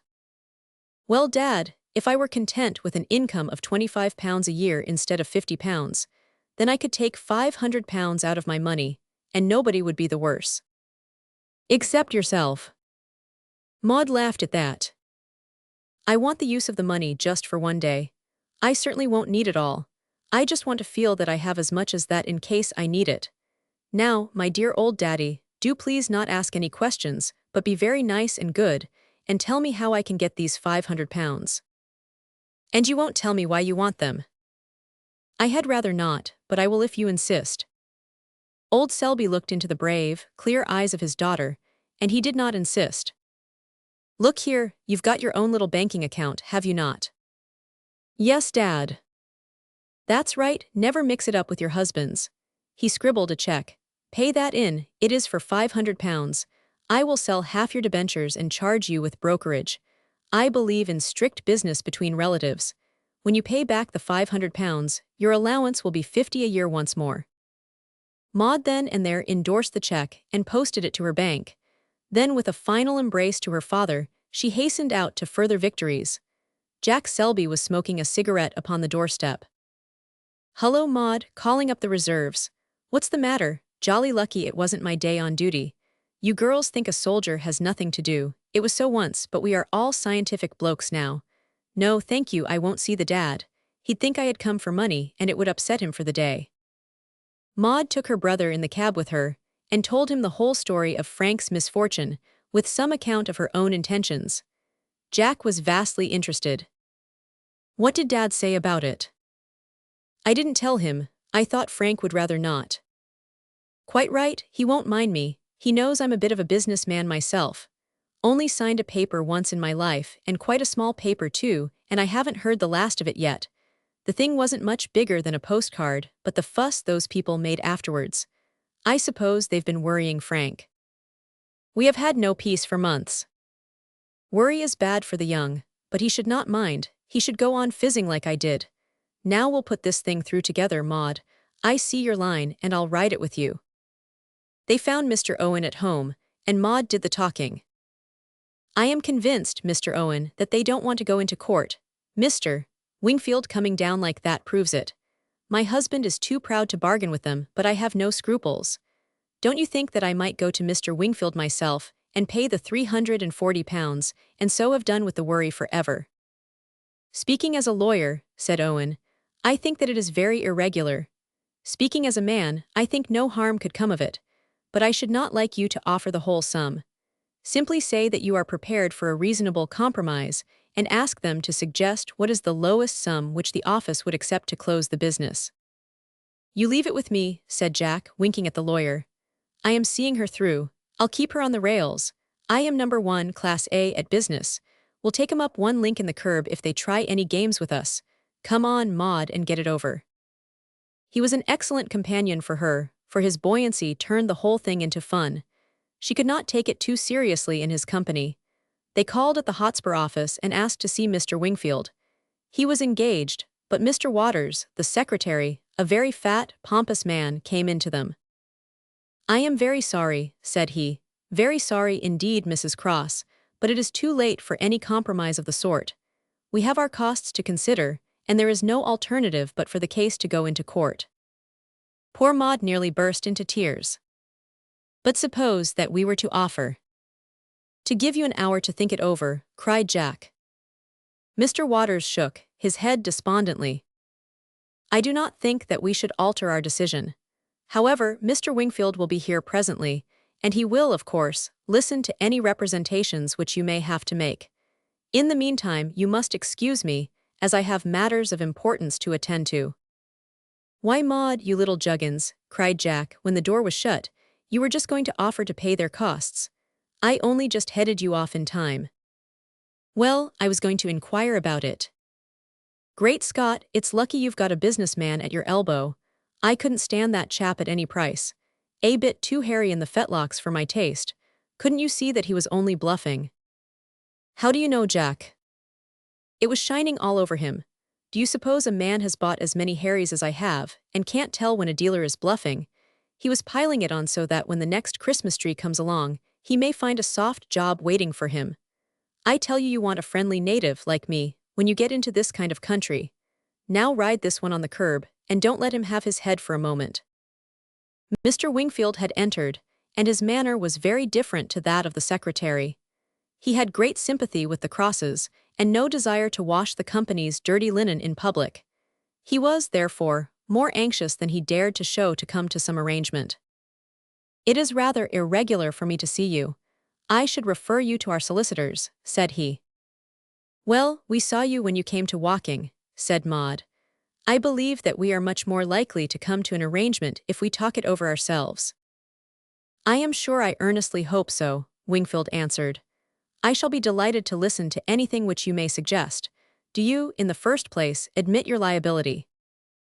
To some extent, said Maud, if the company will admit that they are in the wrong also. Well, we may go so far as to say that we wish the books had been inspected more often, and that we regret our misplaced confidence in our agent. That should satisfy you, Mrs. Cross. And now that you admit some liability, that is a great step in advance. We have no desire to be unreasonable, but as long as no liability was admitted, we had no course open to us but litigation. We now come to the crucial point, which is, how much liability should fall upon you. My own idea is that each should pay their own costs, and that you should, in addition, pay over to the company. £40, said Jack firmly. Maud expected Mr. Wingfield to rise up and leave the room. As he did not do so, nor show any signs of violence, she said, Yes, £40. He shook his head. Dear me, Mrs. Cross, this is a very small sum. £40 is our offer, said Jack. But on what is this offer based? We have worked it out, said Jack, and we find that £40 is right. Mr. Wingfield rose from his chair. Well, said he, of course any offer is better than no offer. I cannot say what view the directors may take of this proposal, but they will hold a board meeting this afternoon, and I will lay it before them. And when shall we know? I could send you round a line by hand to your solicitor. No hurry about it, quite at your own convenience, said Jack. When he got outside in the privacy of their hansom, he was convulsed with the sense of his own achievements. Class A No. 1 and mentioned at the agricultural hall, he cried, hugging himself in his delight. His sister hugged him also, so he was a much-embraced young man. Am I not a man of business, Maud? You can't buy him, you must breed him. 1 shilling with the basket. I shook him in the first round, and he never rallied after. You are a dear good boy, you did splendidly. That's the way to handle him. He saw that I was a real fizzer and full of blood. One businessman can tell another at a glance. Maud laughed, for Jack, with his cavalry swagger and a white wheal all round his sunburned face to show where his chinstrap hung, looked the most unbusinesslike of mortals. Why did you offer £40? She asked. Well, you have to begin somewhere. But why 40?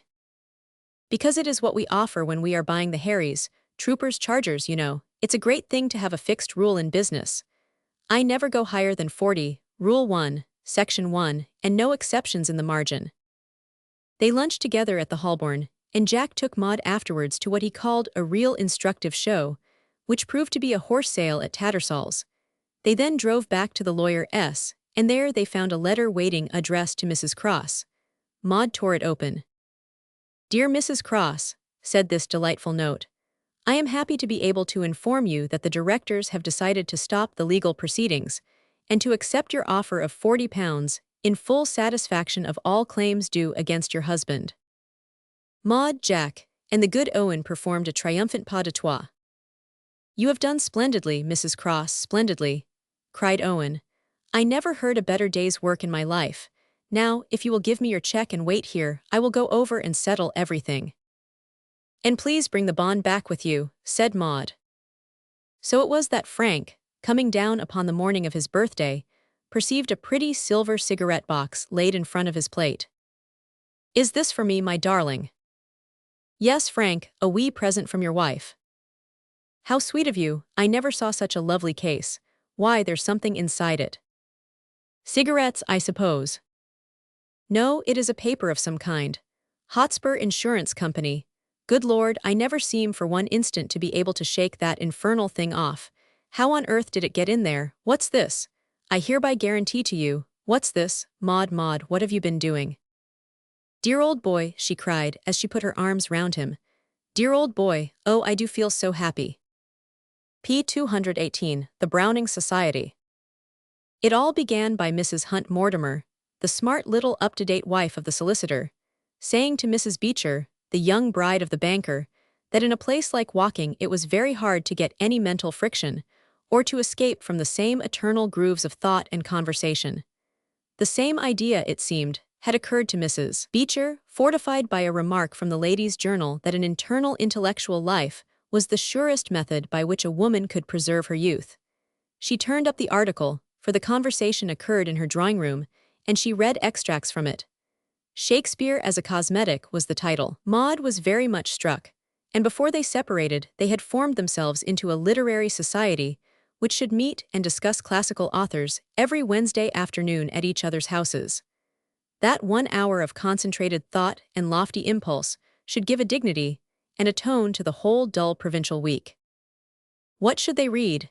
It was well that they should decide it before they separated, so as to start fair upon the next Wednesday. Maud suggested Shakespeare, but Mrs. Hunt Mortimer thought that a good deal of it was improper. Does it matter, said Mrs. Beecher, we are all married. Still, I don't think it would be quite nice, said Mrs. Hunt Mortimer. She belonged to the extreme right on matters of propriety. But surely Mr. Bowdler made Shakespeare quite respectable, Mrs. Beecher argued. He did his work very carelessly. He left in much that might be dispensed with, and he omitted a good deal which was quite innocent. How do you know? Because I once got 2 copies and read all the omissions. Why did you do that? Asked Maud mischievously. Because I wanted to make sure that they had been omitted, said Mrs. Hunt Mortimer severely. Mrs. Beecher stooped and picked an invisible hairpin out of the rug. Mrs. Hunt Mortimer continued. There is Byron, of course, but he is so very suggestive. There are passages in his works. I could never see any harm in them, said Mrs. Beecher. That is because you did not know where to look, said Mrs. Hunt Mortimer. If you have a copy in the house, Mrs. Beecher, I will undertake to make it abundantly clear to you that he is to be eschewed by those who wish to keep their thoughts unsullied. I fancy that even quoting from memory, I could convince you that it is better to avoid him. Pass Byron, said Mrs. Beecher, who was a very pretty little kittenish person, with no apparent need of any cosmetics, literary or otherwise. How about Shelley? Frank raves about Shelley, observed Maud. Mrs. Hunt Mortimer shook her head. His work has some dreadful tendencies. He was, I am informed, either a theist or an atheist, I cannot for the moment recall which.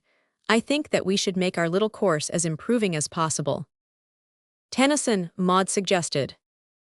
I have been told that his meaning is too clear to entitle him to rank among the great thinkers of our race. The lofty thought is necessarily obscure.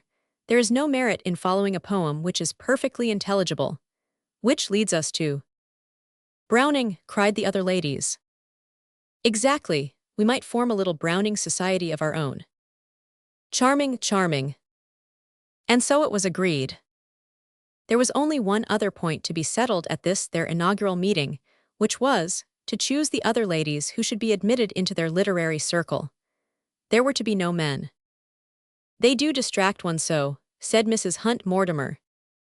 The great thing was to admit no one save those earnest spirits who would aspire to get the full benefit from their studies. Mrs. Fortescue could not be thought of, she was much too talkative, and Mrs. Jones had such a frivolous mind. Mrs. Charles could think and talk of nothing but her servants, and Mrs. Patbeatson always wanted to lay down the law. Perhaps on the whole it would be better to start the society quietly among themselves, and then gradually to increase it.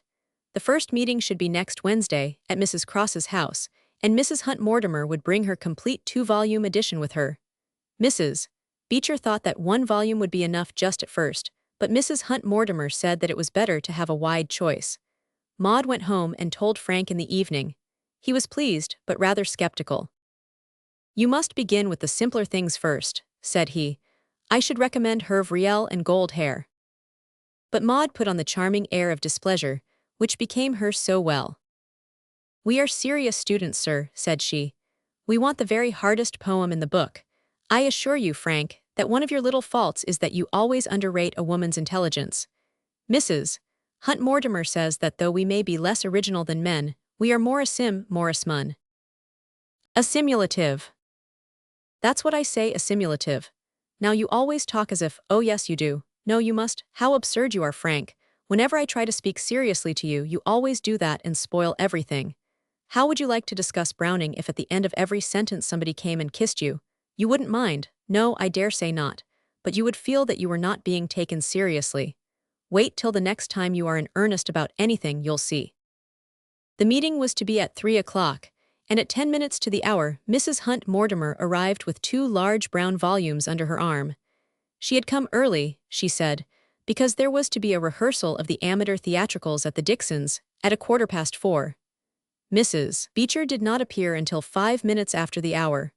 Her cook had quarreled with the housemaid and given instantaneous notice, with 5 people coming to dinner on Saturday. It had upset the lady very much, and she explained that she would not have come if she had not promised. It was so difficult to follow poetry when you were thinking about the entree all the time. Why the entree? Asked Mrs. Hunt Mortimer, looking up from the book which she held open in front of her. My dear, said Mrs. Beecher, who had the art of saying the most simple things as if they were profoundly confidential secrets. My dear, my parlor maid is really an excellent cook, and I shall rely upon her if Martha really goes. But she is limited, very limited, and entrees and savories are the 2 things in which I cannot entirely trust her. I must, therefore, find some dish which is well within her capacity. Mrs. Hunt Mortimer prided herself upon her housekeeping, so the problem interested her. Maud also began to feel the meeting less dull than she had expected. Of course there are many things to be considered, said Mrs. Hunt Mortimer, with the air of a QC giving an opinion. Oyster patties or oyster vol au vents? Oysters are out of season, said Maud. I was about to say, Mrs. Hunt Mortimer continued, with admirable presence of mind, that these entrees of oysters are inadmissible because they are out of season. Now curried prawns. My husband loathes them. Well, well, what do you say to sweetbreads in case? All you want are chopped mushrooms, shallots, parsley, nutmeg, pepper, salt, breadcrumb, bacon, fat. No, no, cried Mrs. Beecher despairingly. Anne would never remember all that. Cutlets à la Constance, said Mrs. Hunt Mortimer. I am sure that they are simple enough. Cutlets, butter, fowls, livers, cocks, combs, mushrooms. My dear, remember that she is only a parlor maid, It is unreasonable. Ragout of fowl, chicken patties, croquettes of veal with a little browning. We've got back to browning after all, cried Maud. Dear me, said Mrs. Beecher, it is all my fault, and I am so sorry. Now, Mrs. Hunt Mortimer, do please read us a little of that delightful poetry. You can always get small entrees sent down from the stores, cried Maud, as a happy thought. You dear, good girl, how sweet of you to think of it. Of course one can. That is really an admirable idea. There now, we may consider the entree as being removed, so we proceed to the piece de resistance, said Mrs. Hunt Mortimer solemnly, glancing down the index of the first volume. I confess that my acquaintance with the poet has up to now been rather superficial. Our ambition must be to so master him that he becomes from this time forward part and parcel of ourselves. I fancy that the difficulties in understanding him have been very much exaggerated, and that with good will and perseverance we shall manage to overcome them. It was a relief to Mrs. Beecher, and to Maud to realize that Mrs. Hunt Mortimer knew no more about the matter than themselves. They both ventured upon a less diffident air now that it was clear that it might be done in safety. Maud frowned thoughtfully, and Mrs. Beecher cast up her pretty brown eyes at the curtain rod, as if she were running over in her memory the whole long catalogue of the poet's works. I will tell you what we should do, said she. We must make a vow that we shall never pass a line until we understand it. We will go over it again and again until we grasp its meaning. What an excellent idea, cried Maud, with one of her little bursts of enthusiasm. Now that is really splendid, Mrs. Beecher. My friends always call me Nellie, said the little brunette. How nice of you to say so. I should love to call you so if you don't mind. It is such a pretty name too, only you must call me Maud. You look like a Maud, said Mrs. Beecher. I always picture a Maud as bright and pretty and blonde. Isn't it strange how names associate themselves with characters? Mary is always domestic, and Rose is a flirt, and Elizabeth is dutiful, and Evelyn is dashing, and Alice is colorless, and Helen is masterful. And Matilda is impatient, said Mrs. Hunt Mortimer, laughing. Matilda has reason to be, seated here with an index in front of her while you two are exchanging compliments. Why, we were waiting for you to begin, said Mrs. Beecher reproachfully. Do let us have something, for really the time is slipping away. It would be a pity to begin at the beginning, because that represents his immature genius, remarked Mrs. Hunt Mortimer. I think that on this the opening day of the society, we should have the poet at his best. How are we to know which is his best? Maud asked. I should be inclined to choose something with a title which suggests profundity, A Pretty Woman, Love and a Life, Any Wife to Any Husband. Oh, what did she say to him? Cried Maud. Well, I was about to say that all these subjects rather suggested frivolity. Besides, it really is a very absurd title, remarked Mrs. Beecher, who was fond of generalizing from her 6 months' experience of matrimony. A husband to a wife would be intelligible, but how can you know what any husband would say to any wife? No one can really foretell what a man will do. They really are such extraordinary creatures. But Mrs. Hunt Mortimer had been married for 5 years, and felt as competent to lay down the law about husbands as about entrees. When you have had a larger experience of them, dear, you will find that there is usually a reason, or at least a primitive instinct of some sort, at the root of their actions. But seriously, we must really concentrate our attention upon the poet, for my other engagement will call me away at 4, which only leaves me 10 minutes to reach Maybury. Mrs. Beecher and Maud settled down with anxious attention upon their faces. Do please go on, they cried. Here is the Pied Piper of Hamelin. Now that interests me more than I can tell, cried Maud, with her eyes shining with pleasure. Do please read us everything there is about that dear piper. Why so? Asked her 2 companions. Well, the fact is, said Maud, Frank, my husband, you know, came to a fancy dress at St. Albans as the Pied Piper. I had no idea that it came from Browning. How did he dress for it? Asked Mrs. Beecher. We are invited to the Westons' dress ball, and I want something suitable for George. It was a most charming dress. Red and black all over, something like Mephistopheles, you know, and a peaked hat with a bell at the top. Then he had a flute, of course, and a thin wire from his waist with a stuffed rat at the end of it. A rat, how horrid. Well, that was the story, you know. The rats all followed the Pied Piper, and so this rat followed Frank. He put it in his pocket when he danced, but once he forgot, and so it got stood upon, and the sawdust came out all over the floor. Mrs. Hunt Mortimer was also invited to the dress ball, and her thoughts flew away from the book in front of her. "How did you go, Mrs. Cross?" she asked. "I went as knight." "What, you with your brown hair?" "Well, father said that I was not a very dark knight. I was in black, just my ordinary black silk dinner dress. Then I had a silver half-moon over my head, and black veils round my hair, and stars all over my bodice and skirt, with a long comet right across the front. Father upset a cup of milk over me at supper, and said afterwards that it was the Milky Way." "It is simply maddening how men will make jokes about the most important subjects," said Mrs. Hunt Mortimer.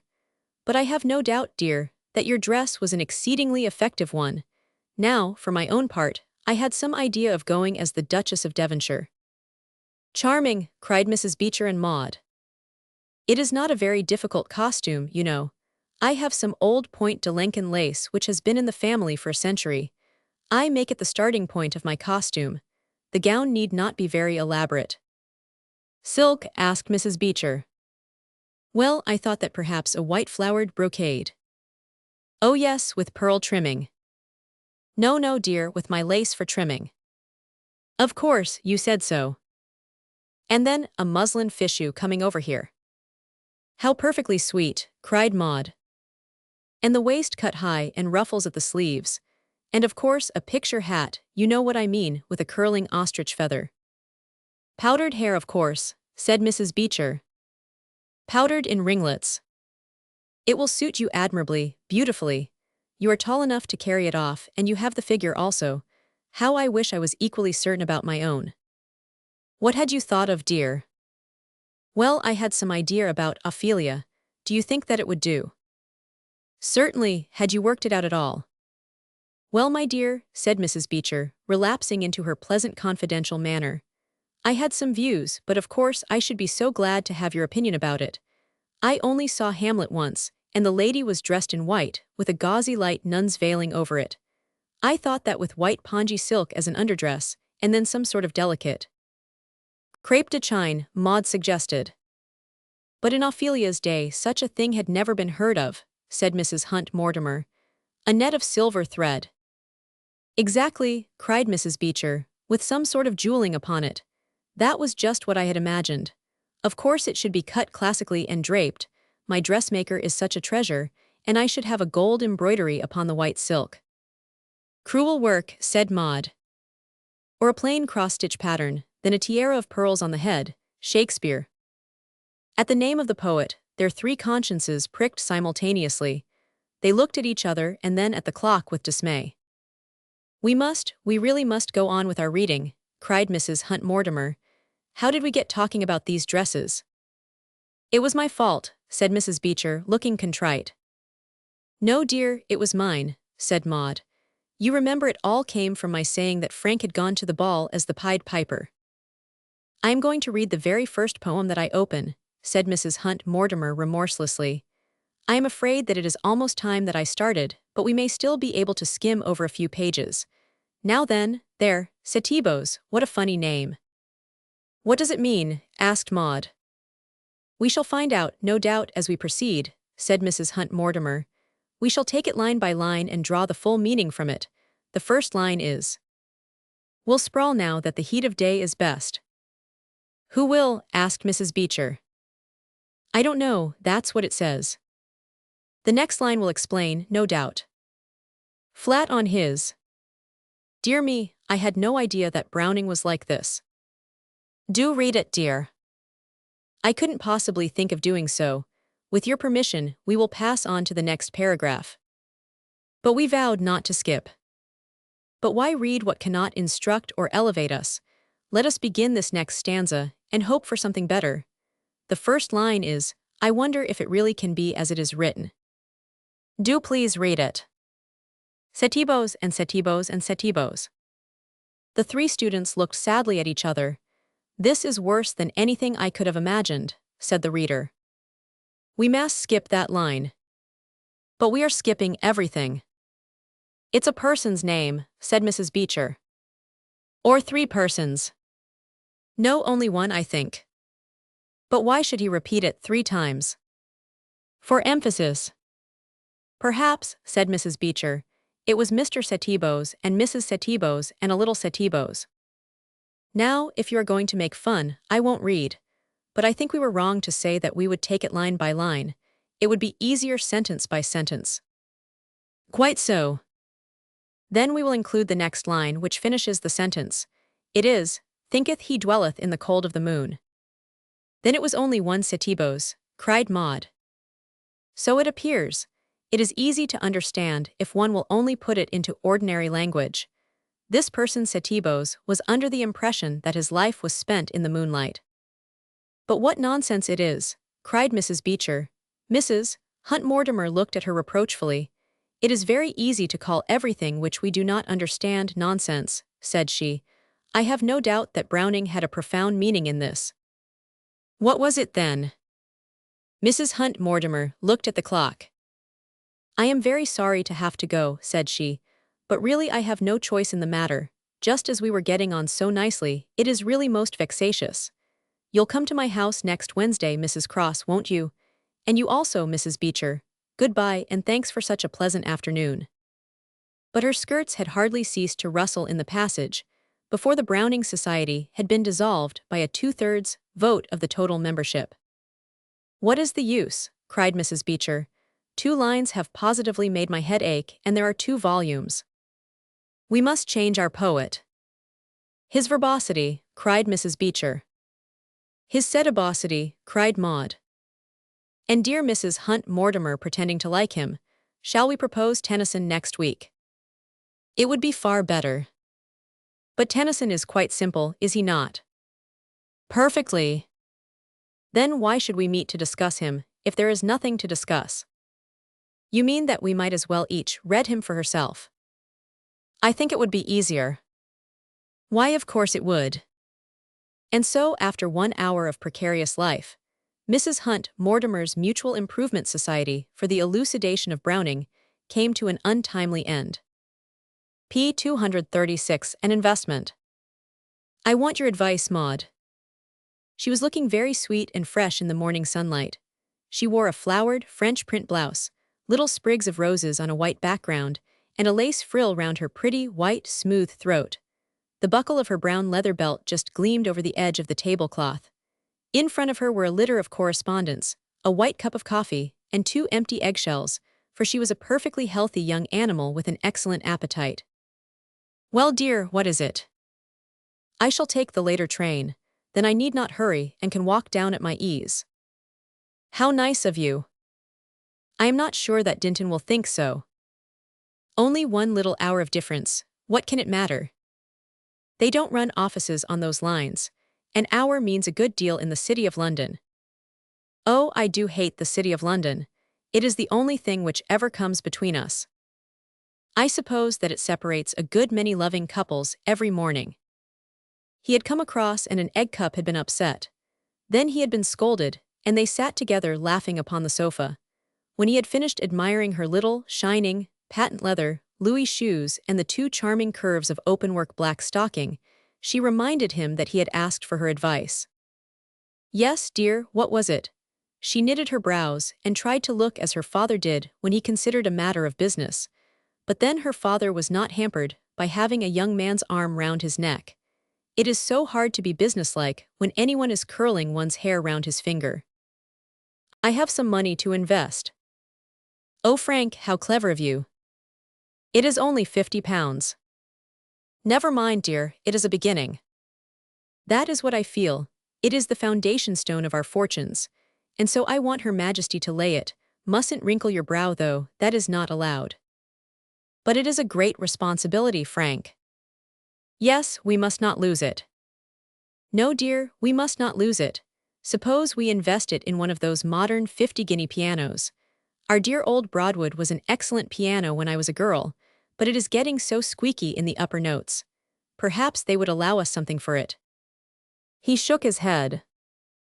I know that we want one very badly, dear, and such a musician as you are should have the best instrument that money can buy. I promise you that when we have a little to turn round on, you shall have a beauty. But in the meantime we must not buy anything with this money. I mean nothing for ourselves, we must invest it. We cannot tell what might happen. I might fall ill. I might die. Oh Frank, how horrid you are this morning. Well, we have to be ready for anything. So I want to put this where we can get it on an emergency, and where in the meantime it will bring us some interest. Now what shall we buy?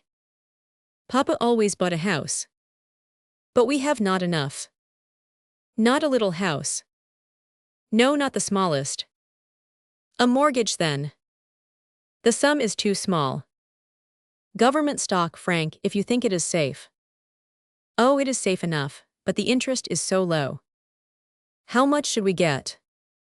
Well, I suppose the £50 would bring us in about 30 shillings a year. 30 shillings, oh Frank. Rather less than more. Fancy a great rich nation like ours taking our £50 and treating us like that. How mean of them. Don't let them have it, Frank. No, I won't. If they want it, they can make us a fair offer for it.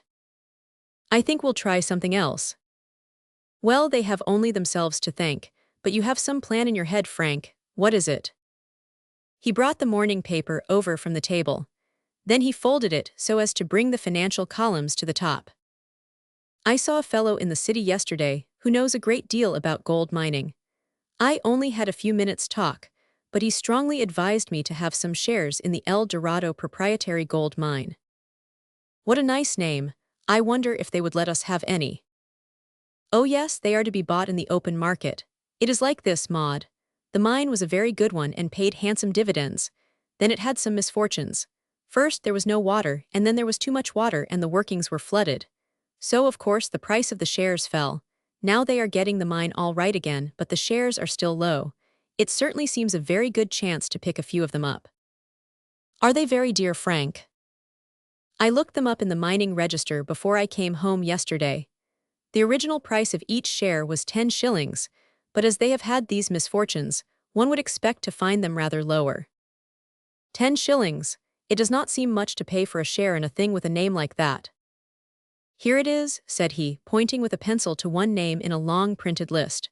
This one between the Royal Bonanza and the Alabaster Consols. You see, El Dorado Proprietary.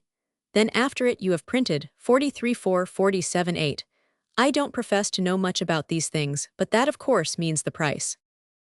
Yes, dear, it is printed at the top of the column. Yesterday's prices. Quito so. Well, we know that the original price of each share was 10 shillings, and of course they must have dropped with a flood in the mine, so that these figures must mean that the price yesterday was 4 shillings and 9 pence, or thereabouts. What a clear head for business you have, dear. I think we can't do wrong in buying at that price. You see, with our £50 we could buy 200 of them, and then if they went up again we could sell and take our profit. How delightful, but suppose they don't go up. Well, they can't go down. I should not think that a share at 4 shillings and 9 pence could go down very much. There is no room, but it may go up to any extent. Besides, your friend said that they would go up. Yes, he seemed quite confident about it. Well, what do you think, Maud? Is it good enough or not? Oh, Frank, I hardly dare advise you. Just imagine if we were to lose it all. Do you think it would be wiser to get 100 shares, and then we could buy £25 worth of Royal Bonanza as well? It would be impossible for them both to go wrong. The Royal Bonanza shares are dear, and then we have had no information about it. I think we had better back our own opinion. All right, Frank. Then that is settled. I have a telegraph form here. Could you not buy them yourself when you are in town? No, you can't buy things yourself. You have to do it through a broker. I always thought a broker was a horrid man, who came and took your furniture away. Ah, that's another kind of broker. He comes afterwards. I promised Harrison that he should have any business which I could put in his way, so here goes. How is that? Harrison, 13A Throgmorton Street, EC, by 200 El Dorado Proprietaries. Cross-walking. Doesn't it sound rather peremptory, Frank? No, that is mere business. I hope he won't be offended. I think I can answer for that. You have not said the price. One cannot say the price because one does not know it. You see, it is always going up and down. By this time it may be a little higher or a little lower than yesterday. There cannot be much change, that is certain. Great Scott, Maud, it is 10:15, 3.5 minutes for a quarter of a mile. Goodbye, darling, I just love you in that bodice. Oh Lord, goodbye. Well, has anything happened? Yes, you have come back. Oh, I am so glad to see you, you dear old boy. Take care of that window, darling. Oh my goodness, I hope he didn't see. No, it's all right, he was looking the other way, we have the gold shares all right. Harrison has telegraphed. Yes, here it is. Cross, the Lindens, walking. Bought 200 Eldorados at 43.4. Harrison. That is capital. I rather expected to see Harrison in the train. I shouldn't be surprised if he calls on his way from the station. He has to pass our door, you know, on his way to Maybury. He is sure to call. What are you holding there? It's a paper. What paper? Who is it who talks about woman's curiosity? Let me see it. Well, sir, if you must know, it is the Financial Whisper. Where in the world did you get it? I knew that the Montressors took a financial paper. I remember Mrs. Montressor saying once how dreadfully dry it was. So when you were gone I sent Jemima round and borrowed it, and I have read it right through to see if there was anything about our mine in it. Our mine, Frank, does it not sound splendid? Well, is there anything? She clapped her hands with delight. Yes, there is. This prosperous mine, that is what it says. Look here, it is under the heading of Australian notes. She held out the paper and pointed, but his face fell as he looked. Oh Maud, it's preposterous. What is preposterous? The word is preposterous and not prosperous, this preposterous mine. Frank, she turned her face away. Never mind, dear, what's the odds? Oh Frank, our first investment, our £50, and to think that I should have kept the paper as a surprise for you. Well, the print is a little slurred and it was a very natural mistake. After all, the paper may be wrong. Oh don't, Maud, please don't, it's not worth it, all the gold on the earth is not worth it. There's a sweet girlie, now are you better? Oh damn those open curtains. A tall and brisk young man with a glossy hat was coming through the garden.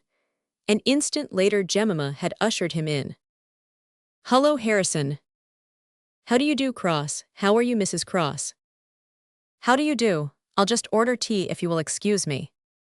Ordering tea seemed to involve a good deal of splashing water. Maud came back with a merrier face. Is this a good paper, Mr. Harrison? What is it? Financial Whisper. No, the most venal rag in the city. Oh, I am so glad. Why?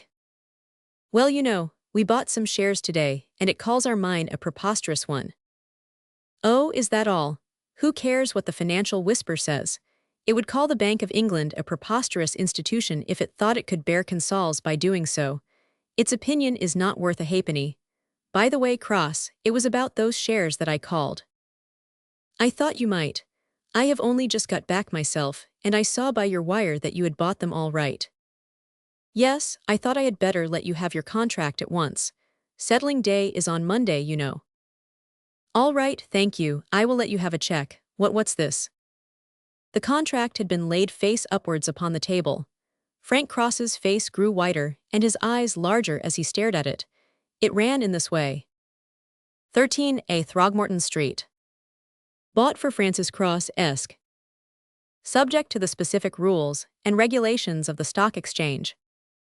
For the 7th inst. I fancy there is some mistake here, Harrison, said he, speaking with a very dry pair of lips. A mistake. Yes, this is not at all what I expected. Oh, Frank, nearly £1,000, gasped Maud. Harrison glanced from one of them to the other. He saw that the matter was serious. I am very sorry if there has been any mistake. I tried to obey your instructions. You wanted 200 Eldorados, did you not? Yes, at 4 and 9 pence. 4 and 9 pence, they are £4.15 each. But I read that they were only 10 shillings originally, and that they had been falling. Yes, they have been falling for months, but they were as high as £10 once. They are down at £4.15 now.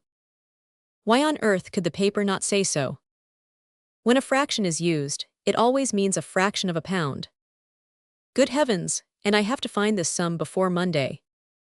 Monday is settling day. I can't do it, Harrison, it is impossible. Then there is the obvious alternative. No, I had rather die. I will never go bankrupt, never. Harrison began to laugh, and then turned stonily solemn as he met a pair of reproachful gray eyes. It strikes me that you have not done much at this game, Cross. Never before, and by heaven, never again. You take it much too hard. When I spoke of an alternative, I never dreamed of bankruptcy. All you have to do is to sell your stock tomorrow morning and pay the difference. Can I do that? Rather, why not? What would the difference be? Harrison took an evening paper from his pocket. We deal in rails chiefly, and I don't profess to keep in touch with the mining market.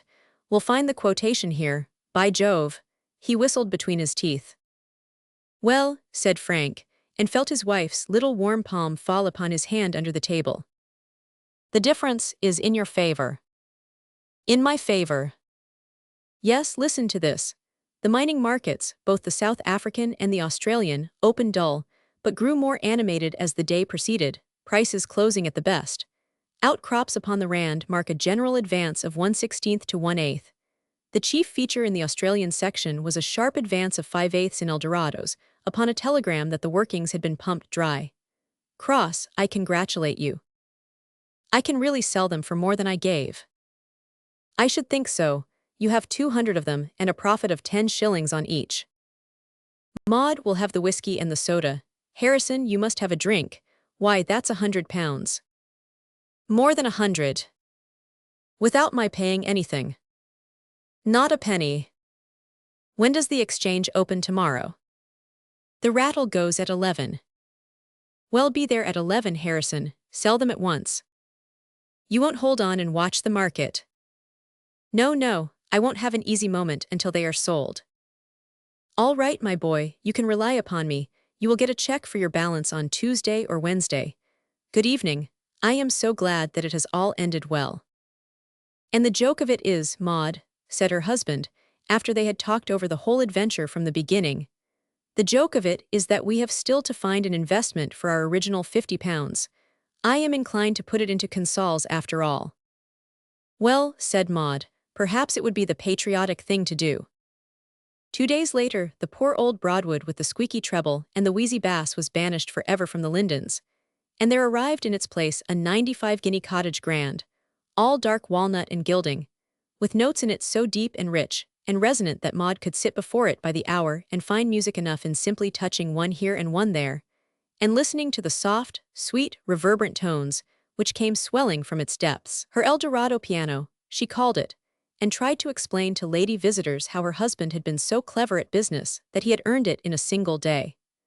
As she was never very clear in her own mind how the thing had occurred, she never succeeded in explaining it to anyone else, but a vague and solemn impression became gradually diffused abroad that young Mr. Frank Cross was a very remarkable man, and that he had done something exceedingly clever in the matter of an Australian mine.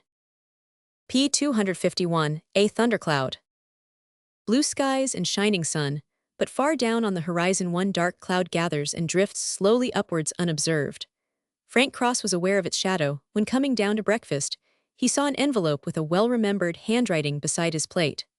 How he had loved that writing once, how his heart had warmed and quickened at the sight of it, how eagerly he had read it, and now a viper coiled upon the white tablecloth would hardly have given him a greater shock. Contradictory, incalculable, whimsical life.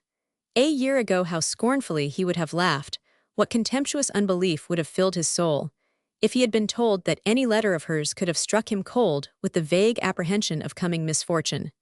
He tore off the envelope and threw it into the fire, but before he could glance at the letter there was the quick patter of his wife's feet upon the stair, and she burst, full of girlish health and high spirits, into the little room. She wore a pink crepon dressing gown with cream guipure lace at the neck and wrists. Pink ribbon outlined her trim waist. The morning sun shone upon her, and she seemed to him to be the daintiest, sweetest tiling upon earth. He had thrust his letter into his pocket as she entered. You will excuse the dressing gown, Frank. I just love you in it. No, you mustn't pass. Now you can go. I was so afraid that you would breakfast without me that I had no time to dress. I shall have the whole day to finish in when you are gone. There now, Jemima has forgotten to warm the plates again, and your coffee is cold. I wish you had not waited. Better cold coffee with Maud's society. I always thought men gave up complimenting their wives after they married them. I am so glad you don't. I think on the whole that women's ideas of men are unfair and severe. The reason is that the women who have met unpleasant men run about and make a noise, but the women who are happy just keep quiet and enjoy themselves. For example, I have not time to write a book explaining to everyone how nice Frank Cross is, but if he were nasty my life would be empty, and so of course I should write my book. I feel such a fraud when you talk like that. That is part of your niceness. Oh, don't, Maud, it really hurts me. Why, Frank, what is the matter with you today? Nothing, dear. Oh yes, there is, I can tell easily. Perhaps I am not quite myself. No, I am sure that you are not. I believe that you have a cold coming on. Oh, Frank, do take some ammoniated quinine. Good heavens, no. Please, please. My dear girlie, there is nothing the matter with me. But it is such splendid stuff. Yes, I know, but really I don't want it. Have you had any letters, Frank? Yes, one. Anything important? I have hardly glanced at it yet. Glance at it now. Oh, I will keep it for the train. Goodbye, dearest, it is time that I was off. If you would only take the ammoniated quinine, you men are so proud and obstinate.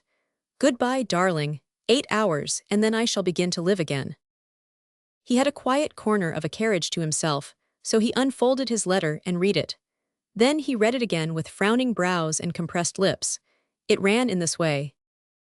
My dearest Frankie, I suppose that I should not address you like this now that you are a good little married man, but the force of custom is strong, and after all, I knew you long before she did. I don't suppose you were aware of it, but there was a time when I could very easily have made you marry me, in spite of all you may know about my trivial life and adventures, but I thought it all over very carefully, and I came to the conclusion that it was not good enough. You were always a dear good chap yourself, but your prospects were not quite dashing enough for your festive violet.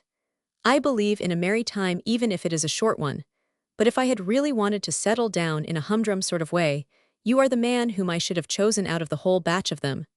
I hope what I say won't make you conceited, for one of your best points used to be your modesty. But for all that, my dear Frankie, I by no means give you up altogether, and don't you make any mistake about that. It was only yesterday that I saw Charlie Scott, and he told me all about you and gave me your address. Don't you bless him? And yet I don't know. Perhaps you have still a kindly thought of your old friend and would like to see her. But you are going to see her whether you like or not, my dear boy, so make up your mind to that. You know how you used to chaff me about my whims. Well, I've got a whim now and I'll have my way as usual. I am going to see you tomorrow, and if you won't see me under my conditions in London, I shall call at Walking in the evening. Oh my goodness, what a bombshell. But you know that I am always as good as my word. So look out. Now I'll give you your orders for the day, and don't you forget them. Tomorrow, Thursday, 14th, no excuses about the date, you will leave your office at 3:30. I know that you can when you like.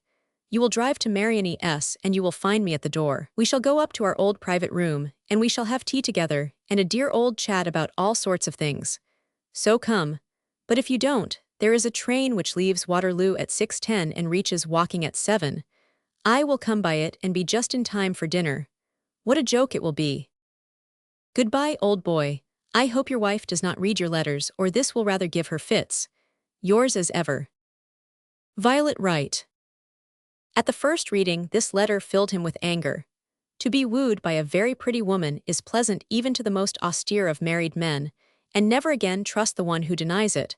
But to be wooed with a very dangerous threat mixed up with the wooing is no such pleasant experience. And it was no empty threat. Violet was a woman who prided herself upon being as good as her word. She had laughingly said with her accustomed frankness upon one occasion that it was her sole remaining virtue. If he did not go to Marion S., she would certainly come to Walking. He shuddered to think of Maud being annoyed by her.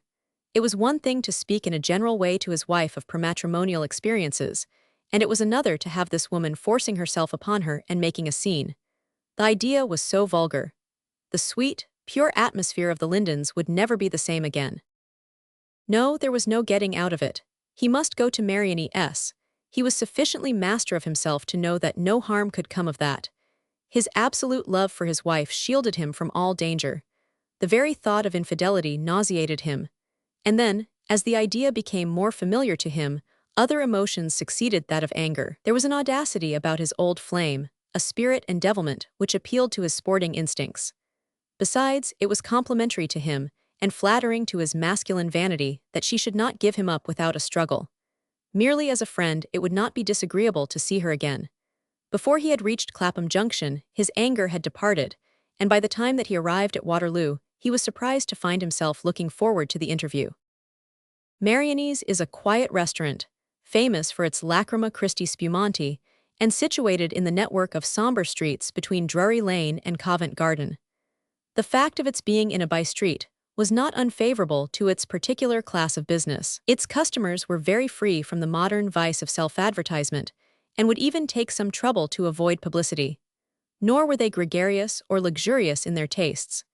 A small, simple apartment was usually more to their taste than a crowded salon, and they were even prepared to pay a higher sum for it.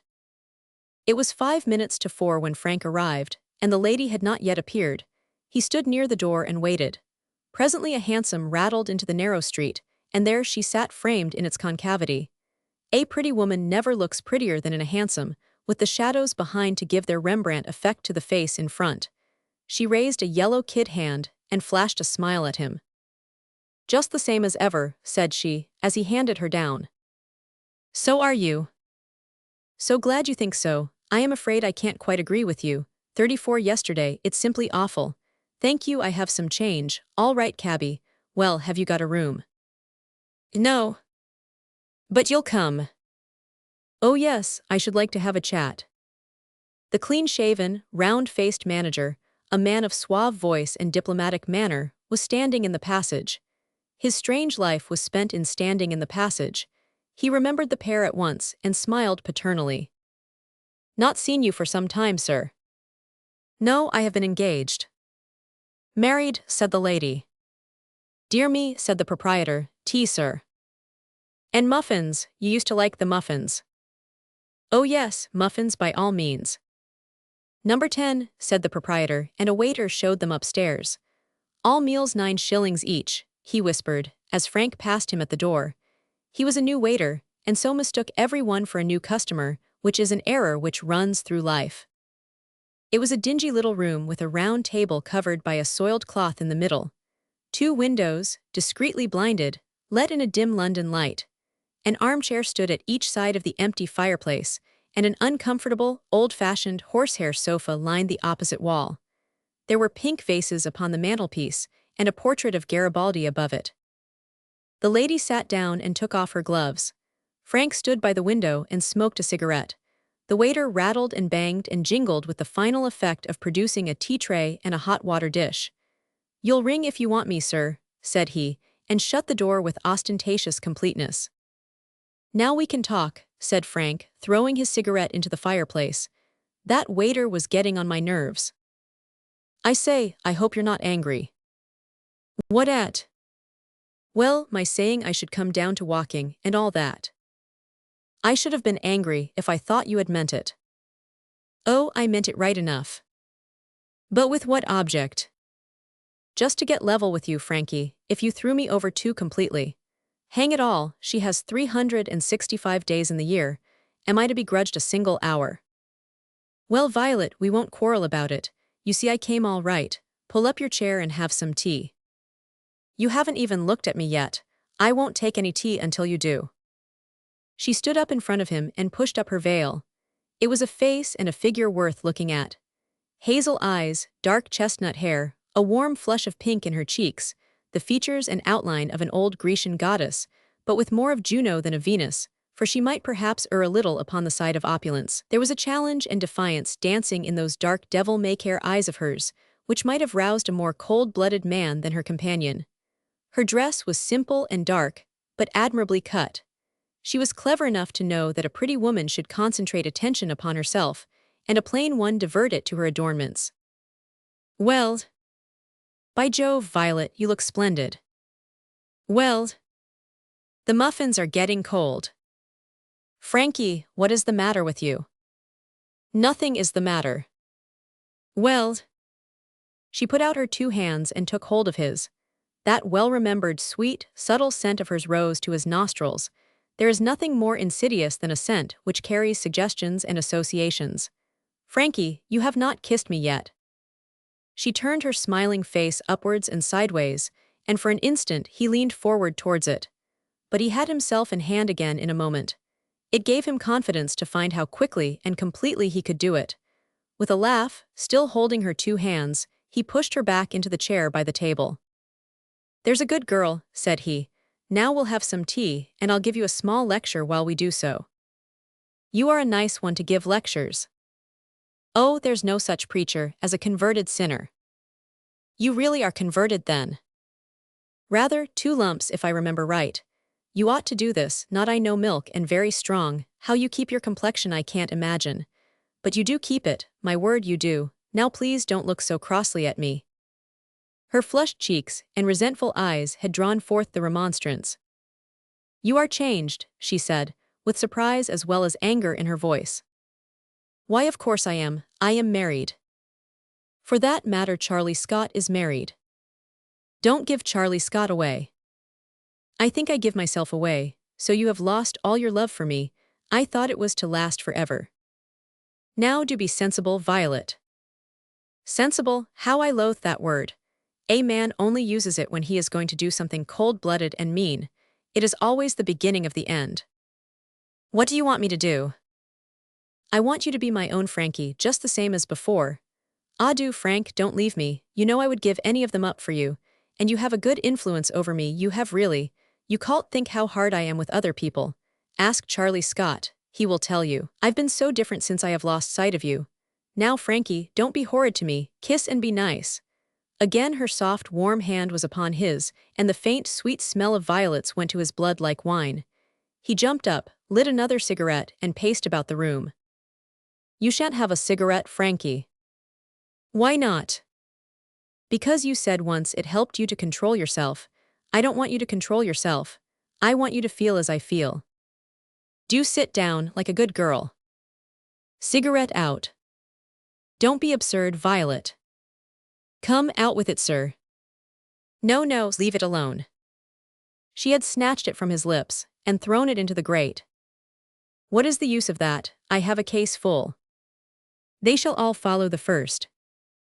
Well then, I won't smoke. I'll see that you don't.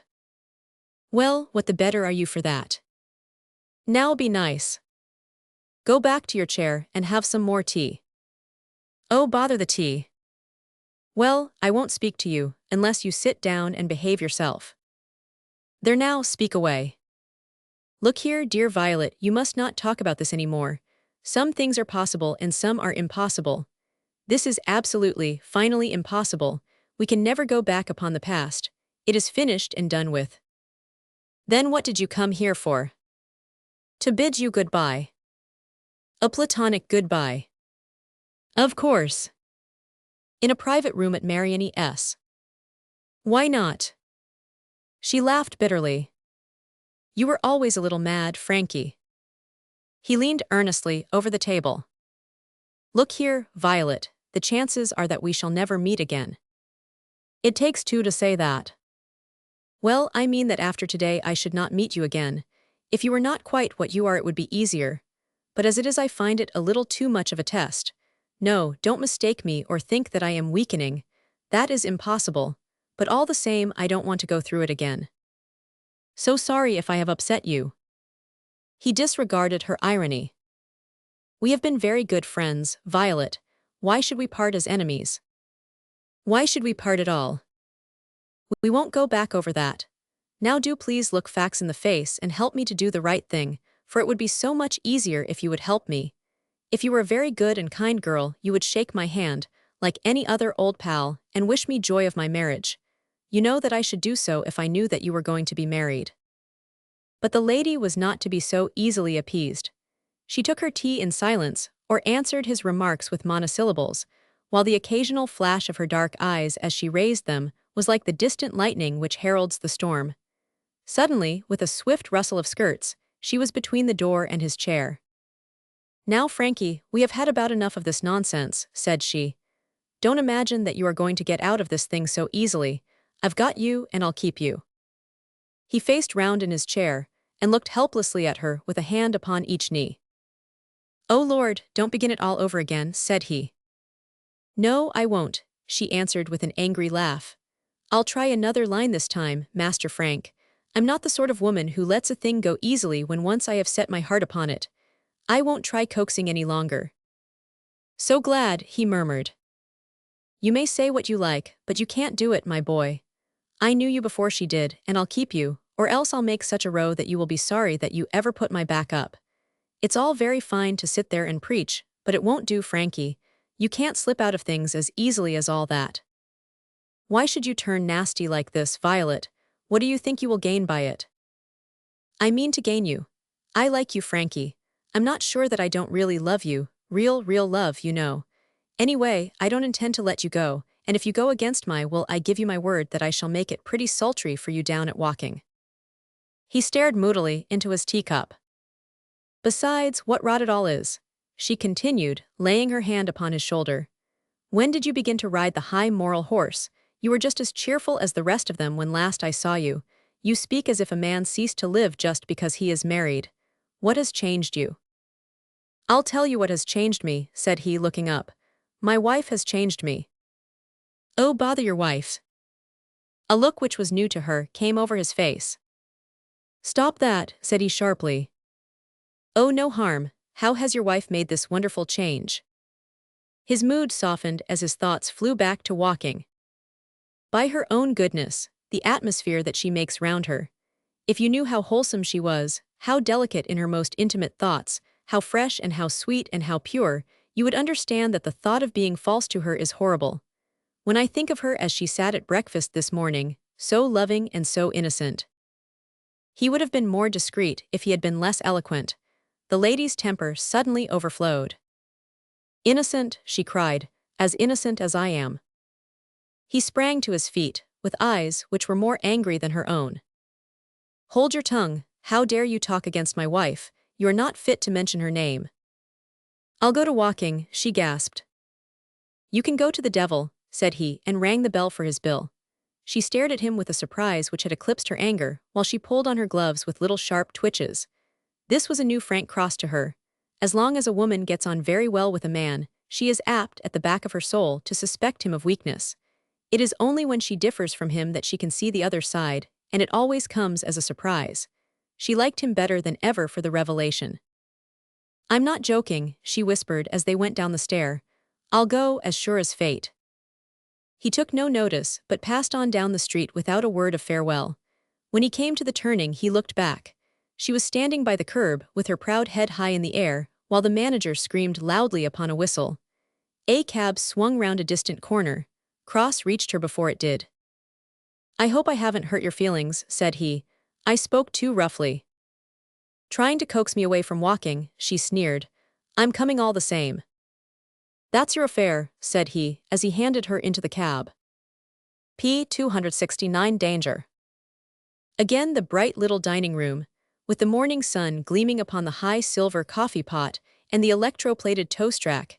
Everything the same, down to the plates which Jemima had once again forgotten to warm. Maud, with the golden light playing upon the fringes of her curls, and throwing two little epaulets of the daintiest pink across her shoulders, sat in silence, glancing across from time to time with interrogative eyes at her husband. He ate his breakfast moodily, for he was very ill at ease.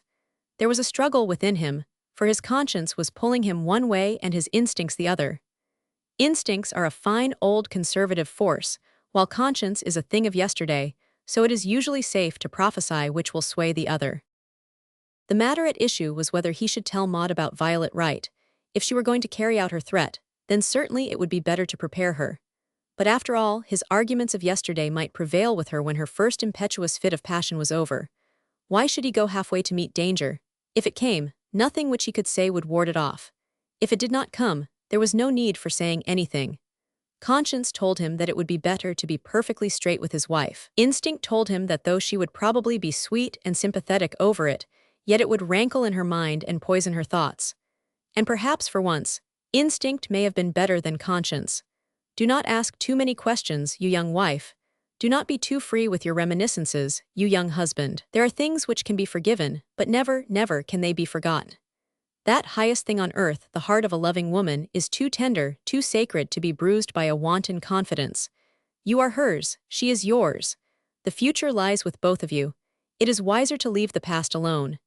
The couples who boast that they have never had a secret are sometimes happy because the boast is sometimes untrue.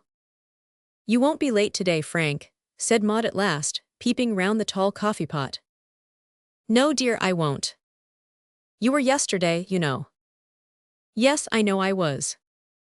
Were you kept at the office? No, I had tea with a friend. At his house? No, no, at a restaurant. Where has Jemima put my boots? I wonder if she has cleaned them. I can never tell by looking. Here they are, and my coat, anything I can get you in town.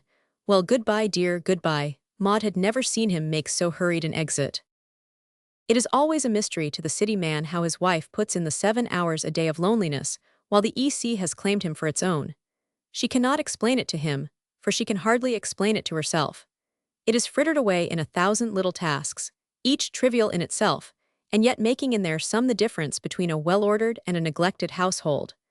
Under the illustrious guidance of the omniscient Mrs. Beeton, there is the usual routine to be gone through. The cook has to be seen, the larder examined, the remains cunningly transformed into new and attractive shapes, the dinner to be ordered, anything will do for lunch, and the new supplies to be got in. The husband accepts the excellent little dinner, the fried sole, the wrist de veau en case, the lemon pudding, as if they had grown automatically out of the tablecloth. He knows nothing of the care, the judgment, the prevision which ring the changes with every season, which never relax and never mistake. He enjoys the fruits, but he ignores the work which raised them. And yet the work goes cheerfully and uncomplainingly on.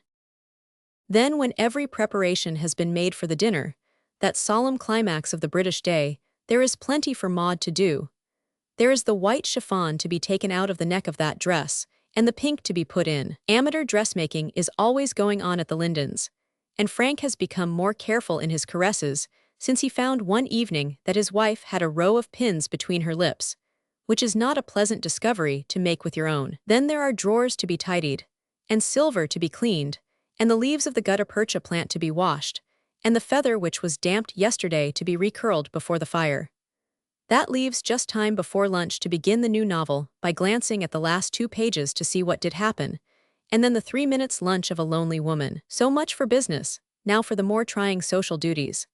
The pink dressing gown is shed, and a trim little walking dress, French gray cloth with white lace in front, and a gray zouave jacket, takes its place. Visiting strangers is not nearly so hard when you are pleased with your dress, and even entertaining becomes more easy when your costumier lives in Regent Street. On Tuesdays Maud is at home. Every other day she hunts through her plate of cards, and is overwhelmed by the sense of her rudeness towards her neighbors. But her task is never finished, though day after day she comes back jaded with her exertions. Strangers still call upon her, hope it is not too late to do the right thing, and to welcome, etc., etc., and they have to be revisited. While she is visiting them, other cards appear upon her hall table, and so the foolish and tiresome convention continues to exhaust the time and the energies of its victim. Those original receptions were really very difficult.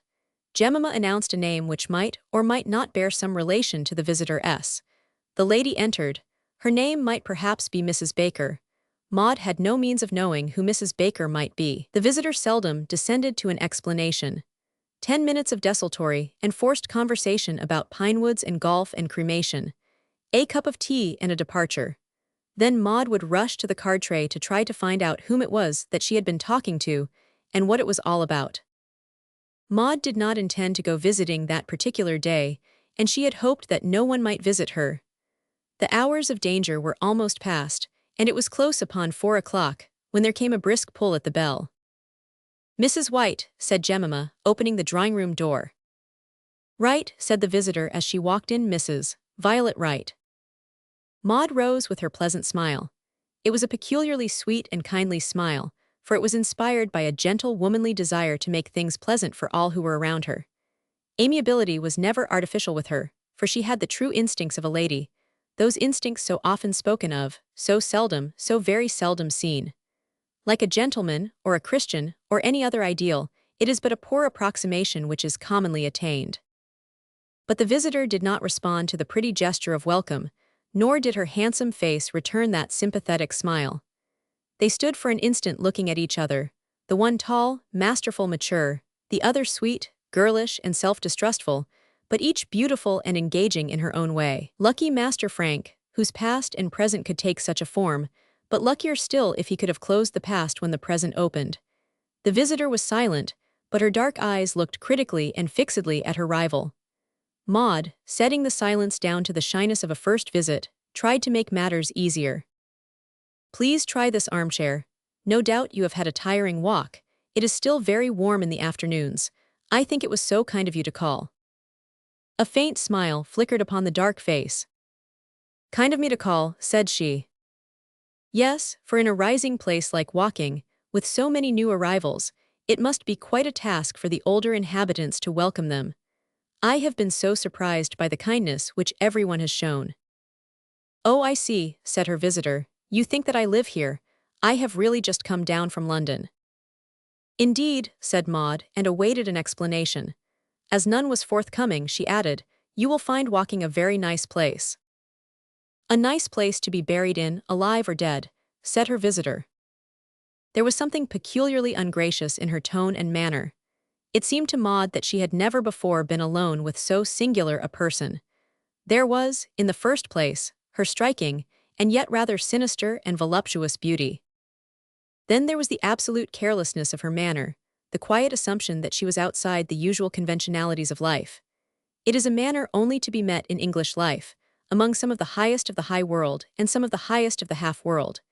It was new to Maud, and it made her uncomfortable, while mingled with it, there was something else which made her feel for the first time in her life that she had incurred the hostility of a fellow mortal.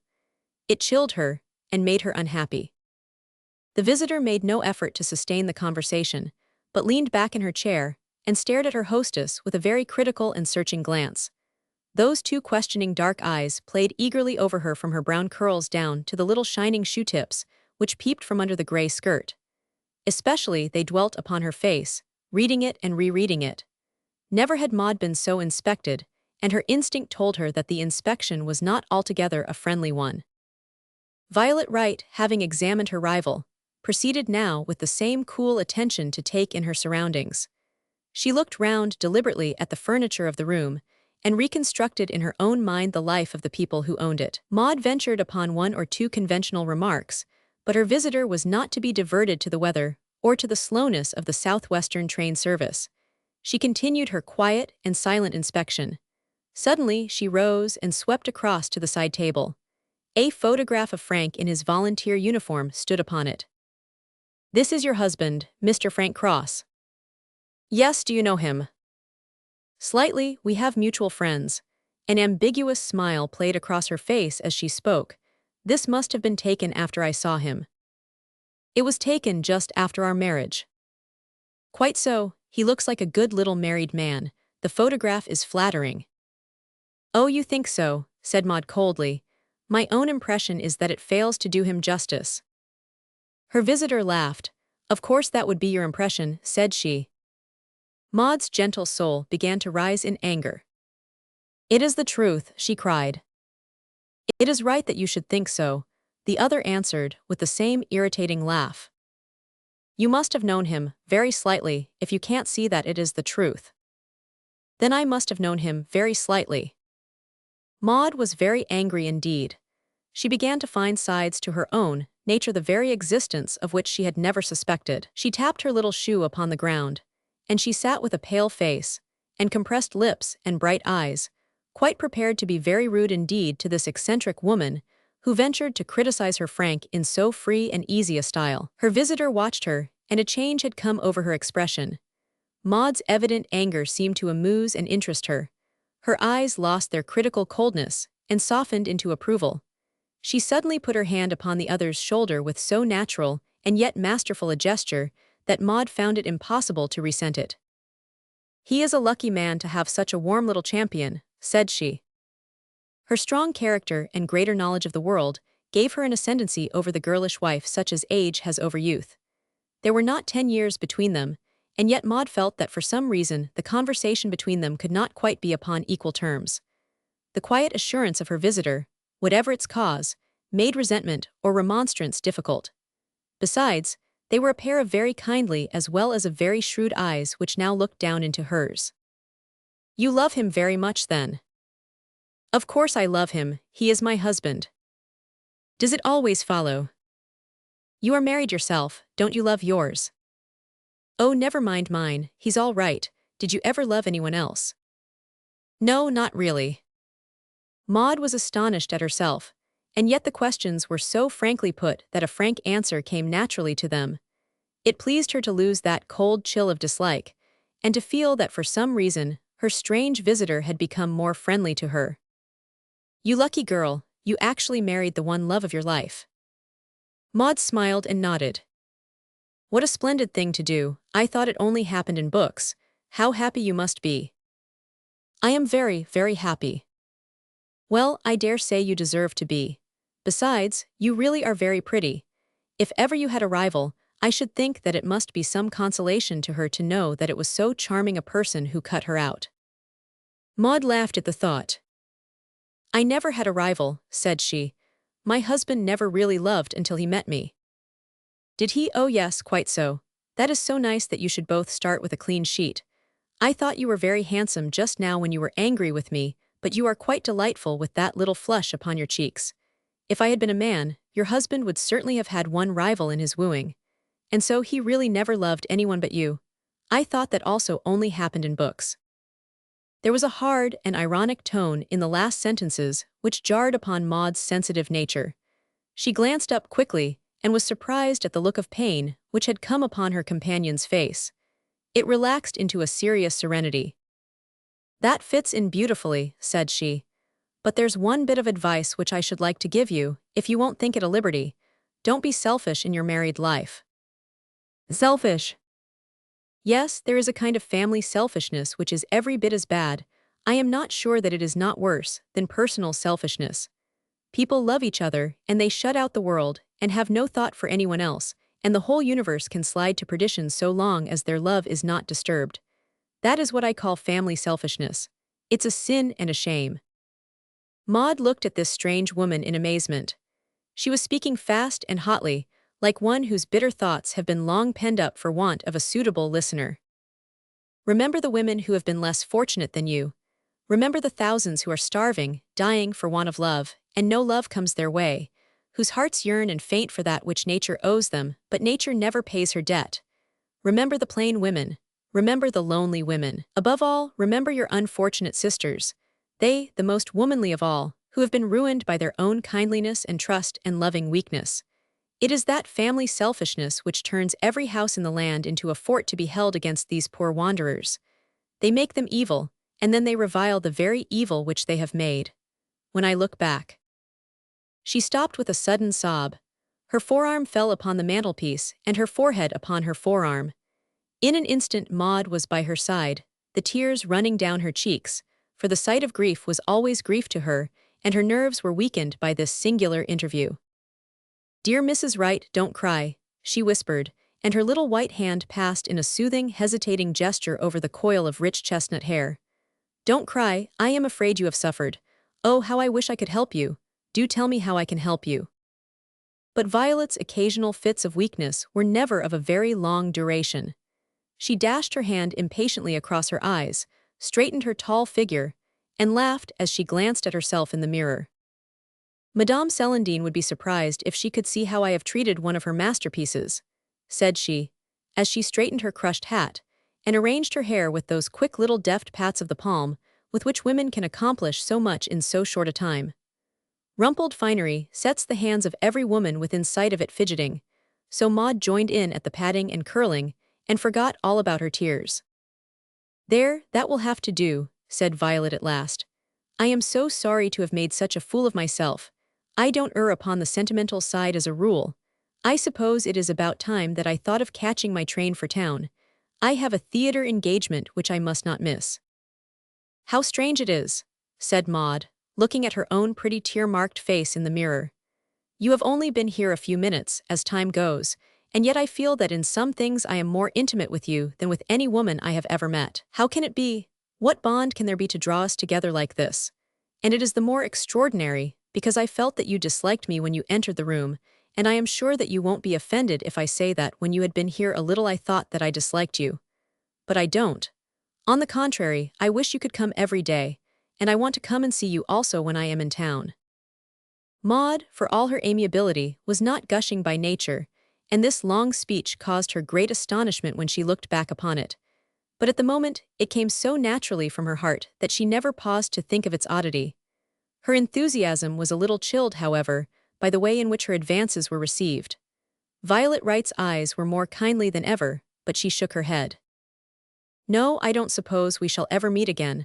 I don't think I could ask you to visit me in London. I wanted to see you, and I have seen you, but that, I fear, must be the end of it. Maud's lip trembled in a way which it had when she was hurt. Why did you wish to see me then? She asked. On account of that slight acquaintance with your husband. I thought it would be interesting to see what sort of wife he had chosen. I hope you are not disappointed, said Maud, making a roguish face. He has done very well, better than I expected. You had not much respect for his taste then. Oh yes, I always thought highly of his taste.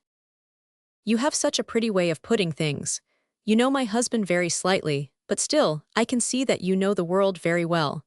I often wonder if I am really the best kind of woman that he could have married. Do you think I am, Mrs. Wright? Her visitor looked in silence for a little at the gentle grace and dainty sympathetic charm of the woman before her. Yes, she said slowly, as one who weighs her words. I think you are. You are a lady with a lady's soul in you. A woman can draw a man down very low, or she can make him live at his very highest. Don't be soft with him. Don't give way when you know that your way is the higher way. Pull him up. Don't let him ever pull you down. Then his respect for you will strengthen his love for you, and the two together are so much greater than either one apart. Your instinct would be to do this, and therefore you are the best sort of woman for him. Her opinion was given with so much thought, and yet so much decision, that Maud glowed with pride and with pleasure. There was knowledge and authority behind the words of this unaccountable woman. How sweet you are, she cried. I feel that what you say is true. I feel that that is what a wife should be to her husband. Please God, I will be so to Frank. And one other piece of advice before I leave you, said Violet Wright. Don't ever take your husband for granted. Don't ever accept his kiss or caress as a routine thing. Don't ever relax those little attentions which you showed him in the earliest days. Don't let the freshness go out of love, for the love may soon follow it, even when duty keeps the man true.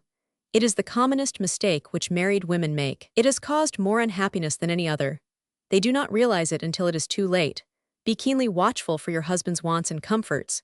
It is not the comfort but the attention which he values. If it is not there, he will say nothing if he is a good fellow, but he notices it all the same. She has changed, he thinks. And from that moment he will begin to change also. Be on your guard against that. It is very unselfish of me to give you all this wise counsel. It is very good of you, and I feel that it is all so true. But why is it unselfish of you? I only meant that I had no interest in the matter. What does it matter to me whether you keep his love or not? And yet I don't know. She suddenly put her arms round Maud and kissed her upon the cheek. You are a good little sort, and I hope you will be happy. Frank Cross had disentangled himself from the rush of city men emerging from the walking station, and he was walking swiftly through the gathering gloom along the vile, deeply rutted road, which formed a short cut to the Lindens. Suddenly, with a sinking heart, he was aware of a tall, graceful figure which was sweeping towards him. There could not be two women of that height, who carried themselves in that fashion. Violet! Hullo, Frankie. I thought it might be you, but those tall hats and black overcoats make everyone alike. Your wife will be glad to see you. Violet, you have ruined our happiness. How could you have the heart to do it? It is not for myself I speak, God knows. But to think of her feelings being so abused, her confidence so shaken. All right, Frankie, there is nothing to be tragic about. Haven't you been to my house? Yes, I have. And seen her? Yes. Well then.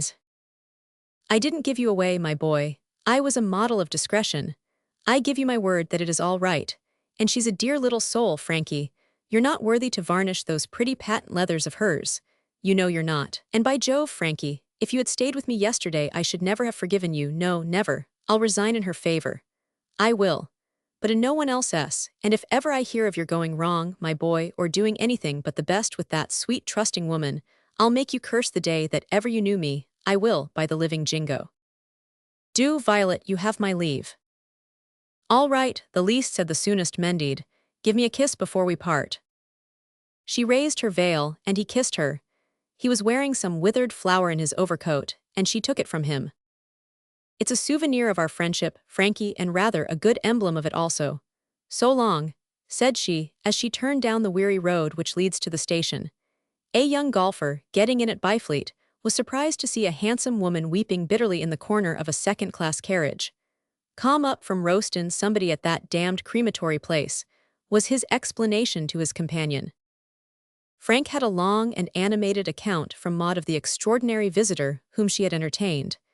It's such a pity, dear, that you don't know her well, for I should really like to hear every detail about her. At first I thought she was mad, and then I thought she was odious, and then finally she seemed to be the very wisest and kindest woman that I had ever known. She made me angry and frightened and grieved and grateful and affectionate, one after the other, and I never in my life was so taken out of myself by anyone. She is so sensible. Sensible is she. And she said that I was, oh, I can't repeat it, everything that is nice. Then she is sensible. And such a high opinion of your taste. Had she indeed?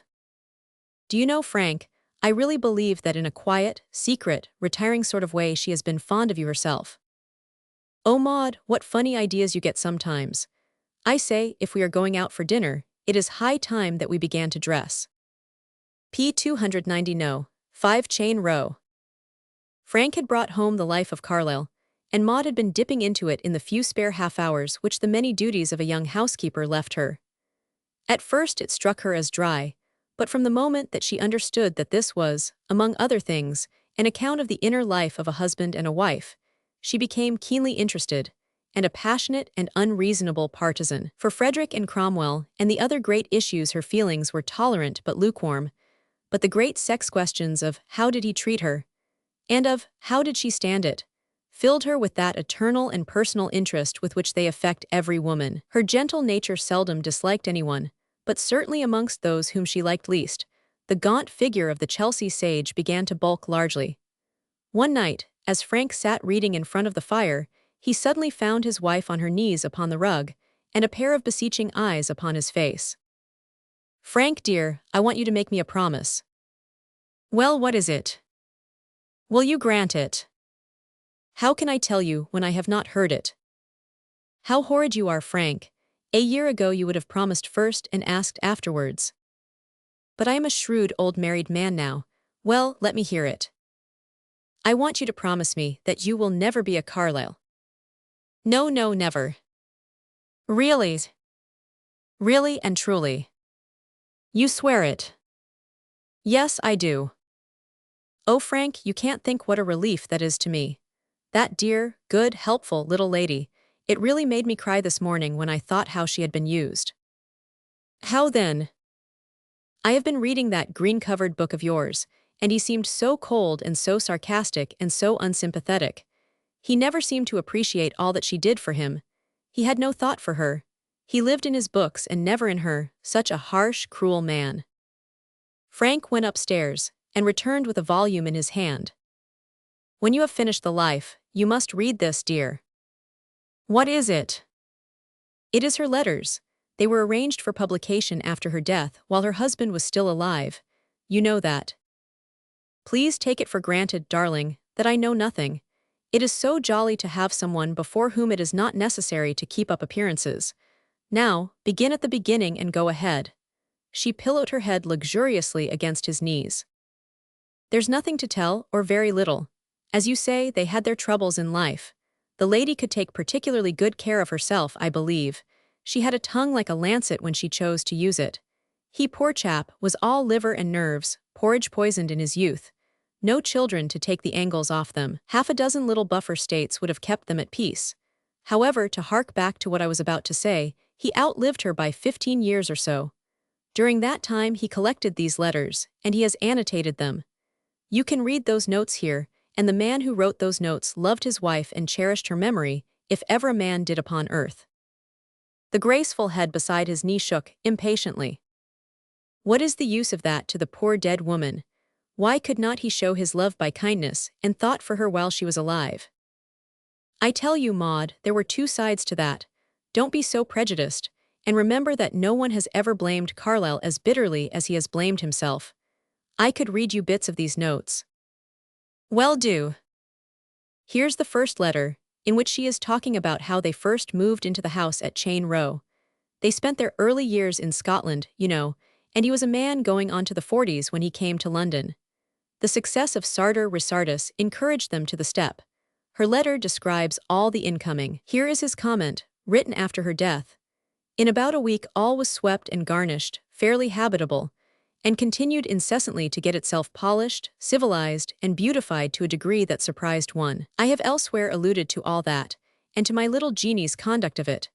Heroic, lovely, pathetic, mournfully beautiful, as in the light of eternity that little scene of time now looks to me. From birth upwards she had lived in opulence, and now became poor for me, so nobly poor. No such house for beautiful thrift, quiet, spontaneous, nay, as it were, unconscious minimum of money reconciled to human comfort and human dignity, have I anywhere looked upon where I have been. Now, Maud, did that man appreciate his wife? But the obstinate head still shook. Words, said she. Yes, but words with the ring of truth in them. Can't you tell real feeling from sham? I don't believe women can, or they would not be so often taken in. Here's the heading of the next letter. Mournfully beautiful is this letter to me, a clear little household light shining pure and brilliant in the dark obstructive places of the past. A little later comes the note. Oh, my poor little woman, become poor for me. I like to hear him talk like that. Yes, I do like him better after what you have said, Frank. You must remember two things about him, Maud. The first, that he was a Scotchman, who are of all men the least likely to wear their hearts upon their sleeves. The other, that his mind was always grappling with some faraway subject which made him forget the smaller things close by him. But the smaller things are everything to a woman, said Maud. If ever you forget those smaller things, sir, to be as courteous to your wife as you would be to any other lady, to be loving and thoughtful and sympathetic, it will be no consolation to me to know that you have written the grandest book that ever was. I should just hate that book, and I believe that in her inmost heart this poor lady hated all the books that had taken her husband away from her. I wonder if their house is still standing. Certainly it is. Would you like to visit it? I don't think there is anything I should like more. Why, Maud, we're getting quite a distinguished circle of acquaintances. Mr. Pepe's last month, and now the Carlyles. Well, we could not spend a Saturday afternoon better, so if you will meet me tomorrow at Charing Cross, we shall have a cozy little lunch together at Gatti's, and then go down to Chelsea. Maud was a rigid economist, and so was Frank in his way, for with the grand self-respect of the middle classes, the thought of debt was unendurable to them. A cab in preference to a bus gave both of them a feeling of dissipation, but none the less they treated themselves to one on the occasion of this, their little holiday. It is a delightful thing to snuggle up in, is a hansom, but in order to be really trim and comfortable one has to put one's arm round one's companion's waist. No one can observe it there, for the vehicle is built upon intelligent principles. The cabman, it is true, can overlook you through a hole in the roof. This cabman did so, and chuckled in his cravat. If that cove's wife could see him, hud up then, said the cabman. He was an intelligent cabman too, for having heard Frank say Thomas Carlyle's house. After giving the address 5 Chain Row, he pulled up on the Thames embankment. Right ahead of them was Chelsea Bridge, seen through a dim, soft London haze, monstrous, cyclopean, giant arches springing over a vague river of molten metal, the whole daintily blurred as though out of focus. The glamour of the London haze, what is there upon earth so beautiful? But it was not to admire it that the cabman had halted. I beg your pardon, sir, said he, in the softly insinuating way of the Cockney, but I thought that maybe the Liddy would like to see Mr. Carlyle's statue. That's I am, sir, a sittin' in the overcoat with the book in is and. Frank and Maud got out and entered the small railed garden, in the center of which the pedestal rose. It was very simple and plain, an old man in a dressing gown, with homely worn-out boots, a book upon his knee, his eyes and thoughts far away. No more simple statue in all London, but human to a surprising degree. They stood for 5 minutes and stared at it. "Well," said Frank at last, "small as it is, I think it is worthy of the man. It is so natural. You can see him think. By Jove, it is splendid." Frank had enough of the true artist to be able to feel that rush of enthusiasm which adequate work should cause. That old man, with his head shamefully defiled by birds, was a positive joy to him. Among the soulless, pompous, unspeakable London statues, here at last there was one over which it is pleasant to linger. What other one is there? Gordon in Trafalgar Square. Well, Gordon perhaps, but our Nelsons and Napiers and Havelocks, to think that we could do no better than that for them. Now, dear, we have seen the man, let us look at the house. It had evidently been an old-fashioned building when first they came to it. 1708 was the date at the corner of the street. 6 or 7 drab-colored, flat-chested, dim-windowed houses stood in a line, theirs wedged in the middle of them. A poor medallion with a profile head of him had been clumsily let into the wall. Several worn steps led to the thin high door with an old-fashioned fanlight above it. Frank rang the bell, and a buxom, cheerful matron came at the call. "Names in this book, sir, and address, if you please," said the cheery matron. "1 shilling each, thank you, sir. First door to the left, sir. This was the dining room, sir." But Frank had come to a dead stop in the dim, dull, wood-paneled hall. In front of them rose the stairs with old-fashioned banisters, cracked, warped, and dusty. It's awful to think of Maud awful. To think that she ran up those stairs as a youngish woman, that he took them 2 at a time as an active man, and then that they hobbled and limped down them, old and weary and broken, and now both dead and gone forever. And the stairs standing, the very rails, the very treads. I don't know that I ever felt so strongly what bubbles of the air we are, so fragile, so utterly dissolved when the prick comes. "How could they be happy in such a house?" said Maud. "I can feel that there have been sorrow and trouble here. There is an atmosphere of gloom." The matron attendant approved of emotion, but in its due order. One should be affected in the dining room first, and then in the hall. And so, at her summons, they followed her into the long, low, quaint room in which this curious couple had lived their everyday life. Little of the furniture was left, and the walls were lined with collected pictures bearing upon the life of the Carlyles. "There's the fireplace that he smoked his pipe up," said Frank. "Why up the fireplace?" She did not like the smell in the room. He often at night took his friends down into the kitchen. "Fancy my driving you into the kitchen." Well, the habit of smoking was looked upon much less charitably at that time. "And besides, he smoked clay pipes," said the matron. "This is considered a good print of Mrs. Carlyle." It was a peaky, eager face, with a great spirit looking out of it, and possibilities of passion both for good and evil in the keen, alert features. Just beside her was the dour, grim outline of her husband. Their life histories were in those 2 portraits. "Poor dear," said Maud. "Aye, you may say so," said the matron, whose accent showed that she was from the north of the Tweed. "He was ill to live why. His own mither said so. Now, what think you that room was for?" It was little larger than a cupboard, without window or skylight, opening out of the end of the dining room. "I can't imagine." "Well, sir, it was the powdering room in the days when folk wore wigs. The powder made such a mess that they just had a room for nothing else. There was a hole in the door, and the man put his head through the hole, and the barber on the other side powdered him out of the flour dredger." It was curious to be brought back in this fashion to those far-off days, and to suddenly realize how many other people had played their tragicomedies within these walls. Wigs. Only the dressy people wore wigs. So people of fashion in the days of the early Georges trod these same rooms where Carlyle grumbled and his wife fretted. And they too had grumbled and fretted, or worse perhaps. It was a ghostly old house. "This," said the matron when they had passed up the stair, "used to be the drawing-room. That's their sofa." "Not the sofa," said Frank. "Yes, sir, the sofa that is mentioned in the letters." She was so proud of it, Maud, gave 18 shillings for it and covered and stuffed it herself. And that, I suppose, is the screen. She was a great housekeeper, brought up a spoiled child, according to her own account, but a great housekeeper all the same. What's that writing in the case? It is the history that he was at work on when he died, something about the kings of Norway, sir. Those are his corrections in blue. I can't read them. No more could anyone else, sir. Perhaps that's why the book has never been published. Those are the portraits of the kings of Prussia, about whom he wrote a book.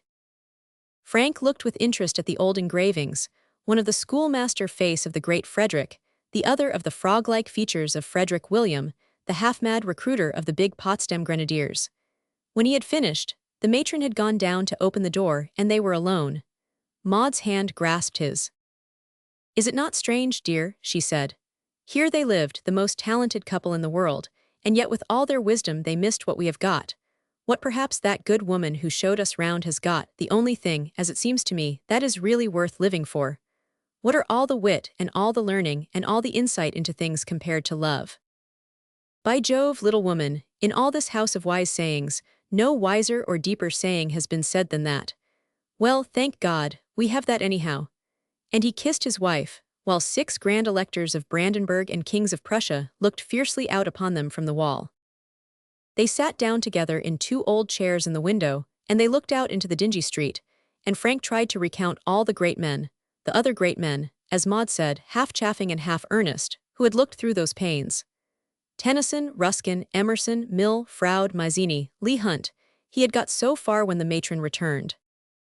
There was a case in the corner with some of the wreckage from those vanished vessels. Notes from old Goethe in a singularly neat boyish writing, inscribed upon little ornamented cards. Here, too, were small inscriptions, which had lain upon presents from Carlyle to his wife. It was pleasant among all that jangling of the past to think of the love which had written them, and that other love which had so carefully preserved them. On one was written, "All good attend my darling through this gulf of time and through the long ocean it is leading to. Amen. Amen, T.C." On another, date, and attached evidently to some birthday present, was, "Many years to my poor little Jeanie, and may the worst of them be past. No good that is in me to give her shall ever be wanting while I live. May God bless her." How strange that this apostle of reticence should have such privacies as these laid open before the curious public within so few years of his death. "This is her bedroom," said the matron. "And here is the old red bed," cried Frank. It looked bare and gaunt and dreary with its uncurtained posts. "The bed belonged to Mrs. Carlyle's mother," the matron explained. "It's the same bed that Mrs. Carlyle talks about in her letters when she says how she pulled it to pieces." "Why did she pull it to pieces?" asked Maud. "Better not inquire, dear." "Indeed you're right, sir. If you get them into these old houses, it is very hard to get them out. A cleaner woman than Mrs. Carlyle never came out of Scotland. This little room behind was his dressing room. There's his stick in the corner. Look what's written upon the window." Decidedly, it was a ghostly house. Scratched upon one of the panes with a diamond was the following piece of information. "John Harble Knowles cleaned all the windows in this house, and painted part, in the 18th year of age. March 7th, 1794. "Who was he?" asked Maud. "Nobody knows, miss." It was characteristic of Maud that she was so gentle in her bearing that everyone always took it for granted that she was Miss Frank examined the writing carefully. "He was the son of the house and a young aristocrat who had never done a stroke of work before in his life," said he. The matron was surprised. "What makes you say that, sir? What would a workman do with such a name as John Harble Knowles, or with a diamond ring for that matter? And who would dare to disfigure a window so, if he were not of the family? And why should he be so proud of his work, unless work was a new and wondrous thing to him? To paint part of the windows also sounds like the amateur, and not the workman. So I repeat that it was the first achievement of the son of the house." "Well, indeed, I dare say you are right, though I never thought of it before," said the matron.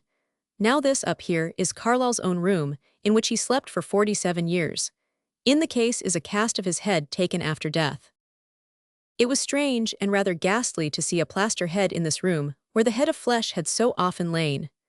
Maud and Frank stood beside it, and gazed long and silently while the matron, half bored and half sympathetic, waited for them to move on. It was an aquiline face, very different from any picture which they had seen, sunken cheeks, an old man's toothless mouth, a hawk nose, a hollow eye, the gaunt timbers of what had once been a goodly house.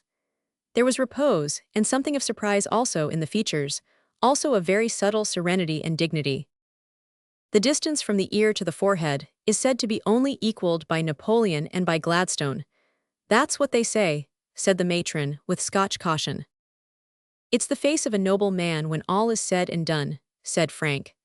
I believe that the true Thomas Carlyle without the dyspepsia, and the true Jane Welsh without the nerves, are knowing and loving each other in some further life. It is sweet to think so, cried Maud. Oh, I do hope that it is so. How dear death would be if we could only be certain of that. The matron smiled complacently in the superior wisdom of the Shorter Catechism. There is neither marriage nor giving in marriage, said she, shaking her head.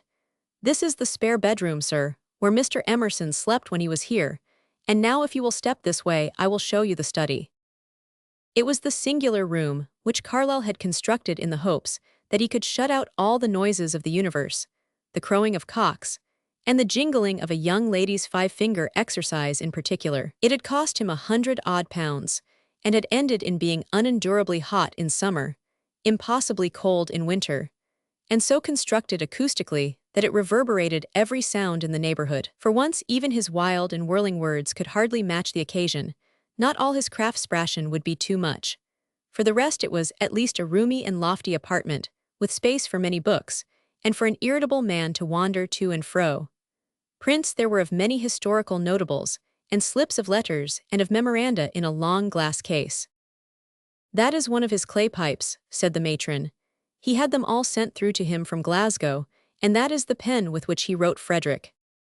It was a worn, stubby old quill, much the worse for its monstrous task. It at least of all quill pens might rest content with having done its work in the world. Some charred paper beside it caught Frank's eye. Oh look, Maud, he cried. This is a little bit of the burned French Revolution. Oh, I remember. He lent the only copy to a friend, and it was burned by mistake. What a blow, what a frightful blow. And to think that his first comment to his wife was, well, Mill, poor fellow, is very much cut up about this. There is Carlyle at his best, and here is actually a shred of the old manuscript. How beautifully he wrote in those days. Read this, sir, said the matron. It was part of a letter from Carlyle to his publisher about his ruined work. Do not pity me, said he. Forward me rather as a runner that is tripped but will not lie there, but run and run again. See what positive misfortune can do for a man, said Frank. It raised him to a hero, and yet he could not stand the test of a crowing cock. How infinitely complex is the human soul, how illimitably great and how pitiably small. Now, if ever I have a study of my own, this is what I want engraved upon the wall. This alone is well worth our pilgrimage to Chelsea. It was a short exclamation, which had caught his eye. Rest, rest, shall I not have all eternity to rest in? That serene plaster face down yonder gave force to the brave words. Frank copied them down onto the back of one of Maud's cards. And now they had finished the rooms, but the matron, catching a glow from these enthusiastic pilgrims, had yet other things to show them. There was the back garden. Here was the green pottery seat upon which the unphilosophic philosopher had smoked his pipe, a singularly cold and uncomfortable perch. And here was where Mrs. Carlyle had tried to build a tent and to imagine herself in the country. And here was the famous walnut tree, or at least the stumpy bole thereof. And here was where the dog Nero was buried, best known of small white mongrels. And last of all there was the subterranean and gloomy kitchen, in which there had lived that long succession of serving maids, of whom we gain shadowy glimpses in the letters, and in the journal. Poor souls, dwellers in the gloom, working so hard for others, so bitterly reviled when by chance some weakness of humanity comes to break, for an instant, the routine of their constant labor, so limited in their hopes and in their pleasures. They are of all folk upon this planet those for whom a man's heart may most justly soften. So said Frank as he gazed around him in the dark cornered room. And never one word of sympathy for them, or of anything save scorn in all his letters. His pen upholding human dignity, but where was the dignity of these poor girls, for whom he has usually one bitter line of biography in his notes to his wife's letters? It's the worst thing I have against him. Jemima wouldn't have stood it, said Maud. It was pleasant to be out in the open air once more, but they were in the pine groves of Woking before Maud had quite shaken off the gloom of that dark, ghost-haunted house. After all, you are only 27, she remarked as they walked up from the station. She had a way of occasionally taking a subject by the middle in that way. What then, dear? When Carlyle was only 27, I don't suppose he knew he was going to do all this. No, I don't suppose so. And his wife, if he were married then, would feel as I do to you. No doubt. Then what guarantee have I that you won't do it after all? Do what? Why, turn out a second Carlyle. Hear me swear, cried Frank, and they turned laughing into their own little gateway at the Lindens. P. 311, the last note of the duet. Our young married couples may feel that 2 is company and 3 is none, but there comes a little noisy intruder to break into their sweet intimacy.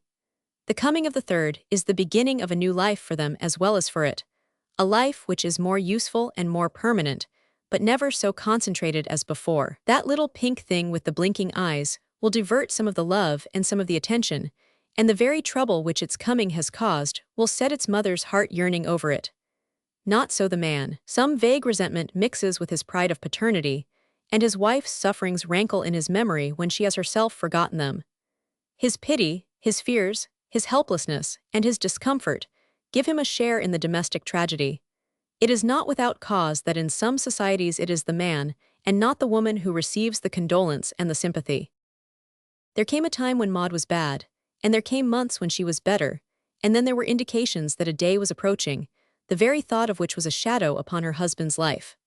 For her part, with the steadfast, gentle courage of a woman, she faced the future with a sweet serenity. But to him it was a nightmare, an actual nightmare which brought him up damp and quivering in those gray hours of the dawn, when dark shadows fall upon the spirit of man. He had a steady nerve for that which affected himself, a nerve which would keep him quiet and motionless in a dentist's chair, but what philosophy or hardihood can steel one against the pain which those whom we love have to endure? He fretted and chafed, and always with the absurd delusion that his fretting and chafing were successfully concealed. 100 failures never convince a man how impossible it is to deceive a woman who loves him. Maud watched him demurely, and made her plans. Do you know, dear, said she, one evening, if you can get a week of your holidays now, I think it would be a very good thing for you to accept that invitation of Mr. Mildmay's, and spend a few days in golfing at Norwich. Frank stared at her open-eyed. What now? Yes, dear, now at once. But now of all times. Maud looked at him with that glance of absolute obvious candor, which a woman never uses unless she has intent to deceive. Yes, dear, but only next week. I thought it would brace you up for the week afterwards. You think the week afterwards? Yes, dear, it would help me so if I knew that you were in your best form. What can it matter what form I am in? But in any case, it is out of the question. But you could get leave. Oh yes, easily enough. Then do go. And leave you at such a time. No, you would be back. You can't be so sure of that. No, Maud, I should never forgive myself. Such an idea would never enter my head. But for my sake. That's enough, Maud, it is settled. Master Frank had a heavy foot when he did bring it down, and his wife recognized a decisive thud this time. With a curious double current of feeling, she was pleased and disappointed at the same time, but more pleased than disappointed, so she kissed the marrow of her plots. What an obstinate old boy it is. But of course you know best, and I should much rather have you at home. As you say, one can never be certain. In a conflict of wits the woman may lose a battle, but the odds are that she will win the campaign. The man dissipates over many things, while she concentrates upon the one. Maud had made up her mind absolutely upon one point, and she meant to attain it. She tried here, she tried there, through a friend, through her mother, but Frank was still immovable. The ordeal coming upon herself never disturbed her for an instant, but the thought that Frank would suffer was unendurable. She put herself in his place, and realized what it would be to him if he were in the house at such a time. With many cunning devices she tried to lure him off, but still, in his stubborn way, he refused to be misled. And then suddenly she realized that it was too late. It was early one morning that the conviction came home to her, but he, at her side, knew nothing of it. He came up to her before he left for the city. You have not eaten anything, dear. No, Frank, I am not hungry. Perhaps after you get up. Well, dear, I thought of staying in bed. You are not. What nonsense, dear. I want to keep very quiet until next week, when I may need all my strength. Dear girl, I would gladly give 10 years of my life to have next week passed. Silly old boy, but I do think it would be wiser if I were to keep in bed. Yes, yes, do. I have a little headache, nothing to speak of, but just a little. Don't you think Dr. Jordan had better give you something for it? Do you think so? Well, just as you like. You might call as you pass and tell him to step up. And so, upon a false mission, the doctor was summoned to her side, but found a very real mission waiting for him when he got there. She had written a note for Frank the moment that he had left the house, and he found both it and a conspiracy of silence waiting for him when he returned in the late afternoon. The note was upon the hall table, and he eagerly tore it open. My dear boy, said this mendacious epistle, my head is still rather bad, and Dr. Jordan thought that it would be wiser if I were to have an undisturbed rest, but I will send down to you when I feel better. Until then I had best, perhaps, remain alone. Mr. Harrison sent round to say that he would come to help you to pot the bulbs, so that will give you something to do. Don't bother about me, for I only want a little rest. Maud. It seemed very unnatural to him to come back, and not to hear the swift rustle of the dress, which followed always so quickly upon the creak of his latchkey that they might have been the same sound. The hall and dining room seemed unhomely without the bright, welcoming face. He wandered about in a discontented fashion upon his tiptoes, and then, looking through the window, he saw Harrison, his neighbor, coming up the path with a straw basket in his hand. He opened the door for him with his finger upon his lips. Don't make a row, Harrison, said he, my wife's bad. Harrison whistled softly. Not. No, no, not that. Only a headache, but she is not to be disturbed. We expect that next week. Come in here and smoke a pipe with me. It was very kind of you to bring the bulbs. I am going back for some more. Wait a little, you can go back presently. Sit down and light your pipe. There is someone moving about upstairs. It must be that heavy-footed Jemima. I hope she won't wake Maud up. I suppose one must expect such attacks at such a time. Yes, my wife was just the same. No, thank you, I've just had some tea. You look worried, Cross. Don't take things too hard. I can't get the thought of next week out of my head. If anything goes wrong, well there, what can I do? I never knew how a man's nerves may be harrowed before. And she is such a saint, Harrison, such an absolutely unselfish saint. You'll never guess what she tried to do. What then? She knew what it would mean to me, what it will mean to me, to sit here in impotence while she goes through this horrible business. She guessed in some extraordinary way what my secret feelings were about it. And she actually tried to deceive me as to when it was to occur, tried to get me out of the house on one pretext or another until it was all over. That was her plot, and by Jove, she tried it so cleverly that she would have managed it if something had not put me on my guard. She was a little too eager, unnaturally so, and I saw through her game. But think of it, the absolute unselfishness of it. To consider me at such a time, and to face her trouble alone and unsupported in order to make it easier for me. She wanted me to go to Norwich and play golf. She must have thought you pretty guileless, Cross, to be led away so easily. Yes, it was a hopeless attempt to deceive me on such a point, or to dream for an instant that my instincts would not tell me when she had need of me. But none the less it was beautiful and characteristic. You don't mind my talking of these things, Harrison? My dear chap, it is just what you need. You have been bottling things up too much. Your health will break down under it. After all, it is not so serious as all that. The danger is very much exaggerated. You think so? I've had the experience twice now. You'll go to the city some fine morning, and when you come back the whole thing will be over. Indeed it won't. I have made arrangements at the office, and from the hour that she first seems bad I will never stir from the house. For all she may say, I know very well that it gives her strength and courage to feel that I am there. You may not know that it is coming on. Frank laughed incredulously. We'll see about that, said he.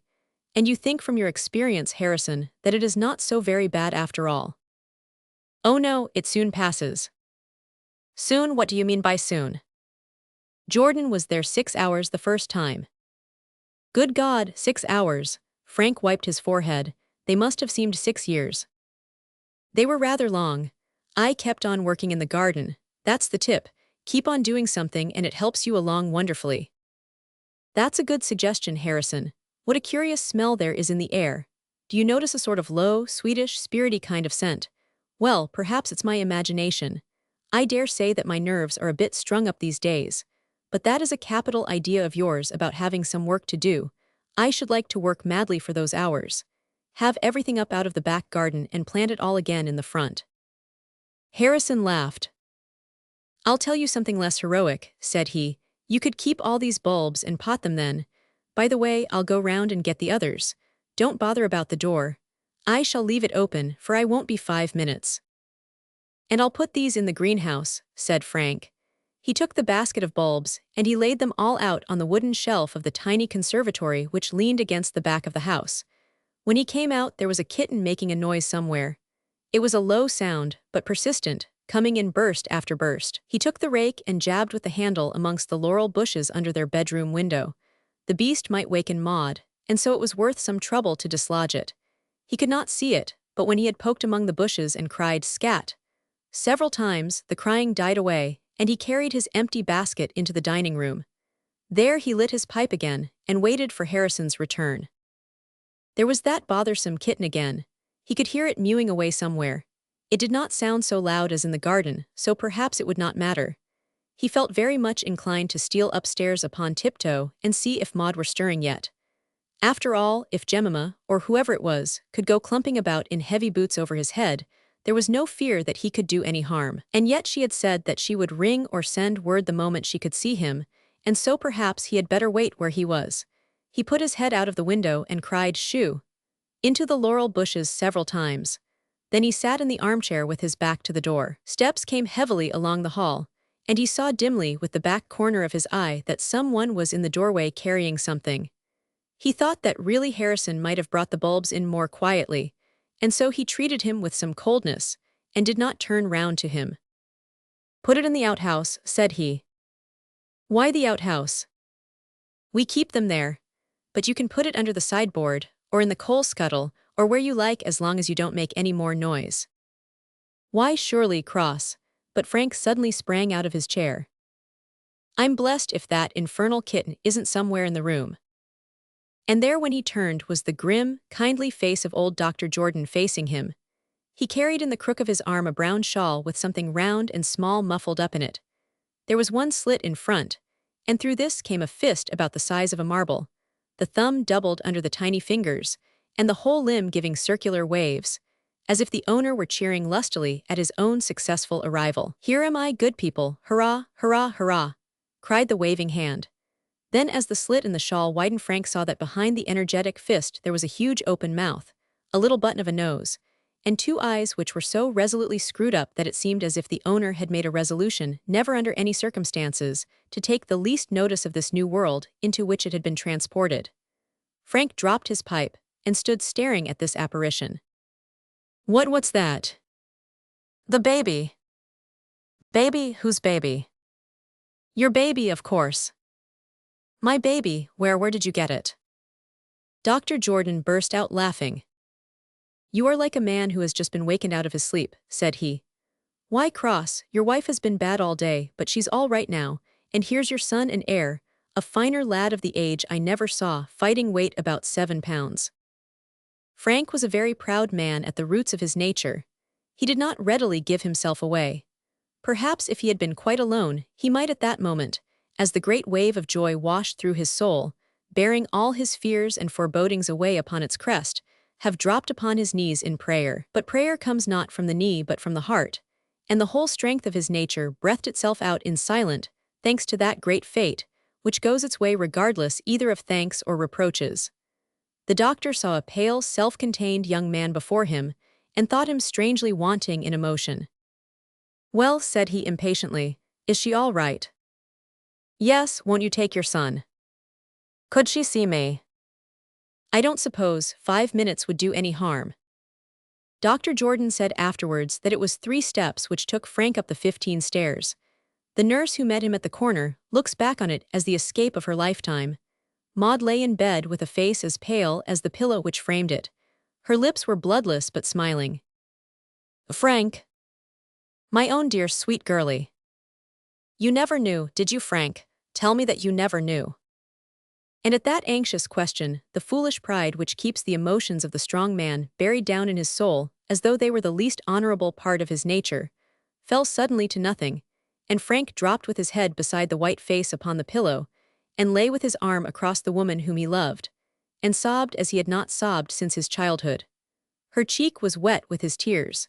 He never saw the doctor until he came beside him and touched him on the shoulder. "I think you had better go now," said he. "Sorry to be a fool, doctor," said Frank, blushing hotly in his clumsy English fashion.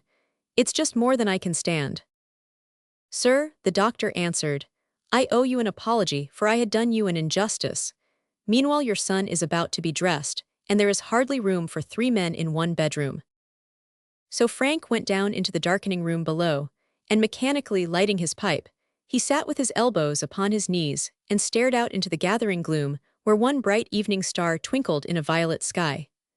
The gentle hush of the gloaming was around him, and some late bird was calling outside amongst the laurels. Above he heard the shuffling of feet, the murmur of voices, and then amid it all those thin glutinous cries, his voice, the voice of this new man with all a man's possibilities for good and for evil, who had taken up his dwelling with them. And as he listened to those cries, a gentle sadness was mixed with his joy, for he felt that things were now forever changed, that whatever sweet harmonies of life might still be awaiting him, from this hour onwards, they might form themselves into the subtlest and loveliest of chords, but it must always be as a trio, and never as the dear duet of the past. p. 326 The Trio. Extract from a letter to the author from Mrs. Frank Cross. It is very singular that you should say with such confidence that you know that our baby is a splendid one, and further on you say that in some ways it differs from any other baby. It is so true, but neither Frank nor I can imagine how you knew. We both think it so clever of you to have found it out. When you write to us, do please tell us how you discovered it. I want to tell you something about baby, since you so kindly ask me, but Frank says there is no use my beginning as there is only one quire of paper in the house. As a matter of fact, I shall be quite short, which is not because I have not plenty to say, you cannot think what a dear he is, but because he may wake up at any moment. After that happens, I can only write with one hand, while I wave a feather fan with the other, and it is so difficult then to say exactly what you mean. In any case, you know that I have not the habit of collecting and writing down my ideas, so please forgive me if this seems a stupid letter. Frank could have done it splendidly, but he has so many sweet and quite remarkable ways that I ought to be able to put some of them down for you. It will be easier perhaps if I imagine a day of him, and one of his days is very much like another. No one could ever say that he was irregular in his habits. First thing in the morning I go over to his cot to see if he is awake yet, though of course I know that he can't be, for he always lets us know, the darling. However, I go over all the same, and I find everything quiet and nothing visible of baby but a tiny, turned-up nose. It is so exactly Frank's nose, only that his is curved the other way. Then, as I bend over his cot, there is a small sigh, such a soft, comfortable sound.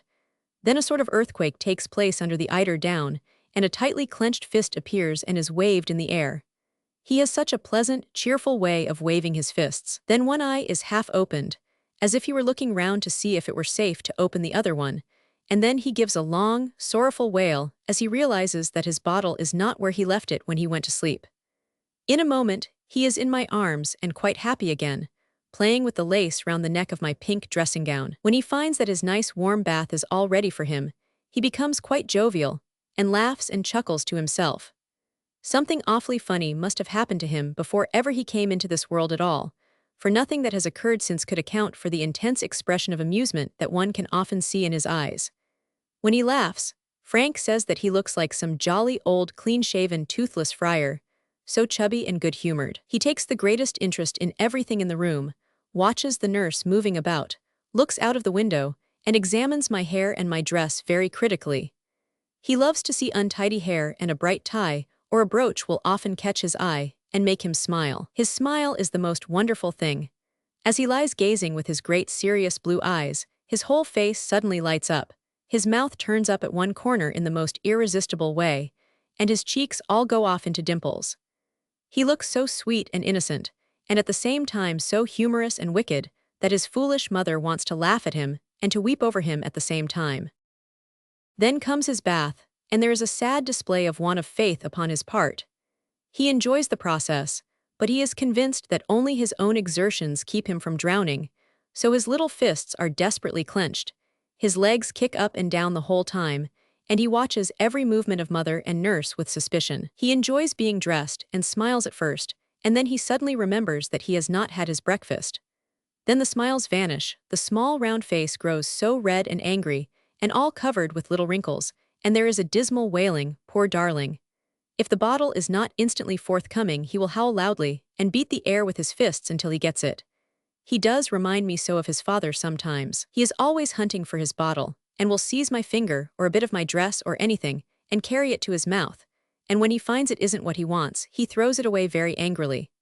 When finally he does get the bottle, he becomes at once the most contented being in the whole world, and sucks away with such great long pulls, and such dear little grunts in between.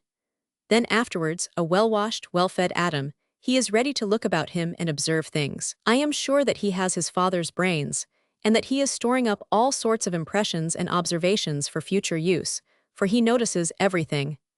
I used to think that babies were stupid and indifferent, and perhaps other babies are, but he is never indifferent. Sometimes he is pleased and amused, and sometimes angry, and sometimes gravely interested, but he is always wide awake and taking things in. When I go into his room, he always looks at my head, and if I have my garden hat with the flowers, he is so pleased. He much prefers chiffon to silk. Almost the first thing that struck me when I saw him, and it strikes me more and more, was, how could anyone have got the idea of original sin? The people who believe in it can never have looked into a baby's eyes. I love to watch them, and sometimes fancy I can see a faint shade of reminiscence in them, as if he had still some memories of another life, and could tell me things if he could only speak. One day as I sat beside his cot, oh dear, I hear His Majesty calling, "So sorry, goodbye, yours very truly." Maud Cross. P.S. I have not time to read this over, but I may say, in case I omitted it before, that he really is a very remarkable baby.